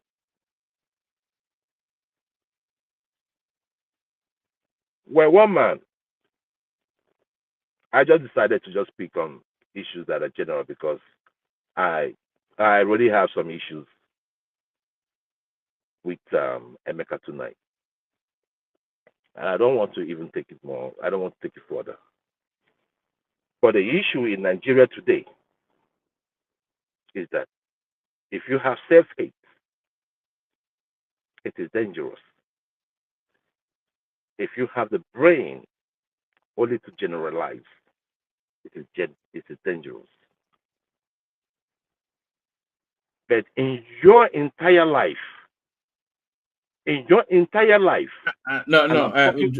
everybody. I'm talking to everybody on this damn show. And if you're listening to, the Igbo man has paid their damn dues in this country. We paid our dues. Whatever we had today was just off $20. We have taken enough. In the 60 or 40, 50, whatever years that we had government in Nigeria, the Igbo man was not one. You guys have been sharing it amongst yourself. If there is criminality anywhere, that's a fallacy. No, there's no one sharing among themselves. It's a fallacy. What I'm just saying is just reality. It's not reality. It's some bullcrap. Hold on. What I'm just saying is this. The presidents have come from who was the president, different minorities. Who was the president in 19? Hold on. Who was the president after 1970? What go on? After go on. No, allowed too many bullcrap on this show. That's why I came into this. I haven't watched the last show. So many we had Shagari. After Shagari, we had Buhari. After Buhari, we had Babangida. After Babangida, we had Shoniko. After Shoniko, we had Abacha. After Abacha, we had hold on, please. After Abacha, we had Obasanjo. We had Abdulsalami. After Abdulsalami, you had Obasanjo. After Obasanjo, you had Yaradua. After Yaradua, you had Goodluck. After Goodluck Jonathan, you had hold on, please. You have Buhari. After Buhari, you have who? Tinubu. Okay. What I'm trying to say who's sharing among who? How is that sharing anything among? Hold on. The buck stops at the table of the one leading. No. You said we are sharing. Who's sharing? If there's any problem, hold on. Do not generalize it.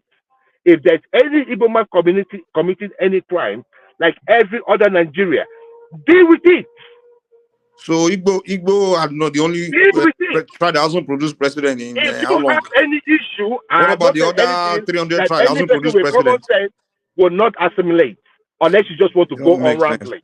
If any Igbo man is committing any crime, like every other person, deal with it. That's what I said. Exactly. That's why we should look at it. Let's deal with the criminal, not the ethnic group. But do not come here to generalize. No, you're the one that was generalizing. I came to correct you. What are you talking about? Whoever is coming here, I don't know who I'm talking to, and I don't want to know. Whoever I'm talking to, you were generalizing, and I came to correct you that we should not ethnicize criminality. That's what I'm talking to. If we have issues that have to do with criminality, deal with it. Exactly. But you deal with the criminals, not the ethnic group. How dare you come up here and say the Igbo is this? I mean, I saw the trajectory. It went from if you're referring to me, that's not what I said. And now to P2B. You understand what I'm saying? Keep talking trash. And I have said it. Look for your father. You would have done the same thing. Look for your father. Look for your father. I have not said anything wrong on this show. I just said look for your father. Because there's nothing the Igbo man has done in Nigeria to deserve the Igbophobia. You guys have to straighten up yourself. Oluwole is not an Igbo name. Bullshit. What's Igbophobia? Right? Oluwole is not an Igbo name. And in the north, I know that there are you remember that I've not finished my where we are. We have to. No, I'm not going. I'm not going to that level. No, I'm not going to that level. It's Mike has already handled them. You guys have to give me a little bit of a break, because this is getting. I'm getting. One man, please, let's zip this ethnic stuff. We're here as individuals. Let's stop this bullshit. So one man. I'm going to leave it here. Please, can I speak so that I can leave, please, if you don't mind? All right. Can I just end it? I'm not editing on the editing note. Round it off. Yeah. Please, the issue of criminality should be done at a horizontal level. Deal with it the way it ought to be dealt with. It has no color. It has no tribe. It has no language. If someone is corrupt, if someone is a criminal, that person is a criminal. Deal with it that way. He's contradicting himself. Do not allow the issues. Can I just finish, please? Yeah. The issue of the state not living up to their responsibility has to be called to questions. If you think it's about the criminality, what about the border? What about the oil theft? What about many things that goes on within our system? So let us look at a holistic way to deal with our problems instead of attaching it to religion and showing how empty that we are. Thank you very much, one man, and I love you all. Thank you. All right, thank you, Joel. Adama, let's hear from you. Adama, thank you, Joel. Adama. All right. Let's hear from Kulata. Can anyone hear me? Kulata, please, can you just give me 2 minutes? I didn't round up my stuff, right? I'm not going to that place. I think I'm cool now. You see, Nigeria, we have our challenges, right? We have our deep-rooted problems, but a lot of us have actually failed to understand how the power structure in that country is being designed. If you are very open and very observatory, you will notice that in Nigeria, yes, we are separated by religion and ethnic groups. We also have classism. The power brokers, or you can tell them the elites, which includes the politicians, the royals, and their associates, and then you have the followers, right? I think the followers do not really understand how power is being organized and designed in the country. Yes, we've suffered military coup. So in the Nigeria now that we are speaking today, we must be enlightened enough to take out what the military has done because that's an illegal government. They took power for themselves. We must start at some point if we want to begin to look at our challenges or our successes from 1999 because we've not had any interruption in power. And discount what started from 1960, even from 1953 when we had the parliamentary, before we had the general election. If you ask me, we have our challenges, yes, but at the same time, we've had our successes. Now, I will go back, unfortunately, to the Southeast. Unfortunately, why? Because a lot of noise. I think Mike came in and said the right thing.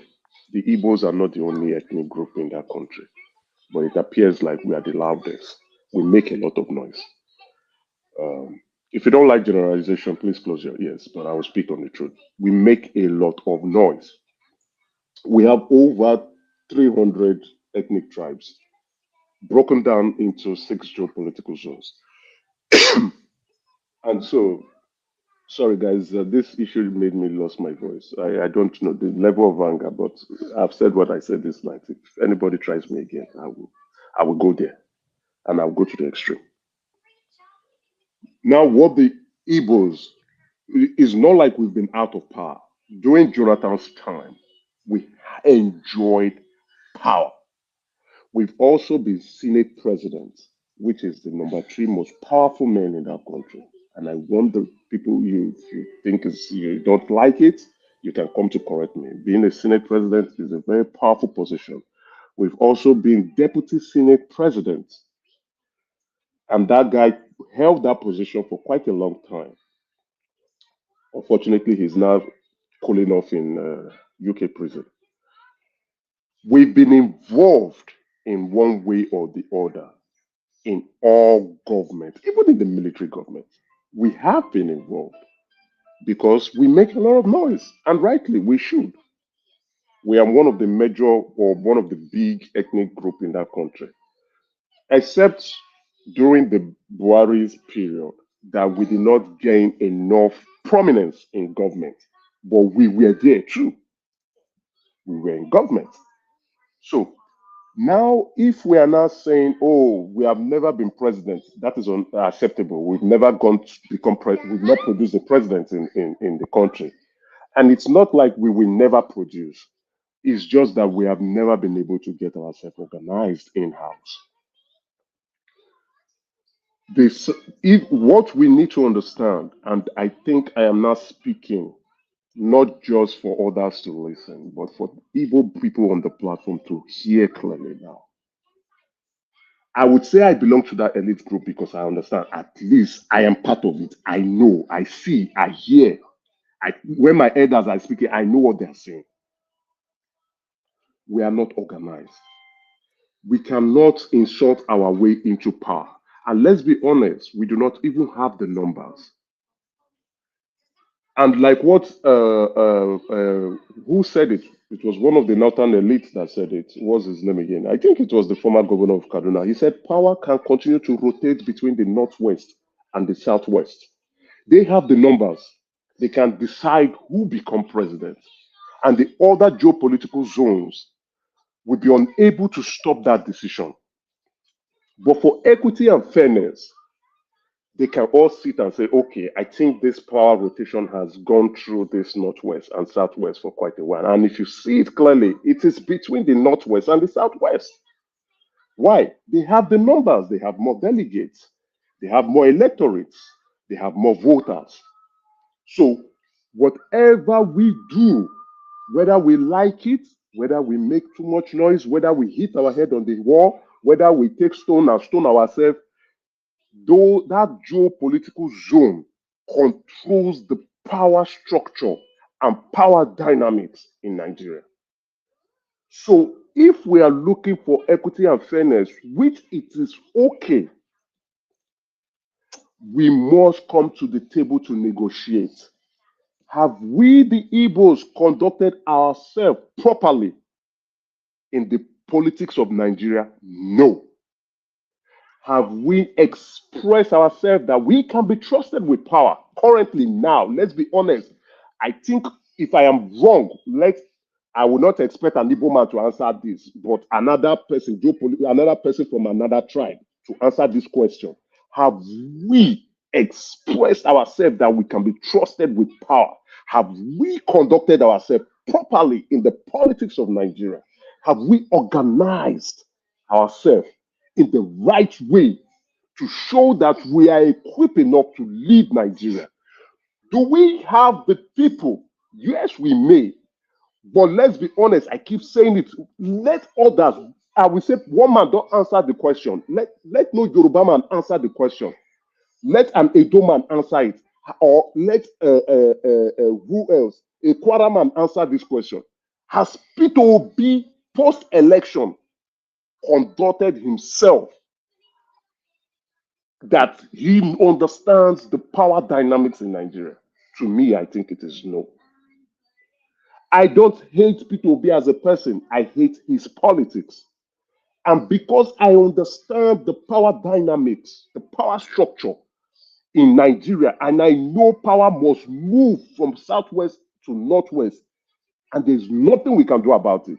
And for the very first time, we had 25% chance to produce somebody who will go into office. We ruined it. Why would other geopolitical zone look at us and say, okay, we want to vote, we want you people to go? Before the voters would vote, the elite will pick the individual that will represent their political party. If you don't need to like it, this is the fact, this is the truth, this is the cocoa. You can speak all your nonsense English, but before you come to national prominence to become a political candidate for a major political party, the elite will sit down and decide one who more that minute, person is. Emeka. One more minute. That is how power is done in Nigeria. That is how power is decided. If they say no to the Igbos, there is nothing we can do other than to negotiate, other than to speak, other than to extend our hands in friendship. We can't insult our way into power, but first we must go back home and do the house cleaning. We have nonsense going in our zone. We have IPOP.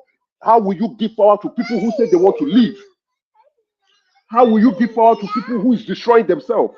Now, guess what? If you understand power properly, and if you have read books on power, or if you're a student of power and politics, what would you do when you see your enemy destroying himself? Would you rescue your enemy, or would you let him go away and continue to fool himself and kill himself? That is what other geopolitical zones are doing to us. We are killing ourselves. We are ridiculing ourselves. We are burning our homes. We are making ourselves impoverished. Why should other geopolitical zones who are eyeing that same political structure and power allow us or come rescue us? I will continue to speak on the truth of Igbo issues. If you don't like it, go to hell. All right, no, Emeka, thank you. You see, you were. I was going to applaud you, but then, Emeka, the conversational space that you're looking to open up, it's an important one, but also a delicate one. And the space you opened up, it would have made for a very beautiful conversation if you had not gone at it with the aggression that you have gone at it. So because you went at hold on now. No, I am not angry. Let me speak. I want an Igbo president. Not as I want. I also want to run for president at some point. If I can't run for senator, I want to run for governor of Abia State. If I can't run for that, at least I want a chance to see an Igbo man go there. It is a dream, a beautiful dream. But currently now, we don't play good. Emeka, the first thing I'll say is you have to open the window for other people to speak as well. So let me speak. I'm not stopping anybody to speak. But if you are speaking, then I can speak now. Okay, sorry. So hold on. I was going to say you were about to open up what would have been a very beautiful conversation if we had handled it the right way, but you spiraled it with aggression, which has now made it impossible for anybody what kind of aggression? I'm only speaking to my brothers. I'm not speaking to wait, hold on, woman. I'm not speaking to Kolata. I am not speaking to Mike. I am not speaking to you. I am only speaking to them because They don't know how power is decided in Nigeria. They keep shouting, we want an Igbo president. Why you don't have the numbers? Where are your electorates in all the major political parties? How many electorates do you have? That is why I was okay. Hold on, let me land this vital point. No, you've been landing the vital point. point. Please, Let me land this vital point. It's not me that will let you speak, but it's Emeka that will let you speak. Let me land this vital point. Anybody speak. Don't worry, Ada, you will speak now. Let me land this vital point. That is why I was terribly shocked when someone who is a regular on this panel said he doesn't want another Igbo state. Now, the ones we have, what are they doing? You see, when you don't understand power structure, when we create another Igbo state, we create extra because we don't have the delegates. By the way, this is Ajan Lekoko. Where is Ajan Lekoko? We don't have the delegates. When you create another Igbo state, you have 3 senators. Emeka, you have equal representative of House of Reps. No, I have to insist now. You have to let other people speak, please. Go ahead. All right. Let's say from Alexander Gomez and then Adama. Alexander, it's a full moon today. It's a full moon. You know, I just joined in actually. What's going on? Just as well that you just joined in. I wouldn't recommend, but no, it's a bit of house cleaning amongst okay. Let me I don't know what you guys are talking about, but let me start from this extra state in the southeast is long overdue. They need to have an extra state, and I think it's going to be from Olu and Ihiala, and maybe part of Inquiry will make a place. The state will be probably called Olu State or something like that. They're going to split up a bit of Imo State, and they're going to take a little bit out of Anambra to make. And I think it's only fair. I don't understand why people are talking about Kaduna State or South Kaduna or North Kaduna. That doesn't make any sense to me. If anyone deserves to have an extra state, especially because we know how people feel about being marginalized in Igbo land, I think it has to be the southeast part of Nigeria. So that's my thing. And this Kanu'S thing, the guy needs, Nnamdi Kanu thing, the guy needs to be released. He's spent enough time in jail. They need to either let him go back to his secondary country, United Kingdom, England, or put him under house arrest or something. Right now, it's becoming an embarrassment, and he's been maltreated. I know that he's done nasty things in the past, but let's move forward, forgive him. He's never going to denounce Biafra, because that's an ideology. That's never going to work. Every Igbo person is a Biafran, believe it or not. They might not necessarily believe in coming out of Nigeria, but every Igbo person is a Biafran, because that's the way they were brought up. That's the mindset, and I have no problem with that at all. So that's that. Do you have any question to ask me, before I leave?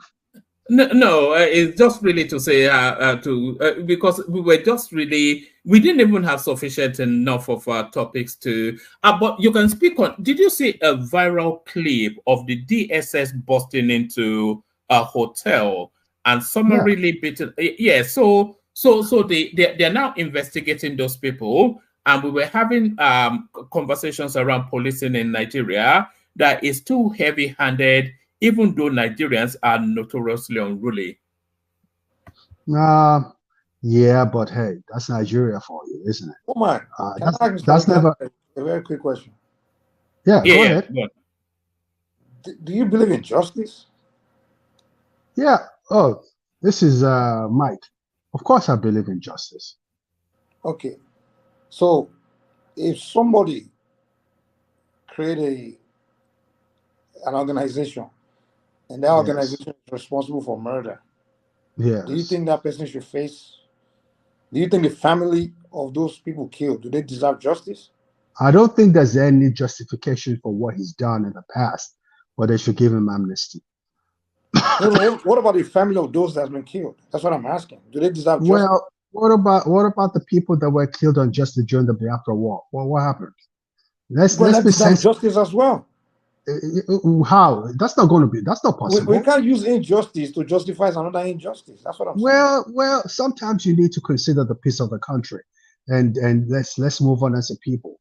What about the there's victim? No way I'm going to support the incarceration of Nnamdi Kanu after 6 or 5 years. It doesn't make any sense. I know he's committed treason. 5 years is too much for murder. People have died. Well, I understand. Like I said, people died during the Biafran War too unjustly. So what are we talking about? Let him go. Let him go. In the past, we should allow injustice again. I don't know. They should let him go. I think he's been there for too long. They should let him go. That's the only way we could. We need peace in our country. There's no peace in our country until that man. Because there's no justice. That's why. That's why. Dr. Alexandra? Yes, ma'am. This is Adama. I just wanted to say greetings to you. It was good hearing your voice. Thank you. Yes. Thank you very much. So that's thank you. I appreciate you, Dr. Adama. I appreciate you. You're welcome. I think it's about time they let him go. Let him go back to the United Kingdom. Let him probably revoke his passport for quite a bit so that he won't be. I don't know whether they can do that. I don't think whether the Constitution allows that. But I know a girl. Continues to orchestrate the killing of people. That's what we need. Right? All right. Yes, let Alexander land, then we hear from Adama, and then we move on. And then I'll probably hand over to you after that. Are you? No, you're back. You're back. Okay. So I think it's just we need to reach a conclusion on this Nnamdi Kanu thing. We know that at the end of the day they're going to let him go anyway. So let him go now. Let's have peace in the country. Let's if you're from the Southeast, you know what it is to be a Southeasterner. You know how unsafe it is to be there. Some people can't even. Let me give you a good example. The reason why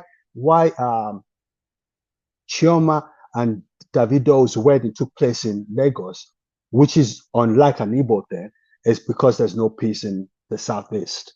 They couldn't take chances. It's curious that you were not listening because Emeka said exactly that earlier on. No, but that's the truth because it's not the Igbo tradition for their daughter, a proud Ikwere girl, to want to be married to someone especially from another ethnic group, and you go to a neutral ground in Lagos to. It's that's not how that. Baba Gomez, with due respect, I think I will respectfully disagree with you. Southeast is very peaceful, very, very peaceful. And Nigeria is not suffering from whatever. Nigeria is. I mean, that place is very. If it's not peaceful, they won't say it's not. They won't say it's peaceful the way they say it, and they won't try to. Enigmatic. How can an educated, a fully articulated, a thoroughbred Yoruba man come out with this thing you just came out with now? That's not a nice thing. How can you say the Southeast This is not my statement. This is not my statement. This is not my statement. Yeah, it's like you're not getting my point. This is not my statement. This is the general statement. This is enigmatic, right? Yeah, this is enigmatic. Okay, go ahead. Basically, this is not my statement, right? This is what they want an average Nigerian to believe. Because when you try to have a conversation around that, they don't want that. So basically, they paint a picture that is different from the general picture that we believe. An average person knows that there's an issue over there, but they will tell you they are okay. They don't want people to talk about it. When you deploy, the military, when there is a deployment of military intervention, it is decried as genocide. When you well said, Enigmatic. Very well said. I like the way you came into this topic. You raised everybody's awareness and consciousness. Very well said. Very, very well said. When you say this, they say if you are not Igbo, they say you are Igbophobia. When an Igbo man says this, they say he's not an Igbo man. The house is burning. There's no water to quench that house, and they don't want people to quench the house.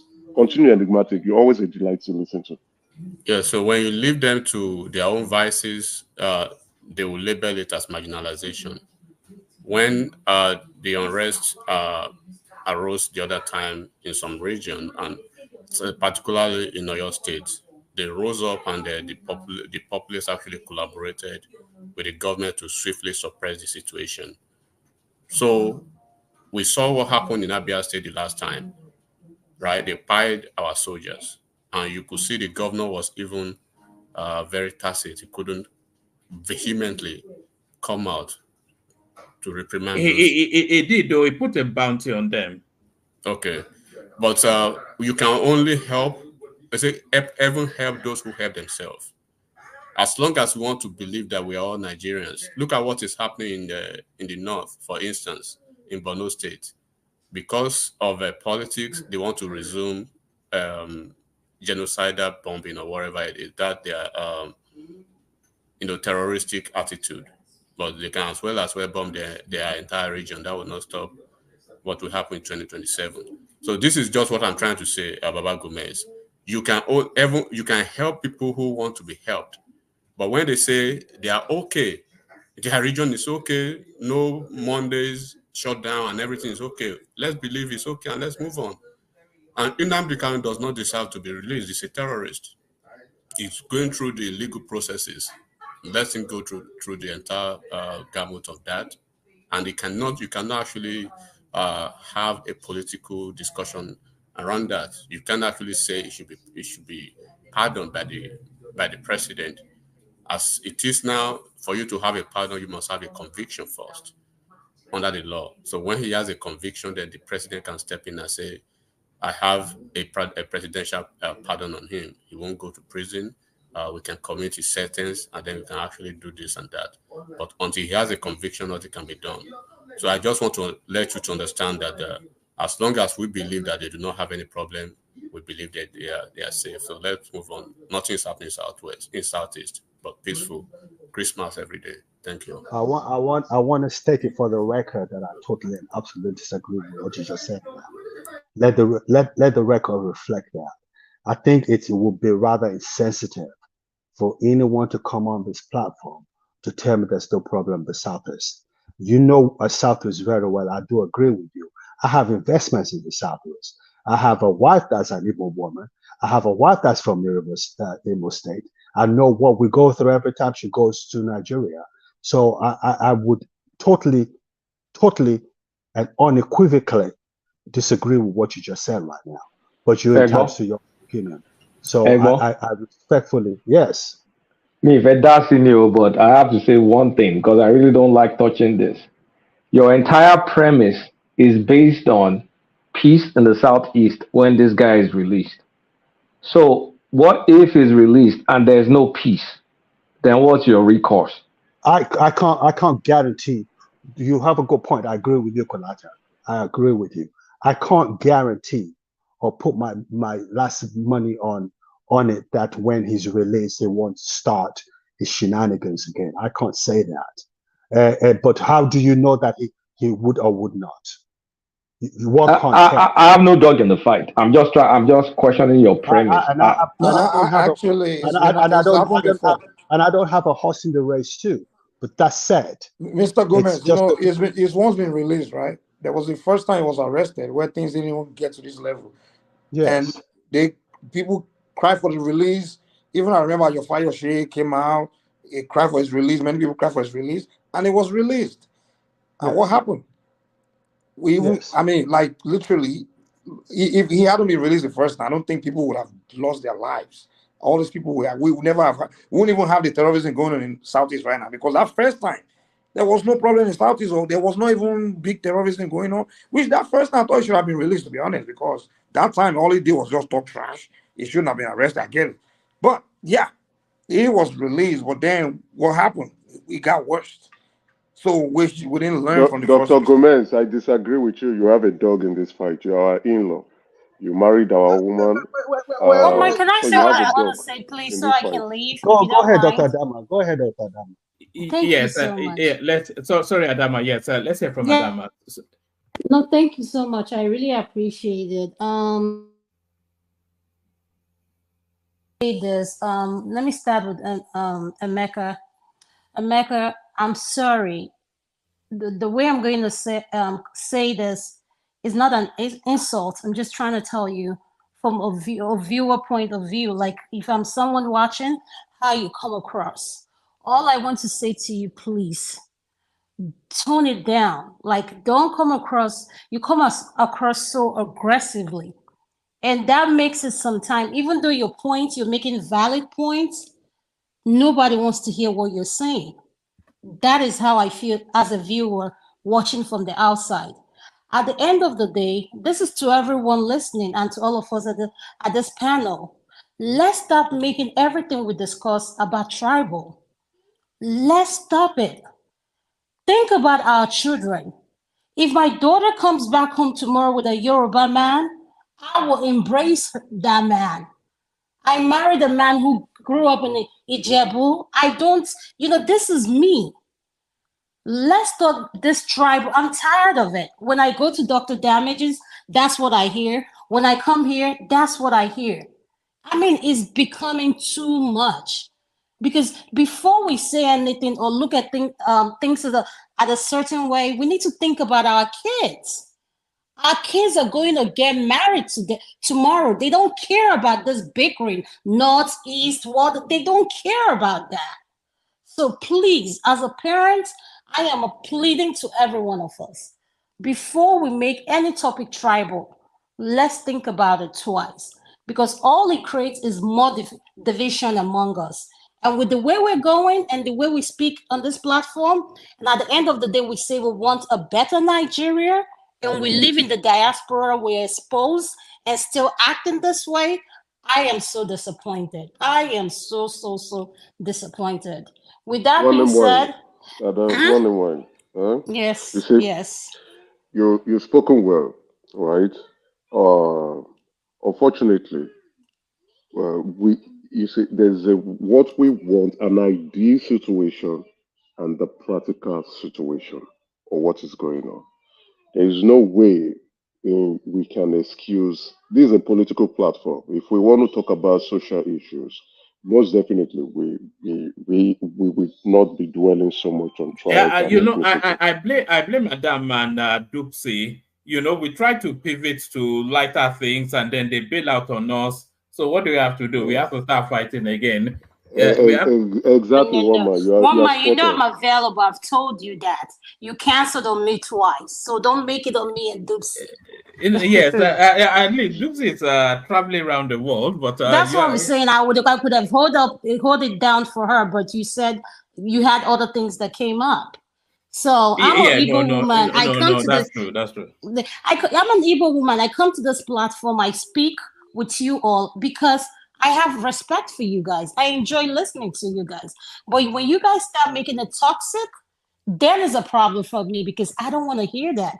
After going to a shift of 14 hours or how many hours, do you think I want to come back home and I hear grown men cussing at each other? I don't want to hear that. We can do better. That's what I'm saying. Yeah. After that, you're not. Hold on, Emeka. I'll let you. Yeah, Emeka, I'll let you respond. I want to say something.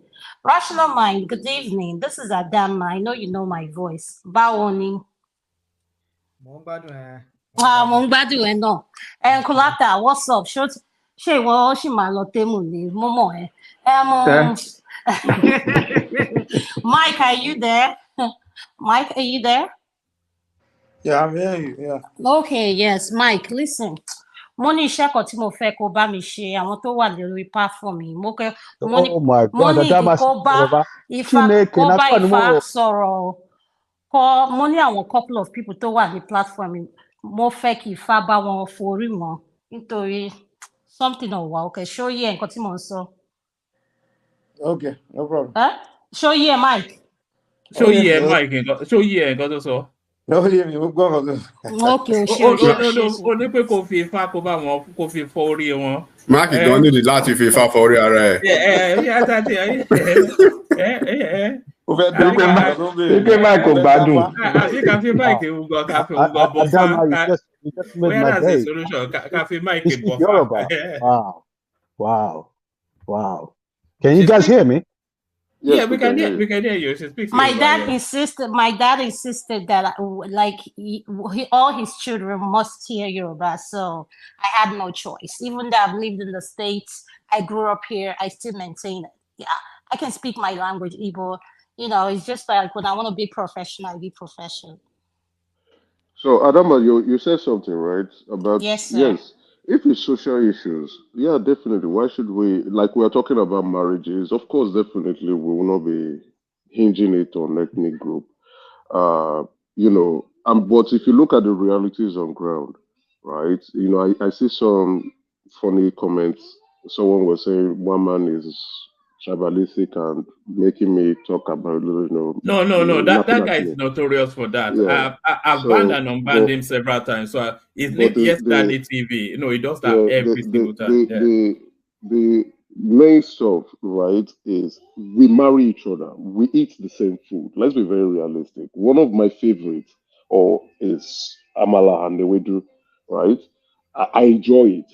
We wear the same clothes, the same fashion sense. You understand? Many of us lived our life in the metropolitan cities in some of in the country, like either in Port Harcourt or in Enugu or in Lagos. You understand? So our differences is not so much, but our similarities is so obvious.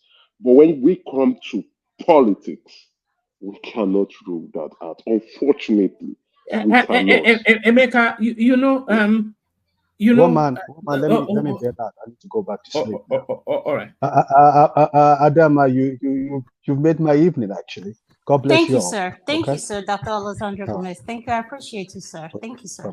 Bye. Thank you, Alexander. I really like. So, Emeka, I was going to say, I don't know of a Yoruba family that doesn't have a southwestern, a good complement of southwestern part of that family through marriage. So and also, Adama will correct me, but genetically, children carry an equal an equal number of genetic traces of both parents. So it's even your child is half the other ethnic stock. So I don't even see where all of the it's strange. Socially, you understand. You go to Nigeria, we're all vibing, we're all having a great time. Nobody cares where you're from. Even Mike himself. I try to throw shade at Mike that 3 seconds. What's this our friend's name? I don't know why I keep forgetting. This is our lovely friend that keeps disturbing me too. He just made Mike just go to that tribal sense. But on the week he came back, he said, I didn't say anything, I was enjoying myself. But once we are talking about politics, it is the weapon the elite uses. It is that weapon, politics and religion, just so they can control power and maintain power for ourselves. And that is why we are busy fighting, being silly, going to the extent, understand. It is a weapon. So, and if you know this power, like someone was talking, I said, if you have a different view, come and teach us. I am not trying to sound arrogant. This is what I know. If you know it any different, come and tell us. We could hear you. I'm open to learning things. This is a weapon the elite use.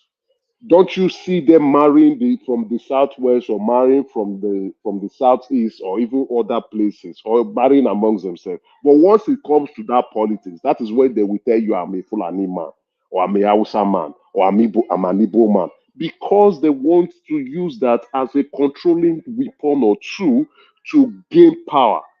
That's just it. Now, even if we want to talk to the south, we want to go down to the southeast too. It's the same thing. Oh, I'm from Olu. I'm from Ibise. Ibise man has not become governor. Olu man, they are not giving us opportunities. It is the same thing. It is the same. It is a tool. It's a power tool. So if you know the game, you play it to your advantage. That's what they are doing. So they are playing the followers, and the followers are dancing. But in the circle, when they are sitting down and structuring how they want to divide the power and the loot, they don't talk about where they are from. They only talk that we are the elites and the rest are the mugus. So I was talking about that's one reason. Okay, I'll keep my mouth shut. I've said enough. But I think I'm trying to educate people on the platform on how it is being done. Especially, I don't want to mention his name anyway, but when he said that, made that statement of, not Joel, it's not Joel. When he made the statement that Igbo do not need an extra state, I was like, Jesus Christ, do you know what this means? We're already losing out. All right. We need that state.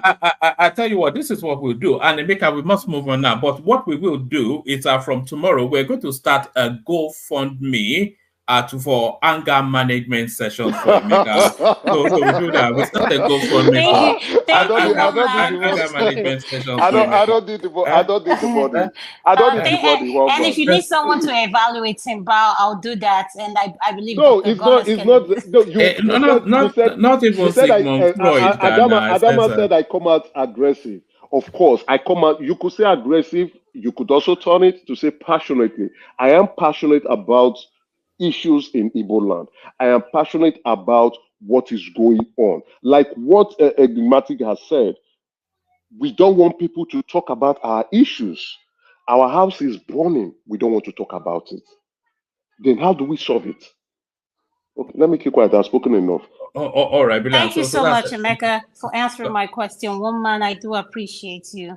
Good night to you all, guys. All right. All right. Thank you, Adama. So we've had some extreme sessions. I think, Kulata, I don't think we've gone this deep yet. Do you recall ever going this deep? No, Pansat and Ijele. Oh, it wasn't this long. Yes. But it was wild. It was heavy beating, wasn't it? It was one-sided beating. Yes. My goodness. Who is next? So I think Mike is next. I'm going to bail out and go take a cold shower. I think I need a shower after that. So not a cold shower. So it's always cold in the UK. Over there. Huh? Temperature? No, Otin cool off again. I'm almost yes, I'm almost wanted to put on a jacket even. You know the weather in the UK, but you know.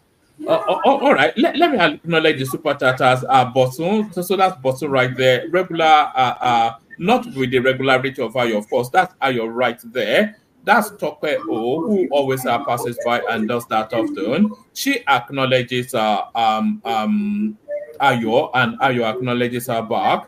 Kulata having fun poking at the space. That's Tim Jack right there. Kulata still, before he made that decision to jump on. Tope O towards the calling on the language of the ghost bars. And Tim Jack saying something or the other. So that's that.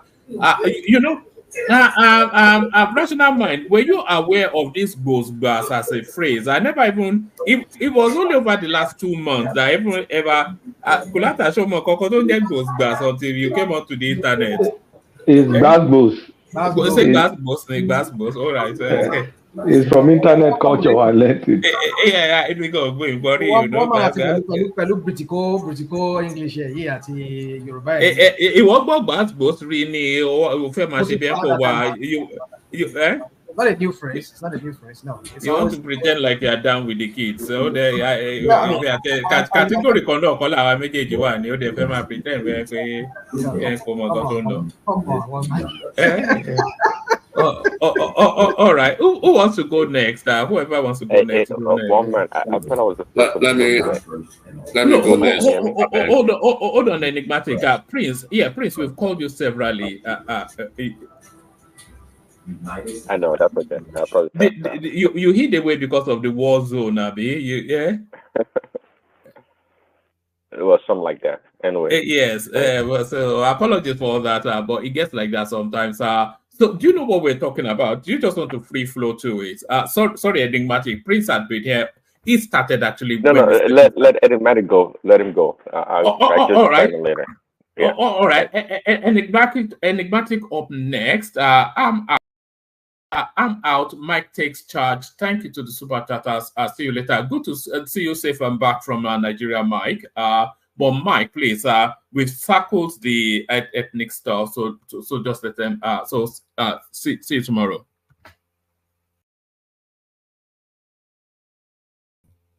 Enigmatic, the floor is yours. Sorry, enigmatic. Oh, hello. Yeah. The floor is yours. Yeah, I won't take much time. I have to go to bed. So, I would think I would just focus on the politics of the North and the few disgruntled politicians about their alliance and not. So, first of all, people should understand that whatever they are doing is not just for the public interest or for the masses in the North. It's just personal interest, basically, or some disgruntled elements. And then it's just the politics of the Northwest versus the Northwest, then stroke the Fulanis versus the politics of the rest of the North. So they are dealing, they are seeing there's a very strong alliance now between the North Central and the Northeast. And then there's this apprehension from the Northwest, particularly the Fulani folks from the North, that everything points towards the direction of 2031 Northern presidential candidate going to the Northeast. And that has been the fear of the Fulanis for a very long time. If you listen to what Sardauna said before he died, he said the day that political power gets to the hands of the Kanu'S, especially those people from the Northeast, that the Fulanis should forget anything that has to do with presidential or probably power in Nigeria generally. And that is what we are seeing now. Nigeria needs, I know we require a dynamic opposition basically to sustain and strengthen our democracy. But we should understand the fact that this democracy itself is still at the nascent stage of its growth. When I'm speaking about opposition, I mean opposition that is founded on ideologies that could engage intellectually with the issues that will, bring forth ideals and then understanding of what should be developmental, goals of even the ideological stance of these political parties and this opposition, basically. So, however, any form of opposition that I consider that holds the current administration accountable, this is Tinubu's administration now, will be beneficial to opposition itself and to Nigeria as a whole by extension, because it will let them actually put their feet to the fire as the unrestrained latitude given to this administration has not been advantageous to the country so far. So, and there's so much distraction. People most of this opposition get distracted by this their ethnic politicking and then this fake alliance they are trying to do. But in the light of this, it is quite essential, for the opposition again to analyze what has happened in the past, especially with the man they are trying to deal with now. They are dealing with Tinubu. They are not dealing with. I'm speaking particularly to the Northerners now. They are dealing with Tinubu. They are not dealing with Jonathan.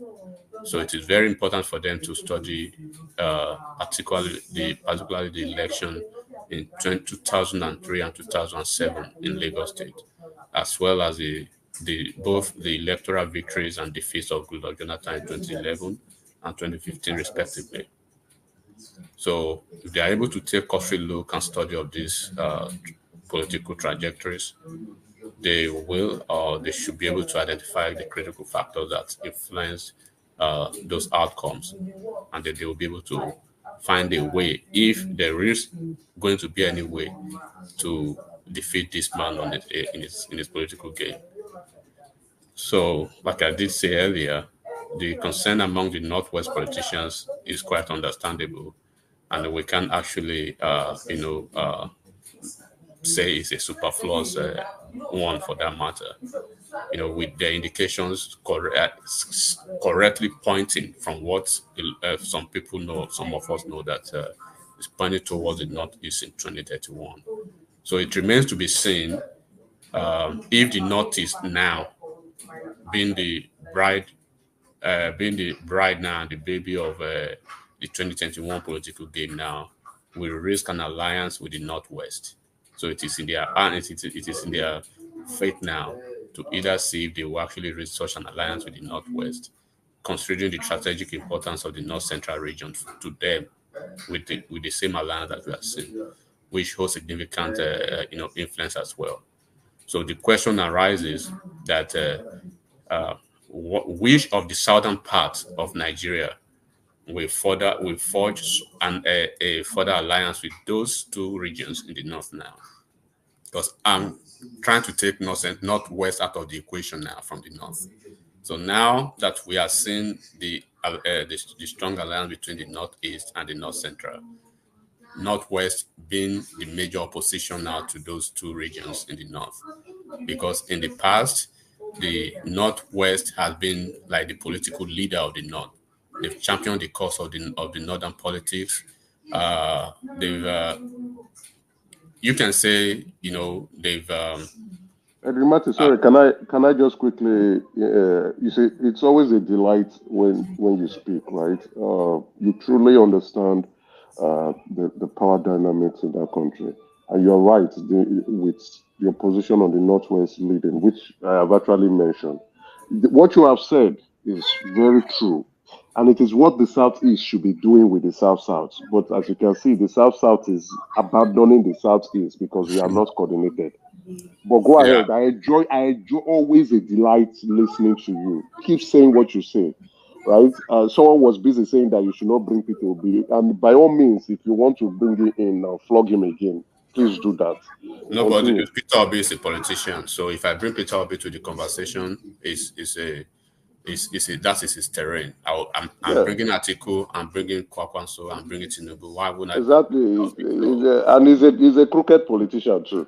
People followers keep listening to what politicians say, and they think politicians will tell them the truth. And it might be quick on that and make us question. But the Southeast and the South Side is seen as one voting block essentially. So I'm not sure the benefit of that. Yeah, let me just speak to let me just land this, then we can probably have an open conversation on that. But I'm just reacting to Emeka's. So whoever says I shouldn't mention Obi is a Lilliputian. We are not talking to political Lilliputians here. They should listen. So when you look at the Northwest region, they've posed a significant challenge for the entire North, and even by extension Nigeria, because when you look at the chunk of the numbers from the Northwest, they are basically Fulani, right?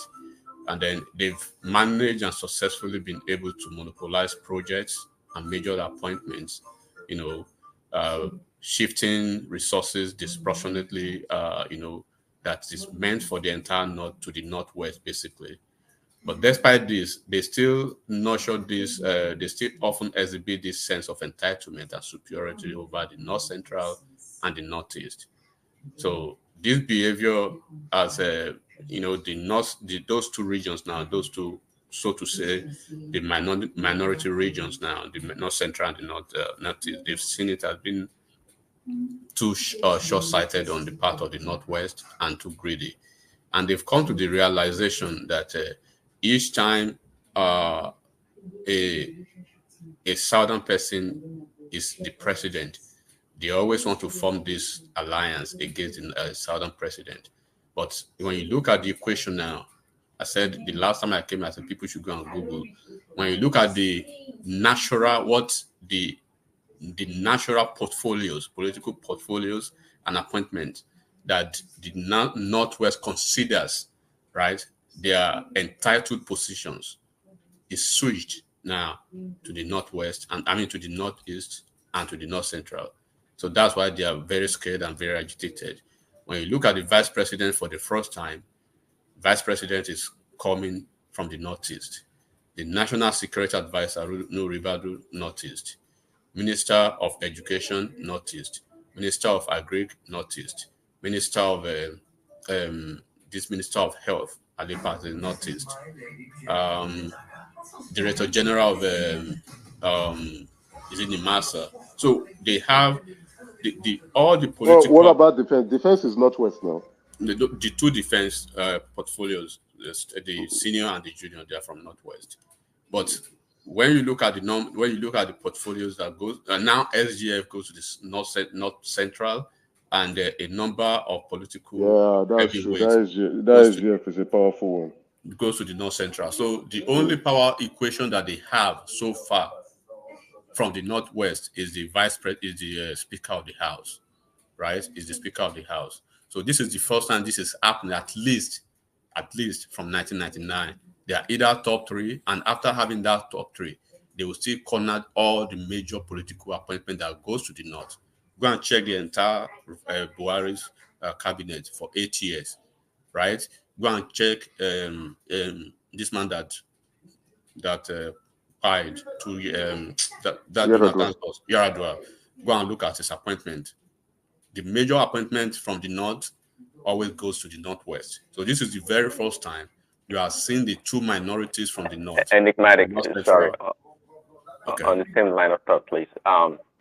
So why has Tinubu chosen to take this path of rocking the boat instead of leaving the status quo the same? Why is he choosing to do that, to try to sideline, so to speak, the Northwesterners? Okay. Well, when I probably the simple answer is that, and that's what I think I said maybe 2 weeks ago. There's a lot of polarization that is going on in the northern politics now, but people don't really understand. There's a lot of division going on through the northern politics now. When you look at Shettima, for instance, Shettima is having a lot of opposition, right? Not even Shettima alone. There have been a lot of blackmails against Ribadu. There's been a lot of blackmail for Ali Party himself. So, like I said, I'm being respectful now. You know the level of the Fulani's hegemony, their political hegemonic game, how they do it. So whenever they are out of power, not that when they have the power, they don't do usually anything with the power. Buhari was there for 8 years. He couldn't do anything. And he had all the major cabinets.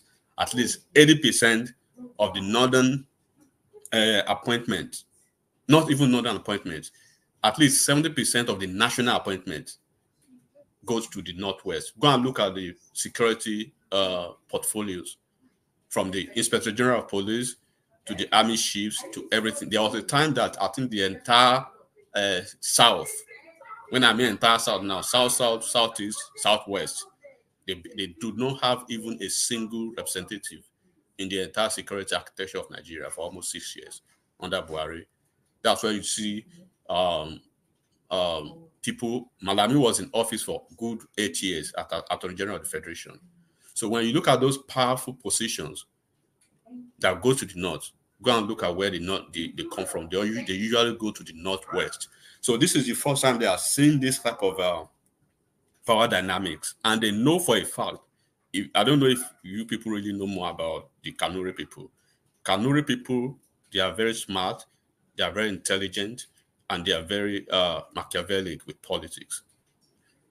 And this is why the Fulanis are very agitated now. Because once the power gets to their hands, if Shettima becomes the president, or anyone from the Northeast, Shettima, Ribadu becomes the president, it may take the Fulani years for them to come back to presidency again. This is the game they are looking at. You keep talking about what's his name? Ribadu, like it's not a Fulani. It's a Fulani now. You know that? No, it's from the North. It's from the the North. It's a Fulani. It's a Fulani. Kinshe Toro Fulani. Oh, so what is he?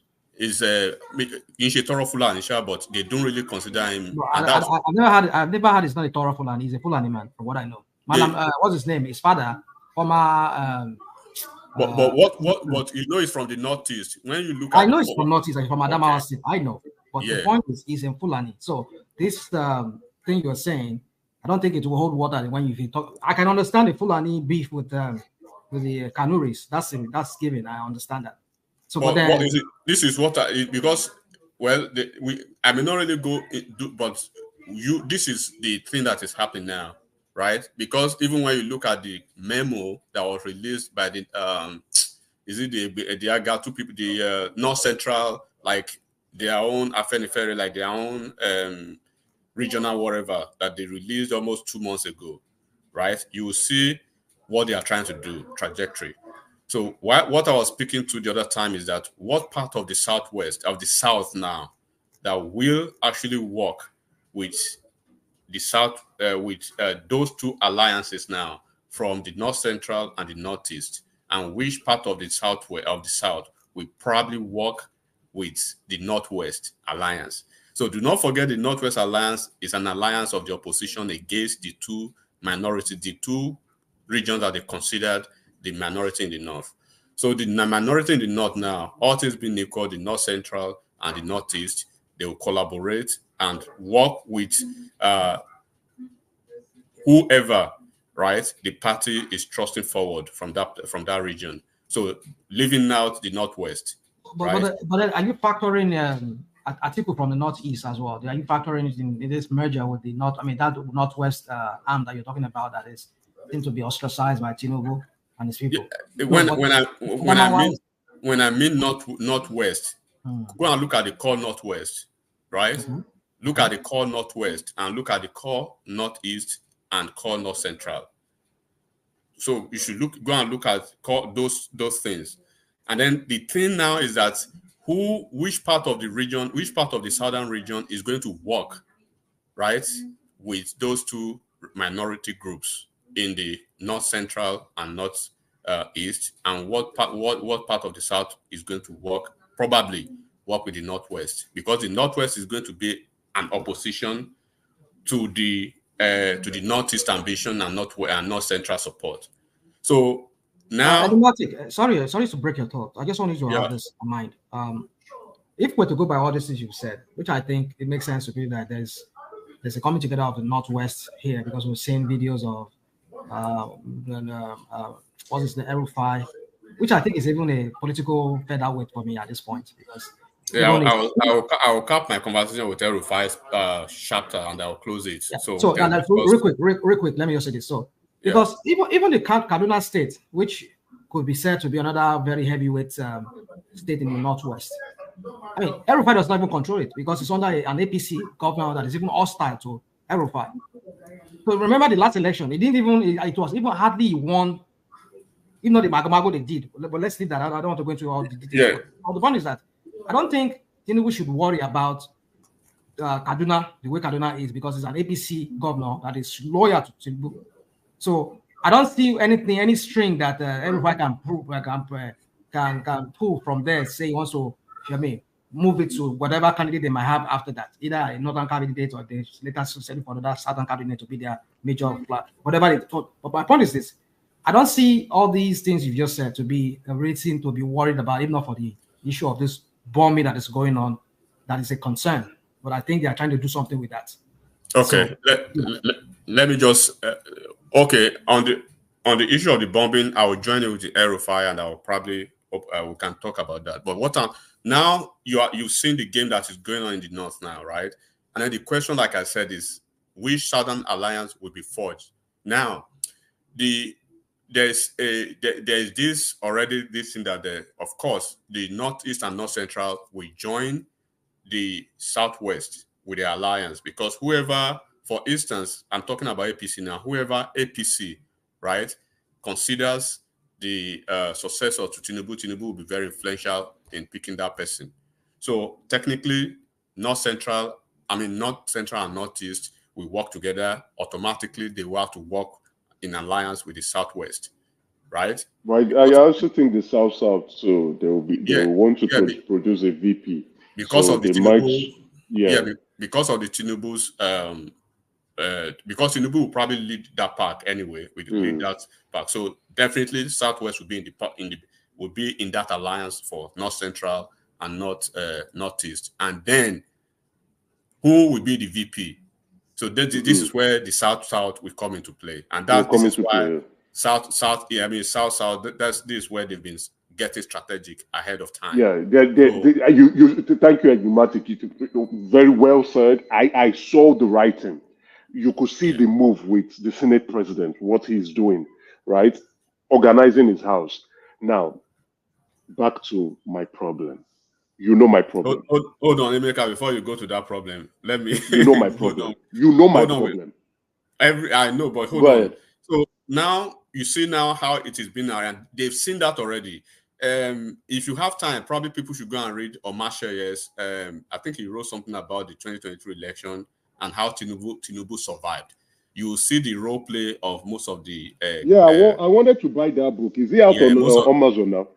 It's out. I've not really. I read. I got someone from, but I'm looking for it to even buy. You will see the role of El-Rufai. You see a role of even Buhari and all of them. During the book launch, they said it. I was hoping to buy it. Yeah, go ahead.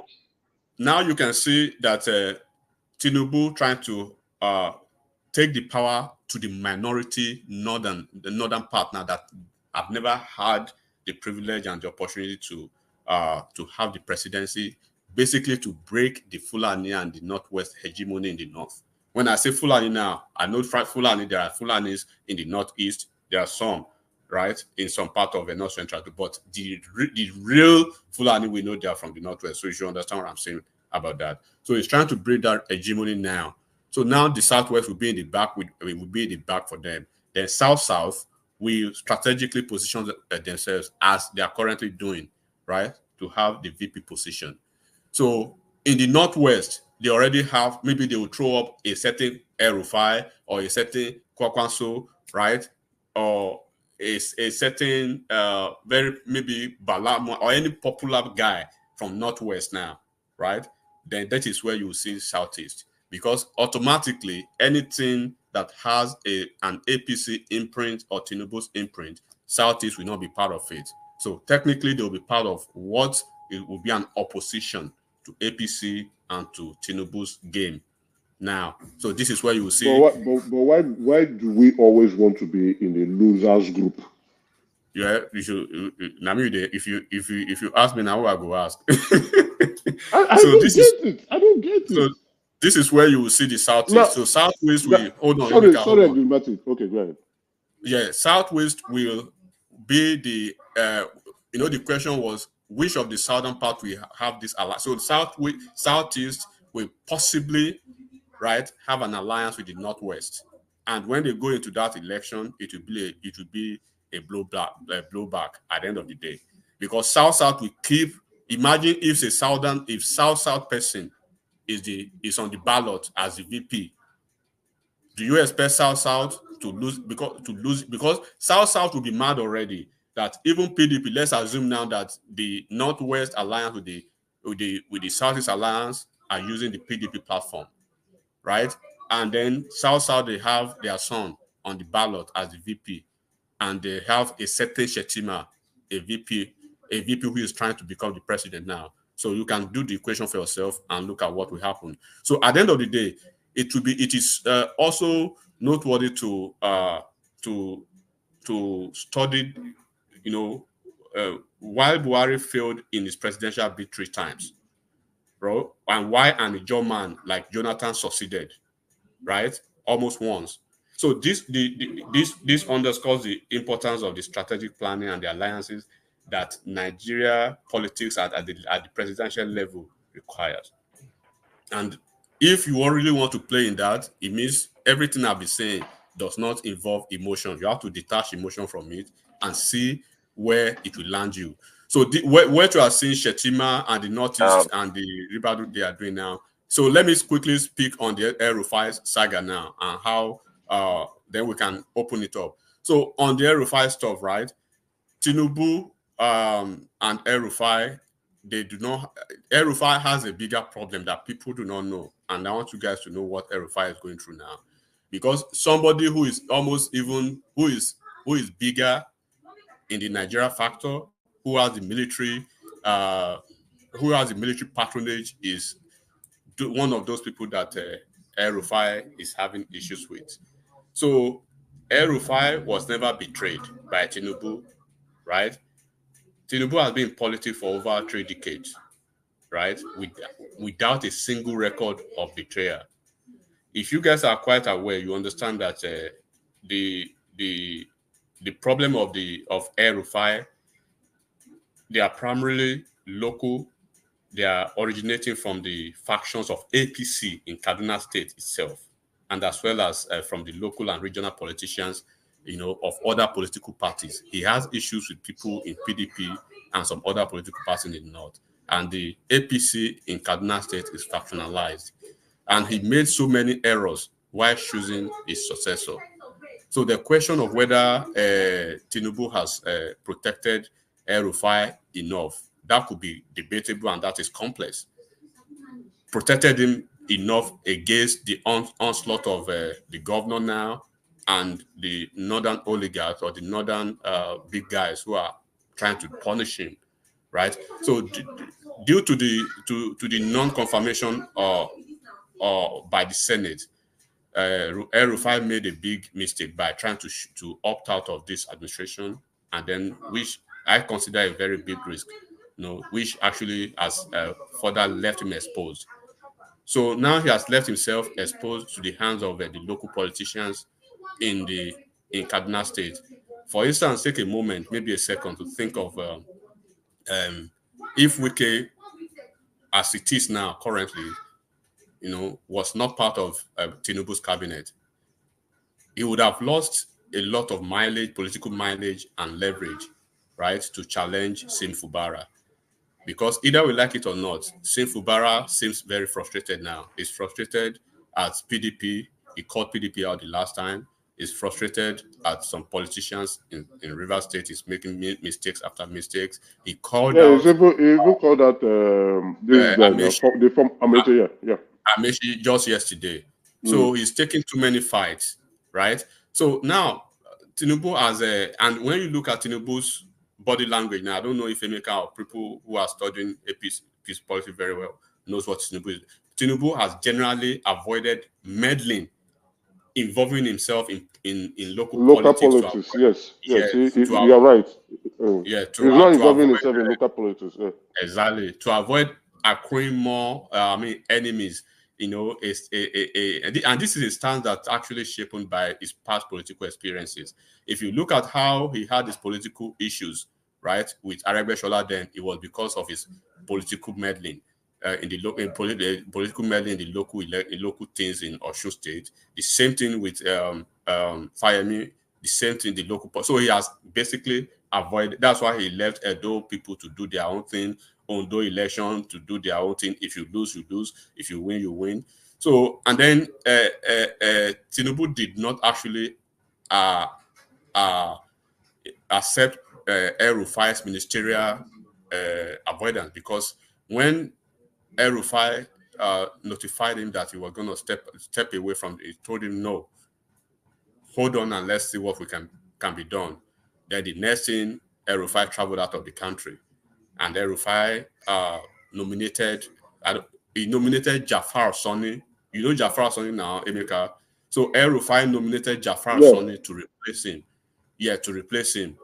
But when the name got to President, to Aso Rock, Uba Sani, the same guy that El-Rufai handpicked by himself to replace him, Uba Sani came to Aso Rock personally, right, to meet APC top dogs and Tinubu himself personally, right, to change Jafar Sani, to change the name. God bless you. So he nominated Balarabe Lawal, the current minister representing Kaduna State now, and that guy, the Balarabe Lawal, he was the SSG. But enigmatic. It was. Yeah. I thought it was El-Rufai's thing, so to speak, to nominate that position to be filled. How come Tinubu didn't revert back to? Yeah, that's what I'm explaining that now. Just give me a second. So when the El-Rufai's SSG was Balarabe Lawal, but Balarabe Lawal he tilted more towards the Uba Sani's faction of the APC, so to say. So what was Uba Sani's argument? That Tinubu has accepted a number of candidates from El-Rufai's camp, so to speak. They are supposed to be on the same camp or in the same camp anyways, but he said Datijo, Datijo, who is the enigmatic. What is causing their fights? For someone who you mentioned. I'm going there now. So that the current deputy governor of the CBN, Datijo, right? Datijo was one of the commissioners under El-Rufai, complete El-Rufai's boy, very loyal. He had an appointment. Adiza Bala had an appointment, and a couple of other folks had an appointment. And Ubasani never had one appointment or probably nominated any appointee as the governor. And he said, this ministerial appointment, please let me have it as the governor, right? So they changed the name of Jafar Sani and they gave it to Balarabe Lawal. And they offered Jafar Sani something different, right? Jafar Sani said he needed to defer to his boss, of course, his El-Rufai, who nominated him. El-Rufai told him no. So now, the bitter truth now is that El-Rufai made the same mistake that he made then when the same mistake he made with Shehu Sani then by picking Uba Sani. You know, he was very close to Shehu Sani. They were very close friends, but eventually they had issues. So he replaced Shehu Sani in the Senate with Uba Sani. But the mistake he made that I think a couple of politicians like Tinubu we don't always make is that in politics, you must always test loyalty. You shouldn't assume loyalty. Always test it. Because somebody who is loyal to you today, right, if you test him with something different tomorrow, you may see the real color. So Shehu Sani and Uba Sani. So is that where what you call it? This guy from River State, the former governor FCC. Well, what's his name? Wike, right? Wike. Is that where he fails all the time? Because everybody's chosen or put forth. Never. There's always been a loyalty issue there. Well, I don't even want to talk about that Wike thing. Hold on, and that's Johnny, sir. You talk about testing loyalty. I mean, how did you even do that? Because hold on. You will speak, or just let me say this, because I was thinking before even Prince Daddy said that, I was thinking that here. Now look at what this guy did, Wike.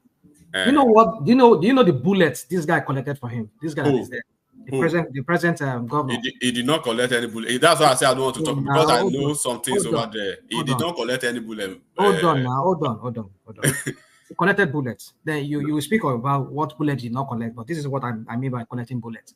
Okay. He was the job man for him, falsifying papers, cleaning up all the whole mess. No, that was not bullet. That's why I say I know because I knew that's. Hold on, let me just say something real quick. Sorry. Do you know the role of the Accountant General and the Auditor General of a state? So, do you know he was hidden? Wike himself hid this Fubara. Yeah. So why was he hidden? Why was he hiding from the EFCC when they were looking for him? Well, you should know. It's not the test of loyalty, because you know that when you that's not the test of. That's what I'm trying to explain. It is. Hold on, it is. But, I don't know what you. That's what I'm asking you. I don't know what you mean by what else. How else you can test somebody's loyalty? So hold on. Let me just land this so I can continue. Okay. I don't know how else you can test somebody's loyalty if you are willing to go to jail, risk your head to go to jail for somebody, because the EFCC were looking for him, and if EFCC can get to him, and possibly if he's not going to speak, I mean, if he's not going to snitch on the Wiki, then he has to face the music. So I don't know how somebody can be loyal to somebody if he doesn't. I don't think EFCC was looking for that guy. If they wanted to pick him, they would have picked him up. You don't really understand. He was hiding. Wiki was hiding him. Enigmatic. Can you give me 5 seconds? Okay, go ahead. Even if this guy Fubara was his job man, you didn't know the book for him, Wiki adequately compensated him. This guy is the nobody. Yeah, correct. Yeah, he was a nobody. Correct. And you know, Remy, I'm trying to avoid I'm even trying to avoid. I'm trying to avoid that. What's his name? I'm trying to avoid that Wike and Fubara's thing, because the two of them made very big errors, right? So I'll leave it at that. Fubara is not a. If Fubara is not this guy, Ubasani is fighting El-Rufai now. We see the way he's fighting him. This guy, the guy in this pastor in Plateau State is fighting Akume as we speak. The SGF is fighting him clinically. That one, I am totally surprised. I am totally disappointed in him. And then you understand? And then Ekiti State Governor, right, Bao is fighting Fayemi is taking it to the cleaners as we speak. If you want to fight a political godfather, especially a very powerful one, you have to be sensible. You are so let me just leave that reverse. If they let me, then burn that place down. So then make I just leave that one for now. So you see, so now the question of loyalty now, right? Ubasoni and Shehu Sani, they are both OBJ's boys. The two of them loyal to the core to OBJ. They are more loyal to OBJ than they were loyal to El-Rufai, and they are loyal to El-Rufai now. So now, if OBJ is having, El-Rufai is having a lot of issues with OBJ. He's been fighting OBJ for, I don't know if you people know that, for years, for almost 6 or 5 years now. They've been fighting for a long time because of Atiku. So, and then it is, if OBJ asks Ubasani, as we speak now, to step down the investigation of El-Rufai, he will comply immediately without any question. So this battle, it extends even beyond Ubasani himself, and it may consume even Ubasani himself if he stands as a roadblock to the people who are giving him instruction to tidy El-Rufai for them. So in this political game now, everyone is cautious because OBJ is pulling the strings for the military boys, if you understand what it means. I'm not saying OBJ is a boy. You know what I mean by that. But OBJ is pulling the string for political boys, for El-Rufai's treasurers, so to say, attitude towards them. And when the military guys want to punish you, they will punish you until you succumb and apologize. And he's not trying to do that. So they've advised him to find a way to go and apologize. So it's not entirely El-Rufai's fault, or only Ubasani could have won the APC governorship election in Kaduna State without even with the Kaduna South already being lost. Winning the Kaduna North and the Central was very crucial to that gubernatorial race then. And only Ubasani could have won it and secured the Central. But he couldn't do this, not the South, because El-Rufai has basically made a mess of the southern part of Kaduna, particularly when he had to choose, because usually how they rotate power in Kaduna is that when the Kaduna South will usually produce the deputy governor, the Christian part will produce the deputy governor, then the northern part of the central part, whichever part of those. Yeah, when he did the Muslim stuff now. So he went ahead to change that. He went to pick somebody from the Muslim community as against the southern part. So he was having multifaceted problems up to the point that he was having problems with the military oligarchs. So, El-Rufai, as it is now, we have to find a way to eat the humble pie and reconcile with OBJ. But that decision is only for himself to make. So Tinubu has chosen, Tinubu is fine, El-Rufai is fine, they are not having issues. And El-Rufai understands he understands Tinubu's protection so far and where Tinubu stands. Tinubu is standing neutral, that I'm not going to get into anybody's fight. I know how many times Tinubu begged him to stay behind and be part of the government. I'm surprised. What's all this move all about then? All this move of the beef with Tinubu?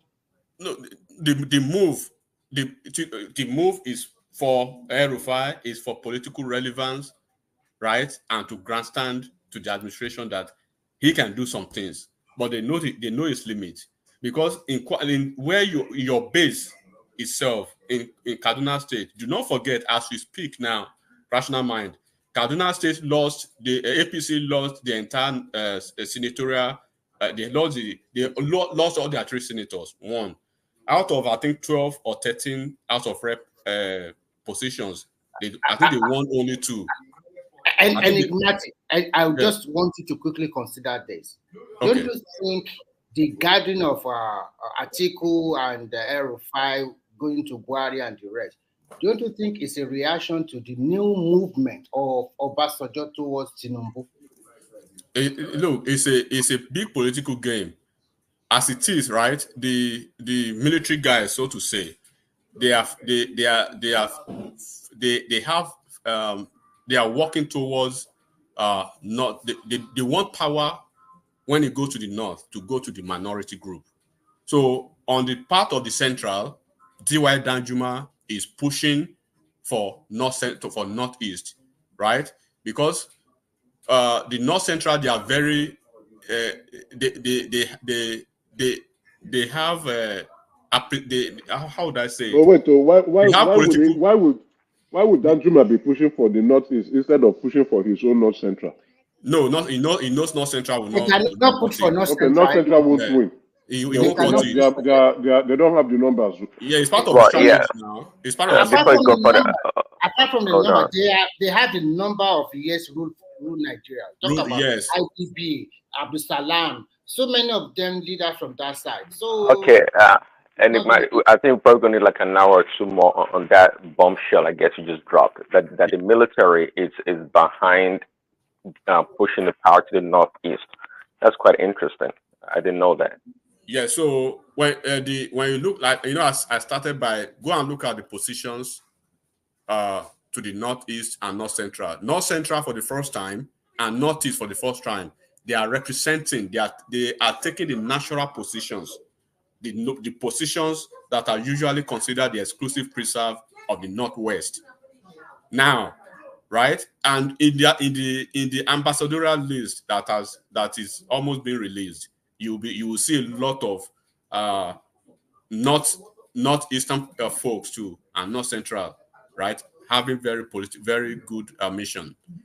I mean, embassies in their hands. So now the North Central, they are having this. They have this appreciation from this government, same as the Northeast. So for the first time, they are seeing themselves, escaping the encapsulation of the Northwest, and they don't want to miss it.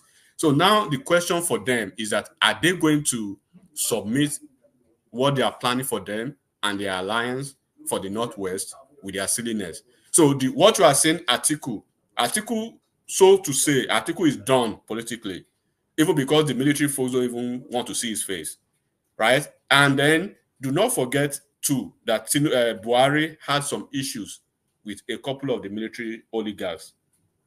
And then OBJ will never want anything that has Atiku involved to succeed.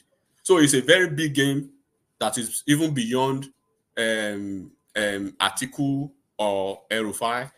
So it's like they are trying to balance the power for the first time in the North to go to the Northeast, right? But the Northeast must be ready, right, to present themselves, same as the North Central, to present themselves in a more sophisticated manner, right, and get ready when they call them for action. So that's why you are seeing the North, the South positioning themselves for the VP position. All things being equal, if all things being equal now, ceteris paribus, all these things in 2031, nobody will take it from the South because the VP will never go to the Southwest. So this is enigmatic, right? What you just said on this VP issue to the South is what my fears has been, because I can see the signs. They have organized their house. Even the governor of Cross River, right? He's not even fighting. He's a PDP. Hold on, governor. Emeka. I usually I don't recommend, but I read something from one Oladipo. That guy is always he writes. He always but we know who he is. APC. There's no possibility. I don't think APC will drop any state in Southwest. If you don't know Oladipo, let me tell you, Adeleke he's been scheming. I think Kulata, if it's Kulata, he's scheming. I see Adeleke's hands. He's been scheming to go to APC. They have shutting him down because of Oyetola. If you don't know, I'm telling you. No, you are right on the money. Okay. He's scheming. He's had meetings because if they hold on, Emeka, if they've given him the green light, he would have moved for the past 4 months to APC. But Oyetola they are trying to make Oyetola get his second term. You will see now that when you look at the APC family in Osun State, their coalition are coming back together in Osun State. But enigmatic, hold on.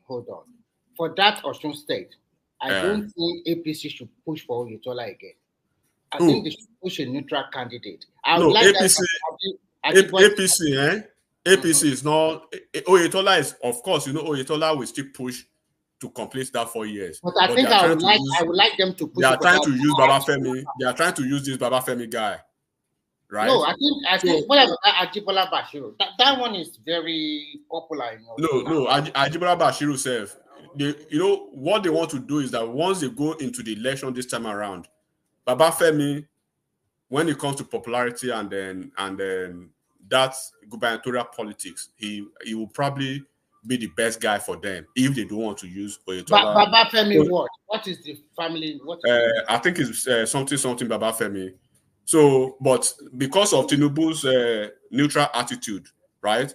They still is just leaving them to duke it out until that moment when things will be clear. But Osun State, for somebody to say, because of what I read, that's why I'm putting it there. You know the margin at which Adeleke won that election was very slim. It was a very slim margin. And then it was because of Oyetola's. Was it 20,000? It was 20,000 or 12,000. It was less than 30K. It was because of Oyetola's silliness. He lost Osun State because of his silliness. Yes, because he lost that vote, that side. Yeah, it just I look power. Dirty politics that time too. So that this is just the politics of what is it this is just the politics of going on in the north versus what is. So when you look at Shehu Sani now, you will see a lot of them in the north, especially the northeast and north central, coming to 2020, 2 years or a year to that election. You will see all of them coming out viciously and ferociously against the northwest guys. They will tell them to sit their ass down. Sorry, Edmund, sorry. Beautifully well said. Always a delight, In short, this is 12 midnight, and I'm not sleeping because you are still speaking. You echo my sentiment and analysis. Then, what I want you to. Sorry. I will hold on. Let me say this so that you would attack it as you are speaking. You know my problem. Yes. You see how these people are planning for an election that will happen in 8 years' time. An election that will happen in 8 years' time. See the plots. What are my people doing? It is painful now that South, where is South in the politics of Nigeria, has leapfrogged leapfrogged Southeast to come. Yes, Southwest, we know, politically sophisticated. We know that already. They have the numbers. They know how to play the politics proper. But South. Oh, God, what will happen to us? Go ahead. But Emeka, to be frank with you, if you don't play your part, you are right in all your analysis, all of you guys. The point about Nigeria is that you must know when to give and you must know when to take. The Southwest already know that even Tinubu for the next 8 years, we don't have the dog in the fight. Right, nobody will give you political power. You know that. Nobody will give you anything. That's what I'm trying to say. So they are not playing very well. But you can see what Akpabio is scheming for. By August now. Not only Akpabio. Emeka, do you know that most of the PDP governors in South, do you know they are half PDP, they are very. Yes, that's what I was telling you. That's what I was trying to say. Even the Cross River governor, right? Look at what he's doing. Look at the pastor now. You know the pastor. Akwa Ibom is PDP. I mean APC. Look at the one in Bayelsa State. In Bayelsa State. Okay, look at the Bayelsa one. Even the Bayelsa one too. And I'm like, what the hell is going on? Now look at us. Enigma, I want to ask you a question. Sorry to take you back to Fubara, because I was reading something recently. I don't even want to talk about that. Sorry, just quickly. Fubara, sorry. Fubara is struggling with his. You see, it is his lack of not being a politician that is killing him now. You understand? And he has surrounded himself by opportunists and fools who are advising him instead of him to understand that the way I came, I played little hand in this. The people who built but a fool will always make a mincemeat of a vulnerable. So my definitely. My question to Enigmatic is: I see a man who is totally confused. So my question is that is Fubara leaning towards APC or PDP? I don't even know anymore. He's confused. He's fighting now. He doesn't know. Did you not see what he said to PDP? So that is why I asked the guy. APC cannot. Maybe you will go to the obedience. APC cannot use him now because APC does not deal with the guy. Is it this guy? What's his name? This guy who left APC to go to SDP to run. What's his name? This Tinubu's boy. Maxwell. This former senator. Yes, Magnus Abbey. He has come back to APC, right? And now he wants to kick out Amechi from APC. You see, Amechi is technically just inept. Amechi is not trying to leave APC, and he's not trying to detach himself from PDP. From PDP. So Amechi is as confused as. But let me just say something about Rivers State. Go ahead. I'm trying to really avoid Rivers State. Fubara. His PDP colleagues, they've worked their hands off that guy now as it is because they've tried to work with him in the past. They've sent Senate, so they've left him. So it's a man that it's like he was trying to run from fire, from fry pan, right? And he ran into fire. He was running from Wike. He went into the hands of the former governor. What's his name? Peter Odili, yes, Peter Odili. Peter Odili and a lot of the other goons in Rivers State. Political chieftains in Rivers State. That was at first, where they were trying to steer him and guide him, right, to a protective angle that Wike will never even smell him, because they would have pushed him to a place that they will want Wike hands off this guy, do your job as the FCC minister. That was the reason they wanted the political situation to handle to a political solution to it. But he got to Rivers State, they changed his mind, and he said he wants to go constitutional, and they left him alone from Aso Rock, right? So because that when you go constitutional, it means everything will have to go through the instrumentalities of the court, and you have to find a way to win the battles against the members of the House of Assembly constitutionally, and you must find a way to continue to fight constitutionally and win the battle. Because now those people who are trying to support you and guide you from Aso Rock, you've told them you don't need them. Now it's there. It was cussing out PDP the last time. Whereas you are still a member of the PDP, so to say, as you speak, and we don't know if he's making move to any political party for now. But it is very wrong and very premature of any politician, let alone a sitting governor. Sitting governor to do that. Sitting governor to come to the podium and cuss out your political party as heavy as PDP. I care less a hilt of the problems or the shenanigans going on in PDP. PDP is still the number 2 political party in Nigeria as we speak. So now you said you don't need PDP. APC, that is the second big political party in Nigeria.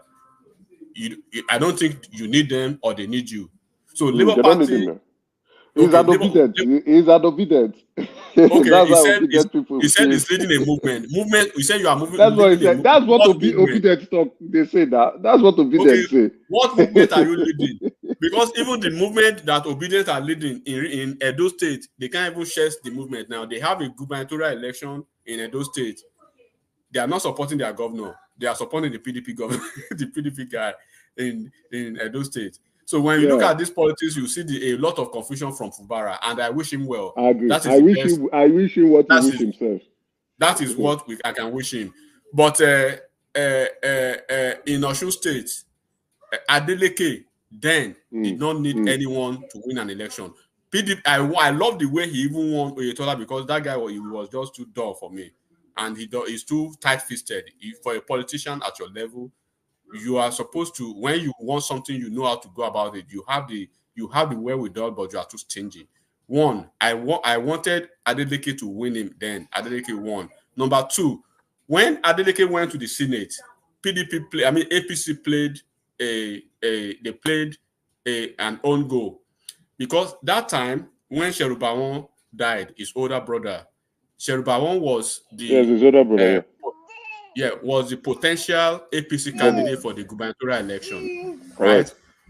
right? Sherubawon, any day, anytime, he will whip any political opponent at any level in Osun State, at the Senate, at gubernatorial. He was the one that was primed to be the gubernatorial candidate of APC. One way or the other, he died, right? So technically, naturally, the ticket should have directly gone to his successor, which was then this Adedansa, right? Adedansa came into the picture. What APC should have done then was that, unfortunately, we lost your brother, right? Now, is remaining 2 years or 2.5 years in the Senate. Take this ticket unopposed from APC. Go and fly our card, right? He was supposed to beat the other guy silly in PDP then, but APC played a game, a fast game on him. So he was mad at that point, which I would have done too. He left PDP, he left APC, right, in protest. He went automatically. What PDP denied him, APC denied him, naturally, he picked it up from PDP. Guy, take our PDP ticket. You don't need to contest, right? So the guy that was supposed to hold the ticket for PDP, in protest too, he demanded that they should go for primaries. They went for primaries. Adeleke flogged him like blue and black. So he eventually had the ticket of PDP, and then the guy that he won, the guy that had the ticket before had to go to maybe SDP or wherever. So it was a three-horse race for the PDP, for the Senate. So the PDP guy, him was representing the PDP, then the SDP guy, and then the APC. Ademola Adeleke whipped them through the floor. He beat them hell like blue black. Like you are flogging chicken under rain. Yes. So that was how Adedansa came on board. So Adedansa was in the Senate. Then from the Senate, we knew he went to challenge this guy. Then he lost, right? And we know the controversial version that. Yeah, and again, and he Otedola did not read the room, right? The first election, Adeleke actually won that election. Adeleke won that election. He won that election. Won. They came educational issues, right?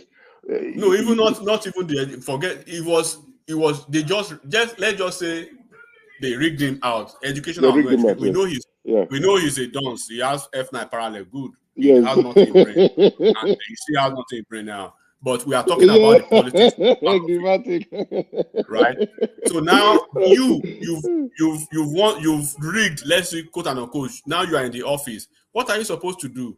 And you know these guys are very popular, right? Look at the history of they're very popular. Even from their father. You know his mom. His dad was an ex-senator. God bless you. The Adeleke family were very well known. It's a generational wealth. Powerful family. You go to the office, stupid Izola got to office, you started fighting everybody. And you basically was standing on one leg. You started fighting everybody for the entire 4 years. He started fighting everybody, and then Otedola made a huge mistake. And I think his people, right? Maybe they got too arrogant with power. You are contesting against a very powerful family, a well-known, influential family, right? Right from the Second Republic. And you know that family structure is so strong. They have influence. The numbers, you've gone into election with the numbers. The way you kicked him out was not even through the ballot box. Was through you bringing up some issues in court, and they say, okay, he can't win. Now this guy has gone back to rectify it. What you should have done, like what you are saying, that he's silly. You are fighting everybody. You organize your house. Look at the margin.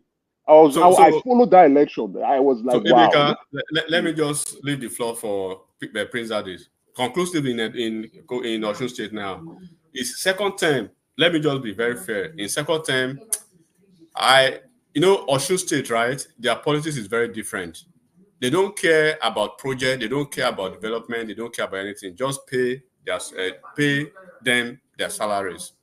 Pay them their salaries, and if they can eat and just do the normal thing, they are okay. So let Ade Dancer dance from now till the end of time. If he continues to do making that payment, then that will seem true. So APC, I don't want to, on the gubernatorial level, I want to give it to Adeleke again for the second time. But when it comes to the presidential election, Adeleke will work to deliver. No, definitely, it's going to work for Tinubu. Definitely, he will. That's the way I'll just leave it. I don't see it very difficult because apart from their name, that Adeleke's name, right? The guy has not done anything. When you talk about the in chronological order, right? In the Southwest now, the 3 worst governors. Now, what do you expect? You pick Ade Dancer number 1, Ondo State Governor number 2, Dapo Abiodun number 3.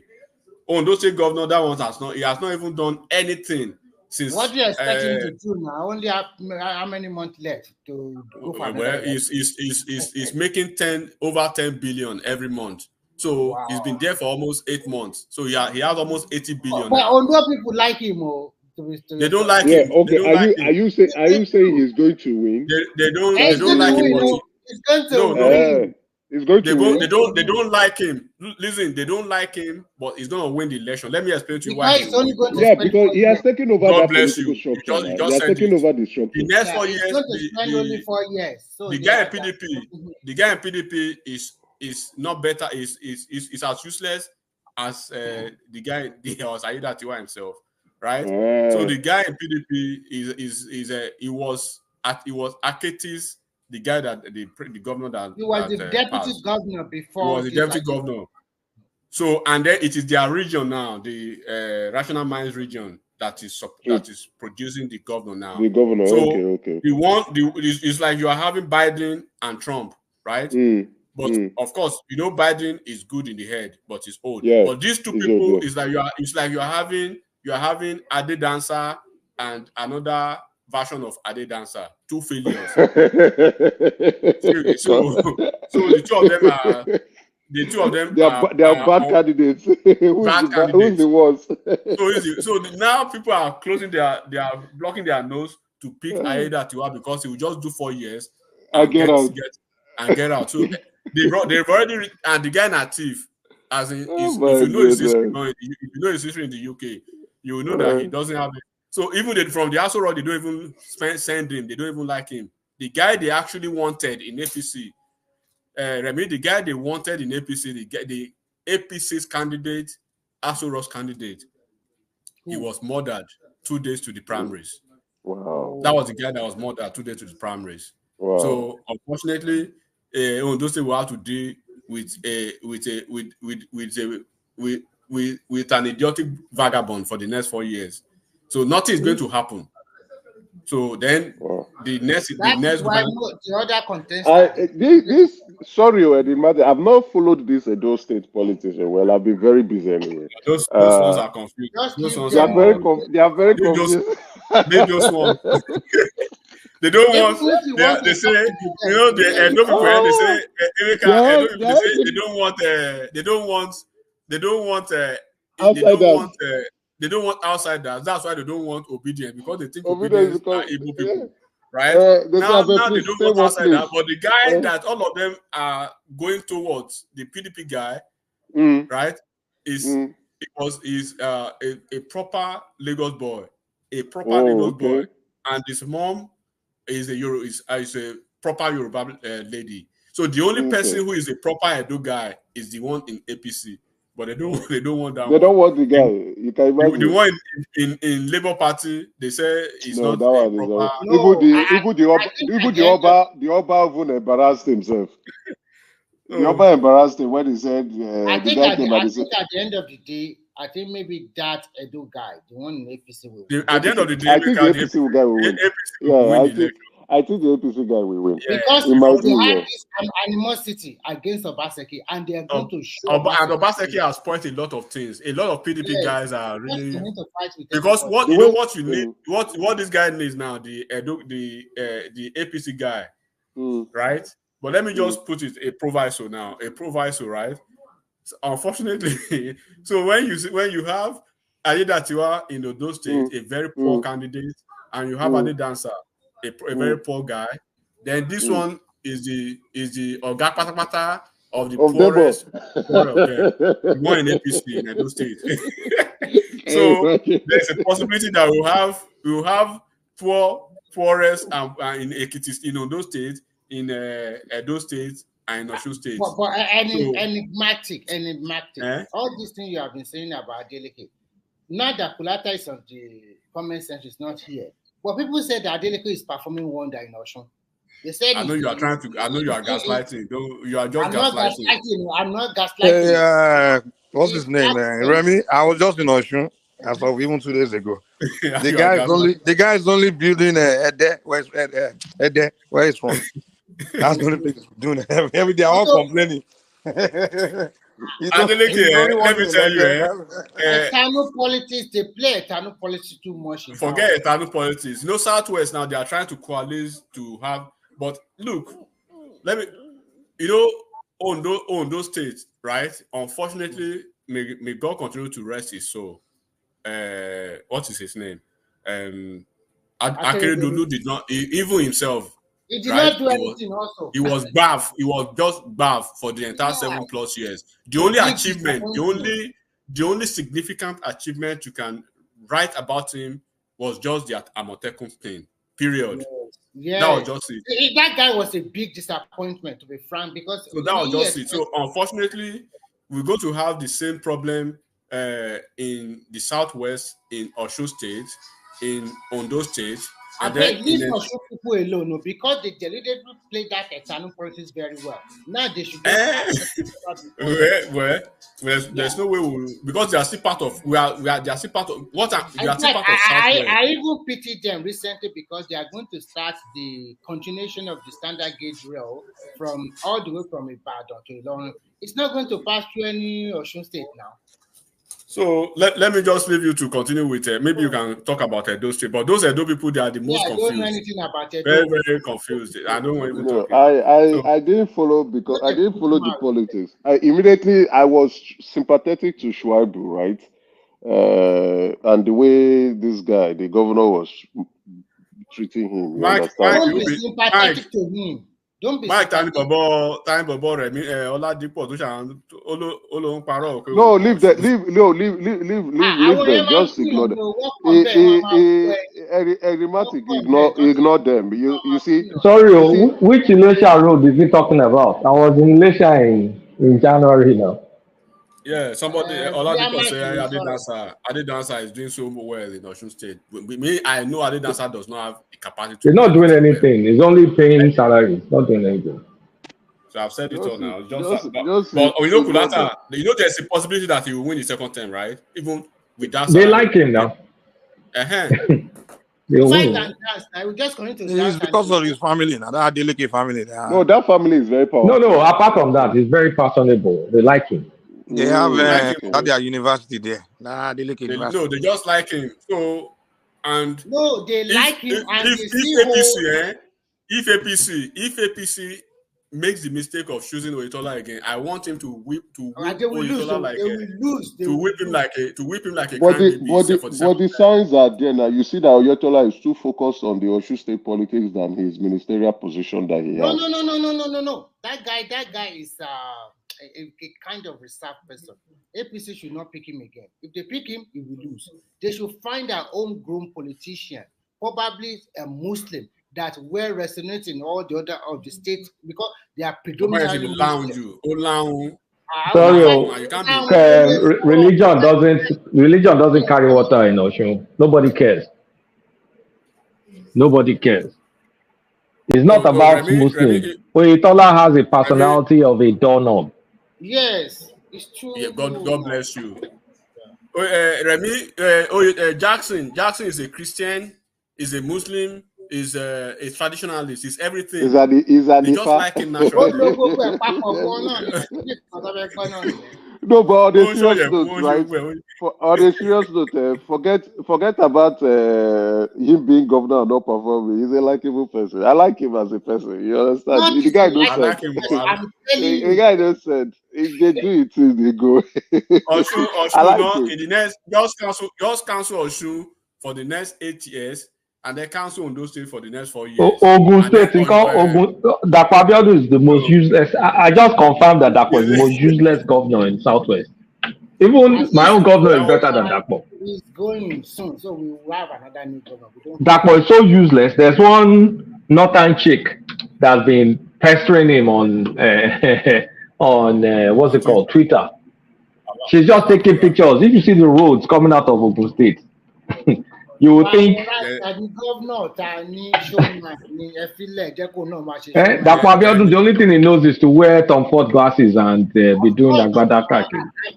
Don't you see is a customized Rolls Royce Cullinan? That guy is a fine boy. I better leave him. He's a fine boy. I like him. The guy not a criminal. He was a criminal going Yankee. I like him. Now he's a clean boy, very clean. He reminds me of Donald Duke. That's all he knows how to do. Very clean. He go to do steez. Like this. Oh my God. He go do steez all over the place. Very useless guy. That guy don't do anything for Ogun State. He used the money back. And the most annoying thing is that he'll be jumping to Lagos every time to help. Yeah, every time. You go to help Lagos in the commission. So you go to the commission. You never pick that Agbado station for that red line. We are still waiting for him to finish it. It's not doing nothing. In fact, I tire for it. No, but the guy on camera, when he's talking, it's pleasing to look at. He's just like this guy. You're a clean guy, very clean. Use the money they buy clothes. Okay, Emeka, I want to ask you some questions. Because go ahead.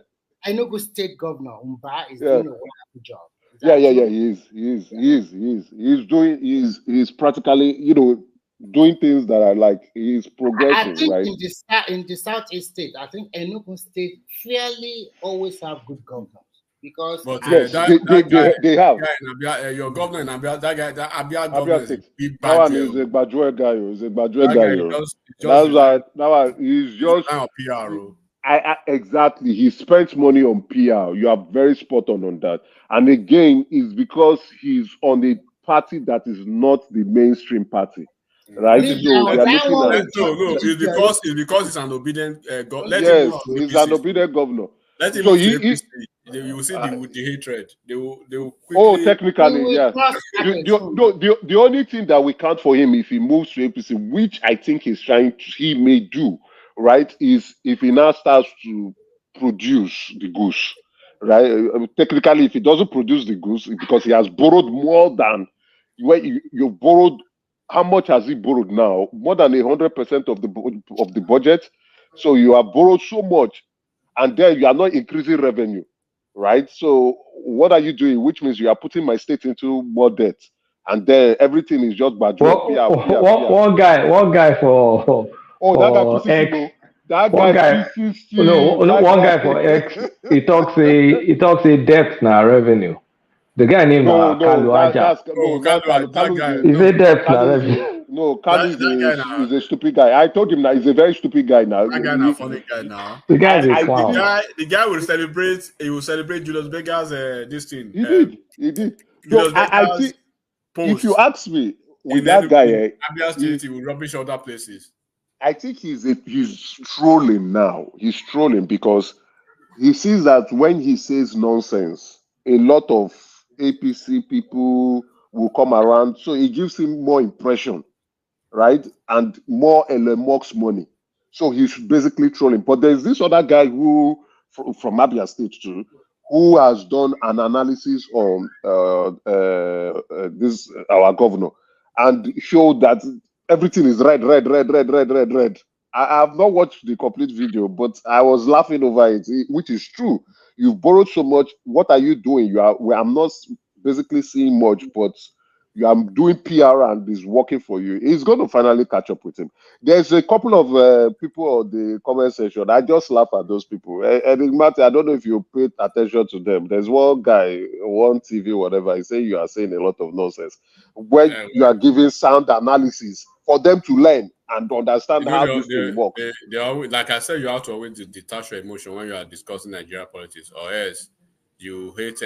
I mean, is it not obvious that South they have strategically positioned themselves for VP? Oh no, it decides that.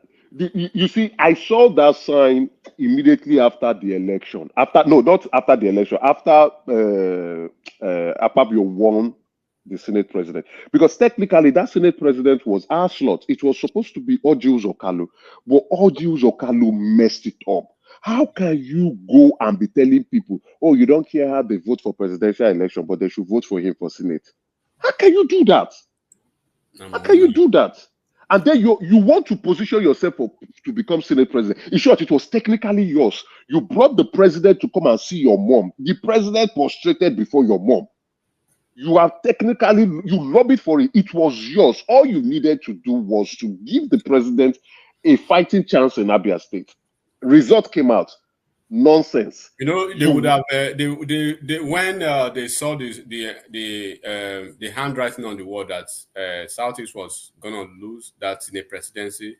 You know, they were waiting for the results, for the senatorial results in Enugu State for this Nnamdi guy, the former governor. Nnamdi. No, the former governor. This no, I know Chimaroke, I was trying to. His own paid me. Yeah, it paid me very well for him. APC was ready then to give it to Chimaroke. Yes. They wanted, but at the end of the day, they worked against now in law. So at that, no, Chimaroke's election paid me. You know, the governor worked against him now. The governor of Enugu, the former governor of Enugu State, worked against him. What's that guy's name? The useless guy. He worked against him, and you notice he's not he's very active on Twitter, but now he's a bit quiet. You know, I think he has gone back to his practice in the US. So he was really pained. You understand? Like people you basically raised, right? The Ebano group that you raised. He was the one that sent that guy to House of Rep then now. 12 years. He brought the governor. He brought the governor into politics. Yeah. He brought the governor into politics. You understand? And this was our fighting chance. So I was looking at it was actually Orji Uzor that would have been that Senate president. It was his. All he needed to do was, it's not like win Abia State. Even when Tinubu came to Abia State to compete, you saw what this madam was doing then. She was shouting that, oh, Mr. President, we want to report something to you. How can this, you know, he was using his brother to fight, his brother left APC to go to another political party to become governor. I mean, to become the president, gubernatorial candidate, yes. Right? So he was literally trying to destroy APC within. He was literally trying to destroy, and that is why they lost the gubernatorial election. I think that guy was too selfish. Very selfish human being. He had that Senate presidency in his hand like this. Very selfish human being. Yes, go ahead. God will be with you guys. That's the best I can say. No, I don't. That's my problem. When you keep saying it, when you keep saying all these things, people will come out. That's why I said tonight should be the last night, because enough is enough. All I am saying, we do not play good politics. We are too selfish. We can't organize ourselves. We can't do now. Look at even their political poster boy that has basically showed himself eventually that he's an IPOB. Who wants to? You can imagine. Be a president? You can imagine. I like see what he would have done. He shouldn't have just said, go to that stage. Just say, okay, releasing Nnamdi Kanu. Let's see. There's a way we should just try to have some peace. But of course, Peter Obi will always say nonsense. Typically, he will always say nonsense. The political He poster will boy. always. Did you see how Reno attacked him? You saw how Reno attacked him. But somebody said he wants to beat Reno up now. I think it was Kenya.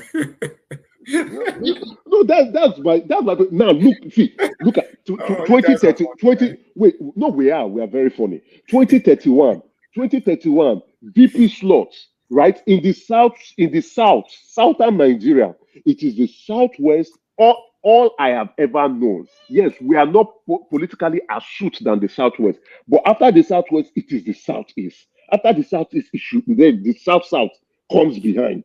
Can you imagine the South coming in front of us? I cannot believe this. It has shown the level. It has shown the level of. Southers are playing better politics. They've now. completely aligned.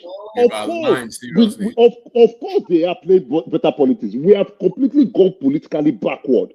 Now, in Buhari's government, instead of us to align, we refuse. We are busy doing playing the angry wife. Who is angry because the husband went to marry another wife. We are busy staying there. Husband don't marry another wife. They enjoy with that one. They enjoy buying her fancy things, fancy cars and buildings. You are busy saying, hey, you are supposed, I'm your first wife. I'm your first wife. I'm your first wife. You are supposed to be with me. You are there now. I'm hearing myself at the background again. So now again, look at how you have now allowed the second wife to leapfrog you to become the favorite. That is what is going on with us. And then say, when you say these things, get your house organized, do the housekeeping, clean this house so that we can come out as a united front and organize ourselves. But basically, it now shows that we are now politically becoming so irrelevant. If two presidents can emerge without the support of the Southeast, so irrelevant and useless. So what this means is that we must now see how to organize ourselves and align. That is what the Imo State governor is doing now currently. And guess what? Guess what is happening? They are criticizing that man. They are criticizing the man. They are criticizing that man. Anyway, I don't know. I'll keep saying it. I'll keep saying it. For those who do not understand, see the analysis you are giving. There are some things that you said tonight that I didn't even imagine it. But thinking about it, and imagine like, yes, this is very possible. You know, it shows you sitting down to look at what is going on, reading political columns, looking at the handwriting and the body languages of these politicians. Then you will come on the platform, or you will see people writing some comments that are. So people think politics is governance, or the struggle for power is that electorate needs to like you. That's so funny. Then when I'm speaking about my issues, so we say I'm too aggressive. When I'm passionate, we are losing power. So now, let's be very realistic. You guys are Southwestern individuals, right? In the South, you are our competitors. Let's call it spade a spade. Let's be truthful. When it comes to Southern politics, Southern Nigerian politics, you are our competitor. And in short, you are beating us properly. Proper. So would you guys, right, as you are seeing us destroying ourselves, even though you make comments and say, you guys better organize your house, as we see us they destroy ourselves, in politics, would you want us to get ourselves organized? Because if we get organized, we become a very formidable force against you. Enigmatic, am I lying? Is enigmatic there? I'm not lying. We become a formidable force, but when you see your enemy destroying himself, you go just say, oh, carry yourself, they go. Make una they do it, una they do. But now, speak on this issue. You say, no, you hate Igbo people. Oh, no, you are not an Igbo man. Oh, this is why are you talking about Igbo issue? Why can I not talk about Igbo issues? The thing that is killing us. How's they born? I no go talk say how's they born. What I would say is that it's never too late, because it's never too late. They can play the. It's never too late now. Soludo is trying to speak, but what do they do? Late, but the people that are front runner, they are together now. They have an upper hand already. So it's like you are now playing to beat that person first before they can now consider you. Because look at it now. The South people, they are going to flag up the Lagos to Calabar, starting from Cross River by August. Yeah. They are going to start it. And they are even having 107 kilometers. Lagos is only have 7. Yeah, 107. Did you see that there's this I don't know this $3 billion project that was secured for even cross? But can you imagine? Wait, you guys, hold on. Now, see the beauty about aligning yourself. Now, guess what? 2027, right? The South aligns properly to ensure that the president reemerges as president. Now, would you think that the president would turn his back against them in 2031 when they say we want the VP slot? Would the president turn against them? I don't think so. I don't think so. Exactly. Well, I don't think so. You know, I said maybe some days ago that in 2027, 2027, the only region that APC and by extension Tinubu will lose woefully again will be Southeast. Well, it's probably going to be worse than what we saw in the last. No, it might not be that bad because some of the governors now, you understand, they are trying to see what they can do. Maybe he may get some good numbers.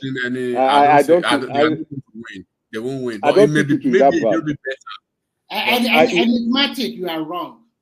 I don't think it will be that bad. There will be the numbers will improve. He will get 25% in some of Yes. I doubt it. He will. They really hate they viciously hate that man. Generally, he is not liked in the Southeast. But the governors will try to 25%. He will get 25%. I think he will get 25% in Imo State. He will get 25% in Ebonyi. Even in Abia State, the man may try to want to do something. He may not get 25% there. Soludo will try to do something. Enugu State, probably yes or no. I know that Alex Oti and the Soludo, they are cool with him. Oh, they are very cool with him. But they won't be able to sway much of. They won't be able to. They will try. They would try. But that's why I said the numbers because the last election it was a very bad number. It was a bad outshowing. And did they stop the president? No.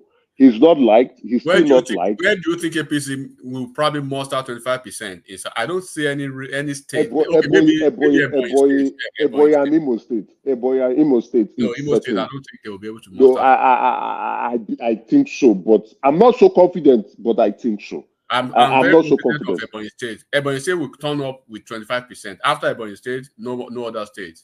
Abia, Anambra, Enugu, probably let's say 15%. I think he will get that 25% in Imo too. I think so. But in then again, I think so. Anambra will get it. You won't get that because. Okay, now look at this. Look at this now. You are not going. The likelihood of them not supporting the president in 2027 is looking so. No, it's looking like 150%. It's 150%. You say 150. Okay. Yeah, I wanted to say 80%. No, now, 150%. They won't support him from the Southeast. Now, when they sit down to want to pick who the VP will be, will they consider the Southeast? No. Which means politically we have removed ourselves from that equation again by our own self. With our own hands, again, making ourselves more politically irrelevant. Whenever you guys know how to play the politics, probably you'll be included. For now, that's the reason why I was on Friday. I was saying we need the fresh, new Igbo leaders. We do now. We need Soludo. You see, hold on. You see the likes of Soludo, right? Alex Oti, this Imo State governor. What's his name? Uzodinma, yes. Right? Hope Uzodinma. Yeah, Hope. Then if the guy in Enugu State, Mba, right? And then Umai. You see, these folks, they are trying to play the national politics. They are trying, but the people don't. But the problem is that when you try to play the national politics, especially within the APC, of course, for now APC is the national party, right? But when they're trying to do that to play to the center, they see the hatred from their own people. So that's usually the game. So that my view is, you see, I don't know, maybe if the government can be smart enough to use Nnamdi Kanu. I know your views. He's a criminal, definitely. I'm not excusing that, but we still need peace in that region. Whatever that would create the peace. Nnamdi Kanu for what? To do what? I want to know for what. Yeah, bringing him out and talking to the IPOB militants to just calm down. But right? what is he going to stop them? Stop the agitation or what? Even I want him to be released. Technically, I want you to know one thing first, Emeka. The release of Nnamdi Kanu will not bear any political fruit for APC. Just know that if they are trying to release Emeka, I want to tell you something. I am not if you are talking about the peace, yeah. I'm talking about peace. I'm not even talking about the whether for APC or the just peace. Yes, peace. Let normalcy come back.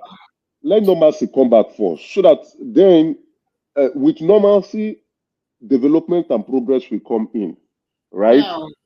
Definitely. So without so I think even if they were thinking of resorting to political solution for Nnamdi Kanu, now that Peter Obi has shaking out, they probably not throw the key into the no, they will still relate. Peter Obi's statement. No, why he said that is because the likelihood of the Kanu coming out is like 90%. He has seen the handwriting that Nnamdi Kanu is coming out, and Nnamdi Kanu will. Nnamdi Kanu does not like him. But that is that guy will check him now. Yeah, Nnamdi Kanu does not like Obi, so he quickly took a position. The position that he has not taken since. So, but anyway, releasing him for peace is okay. Yeah. We need that peace. So, but then we need to go back to the drawing table. We are losing it completely. We are losing it. It's like you are beating a dead horse. Forget that one. It's not possible. Oh, well, the way you are saying this thing, I try to give myself hope. I try to give myself hope that there's still hope. But when you say it, it's a hopeless situation. You cannot say that. If they release him, just like any other individual, I'm suspecting he might also want to go to politics. Not as No. You won't win. No, he might go for governorship now. Which governorship? Which governor? Governorship for my state. It had the Kanu for my governor of Abia State. I don't want that, but he's going to be released under stringent conditions. Yes, he can't run. He should. Part of it, he should not go touch politics. He should just get out of the country. Let's just have that peace. If he's going to be in Nigeria, they'll probably restrict him to certain, just like they did you already last time. Yeah, that he should stay only in Abia State. Or Umaya or Abuja. Probably let him go to. I will make a deal for them to just let me, come abroad, and so people that he can do. But they will be thinking that if he goes abroad too without having to monitor his movement, he will start probably his IPOB, because that IPOB is a lucrative business. Yeah, it's a cash cow. Yeah, it's a cash cow business. Yeah. No, you are spot on. Yeah, you are spot on. You see, that's what Simon Ekpa is enjoying. Why he's wasting his time in prison. So him coming back, he needs the donation, right? So he has to continue to talk to gullible evil people to stir them up emotionally to collect that donation so that he can keep carrying his girlfriends up and down. So, abroad. I'm sorry. Yeah? 2027, like I said earlier, is done and dusted already. So look forward to, and then the people who are. It is 2031 I'm talking about, and then not just 2031. I'm also talking about the next cycle of election that will be coming to the south. It is from now when we position ourselves that when that cycle of election comes, that we would now say we have contributed politically. I think it is our time now to produce somebody. And then when everybody sees that, they say, yes, you have contributed politically. During when power went to, during the 2027 election, you supported the Southwest. during the 2031 election, you supported the northern candidate and everything. So it is now our turn now to say, okay, please, we have to give it to the Igbo people. Let them do something. But my fear now is that when it comes back to the South, now the South will now say it is their turn. And because they played the politics properly, will you deny them? You won't deny them. So the South will now produce another president before we produce one. But you guys will have Biafra now. Which Biafra? Who wants to go to Biafra? How many of them? How many of them want to truly go to Biafra? Let's be honest now, you know now. If we truly want Biafra, we would have gone to war again. Yeah, it's true. If we truly want Biafra, all these ones they are talking nonsense and what some is saying, we would have gone to war. All we need to do is protest strategy. It's just a protest. It's a gimmick. People are making cash cow. People are using it to bait the government. People are making money out of it. If we truly want Biafra, block the River Niger bridge. Block that bridge. Block it and tell Nigerians, if they burn them away, come here. We'll start the war. We'll start another war. We don't want it. We're just crybabies. We're crybabies. But we are not doing it the right way. The right way is come and form an alliance. Discuss. Help your people to help others to win. Those people will help you to win. But you don't want to help. You want to be in the loser's corner, and then you want to be crying foul. Then when you speak about all this, people who don't even know politics, who can't even read the room, will now be talking nonsense. They'll be coming here and say you are talking self-hate, or you hate the Igbo people, or this and that. People who don't even know, the same people who are in the obedient group, who do not even know what is going on, will come. And the matter is, you see, now you keep me up this night, too. It's 1 o'clock. It's always a pleasure listening to you. I enjoy your intake and everyone on the platform. Now, good night. Let me go and rest. Yeah, me too. I'm going to sleep now. So good night, everyone.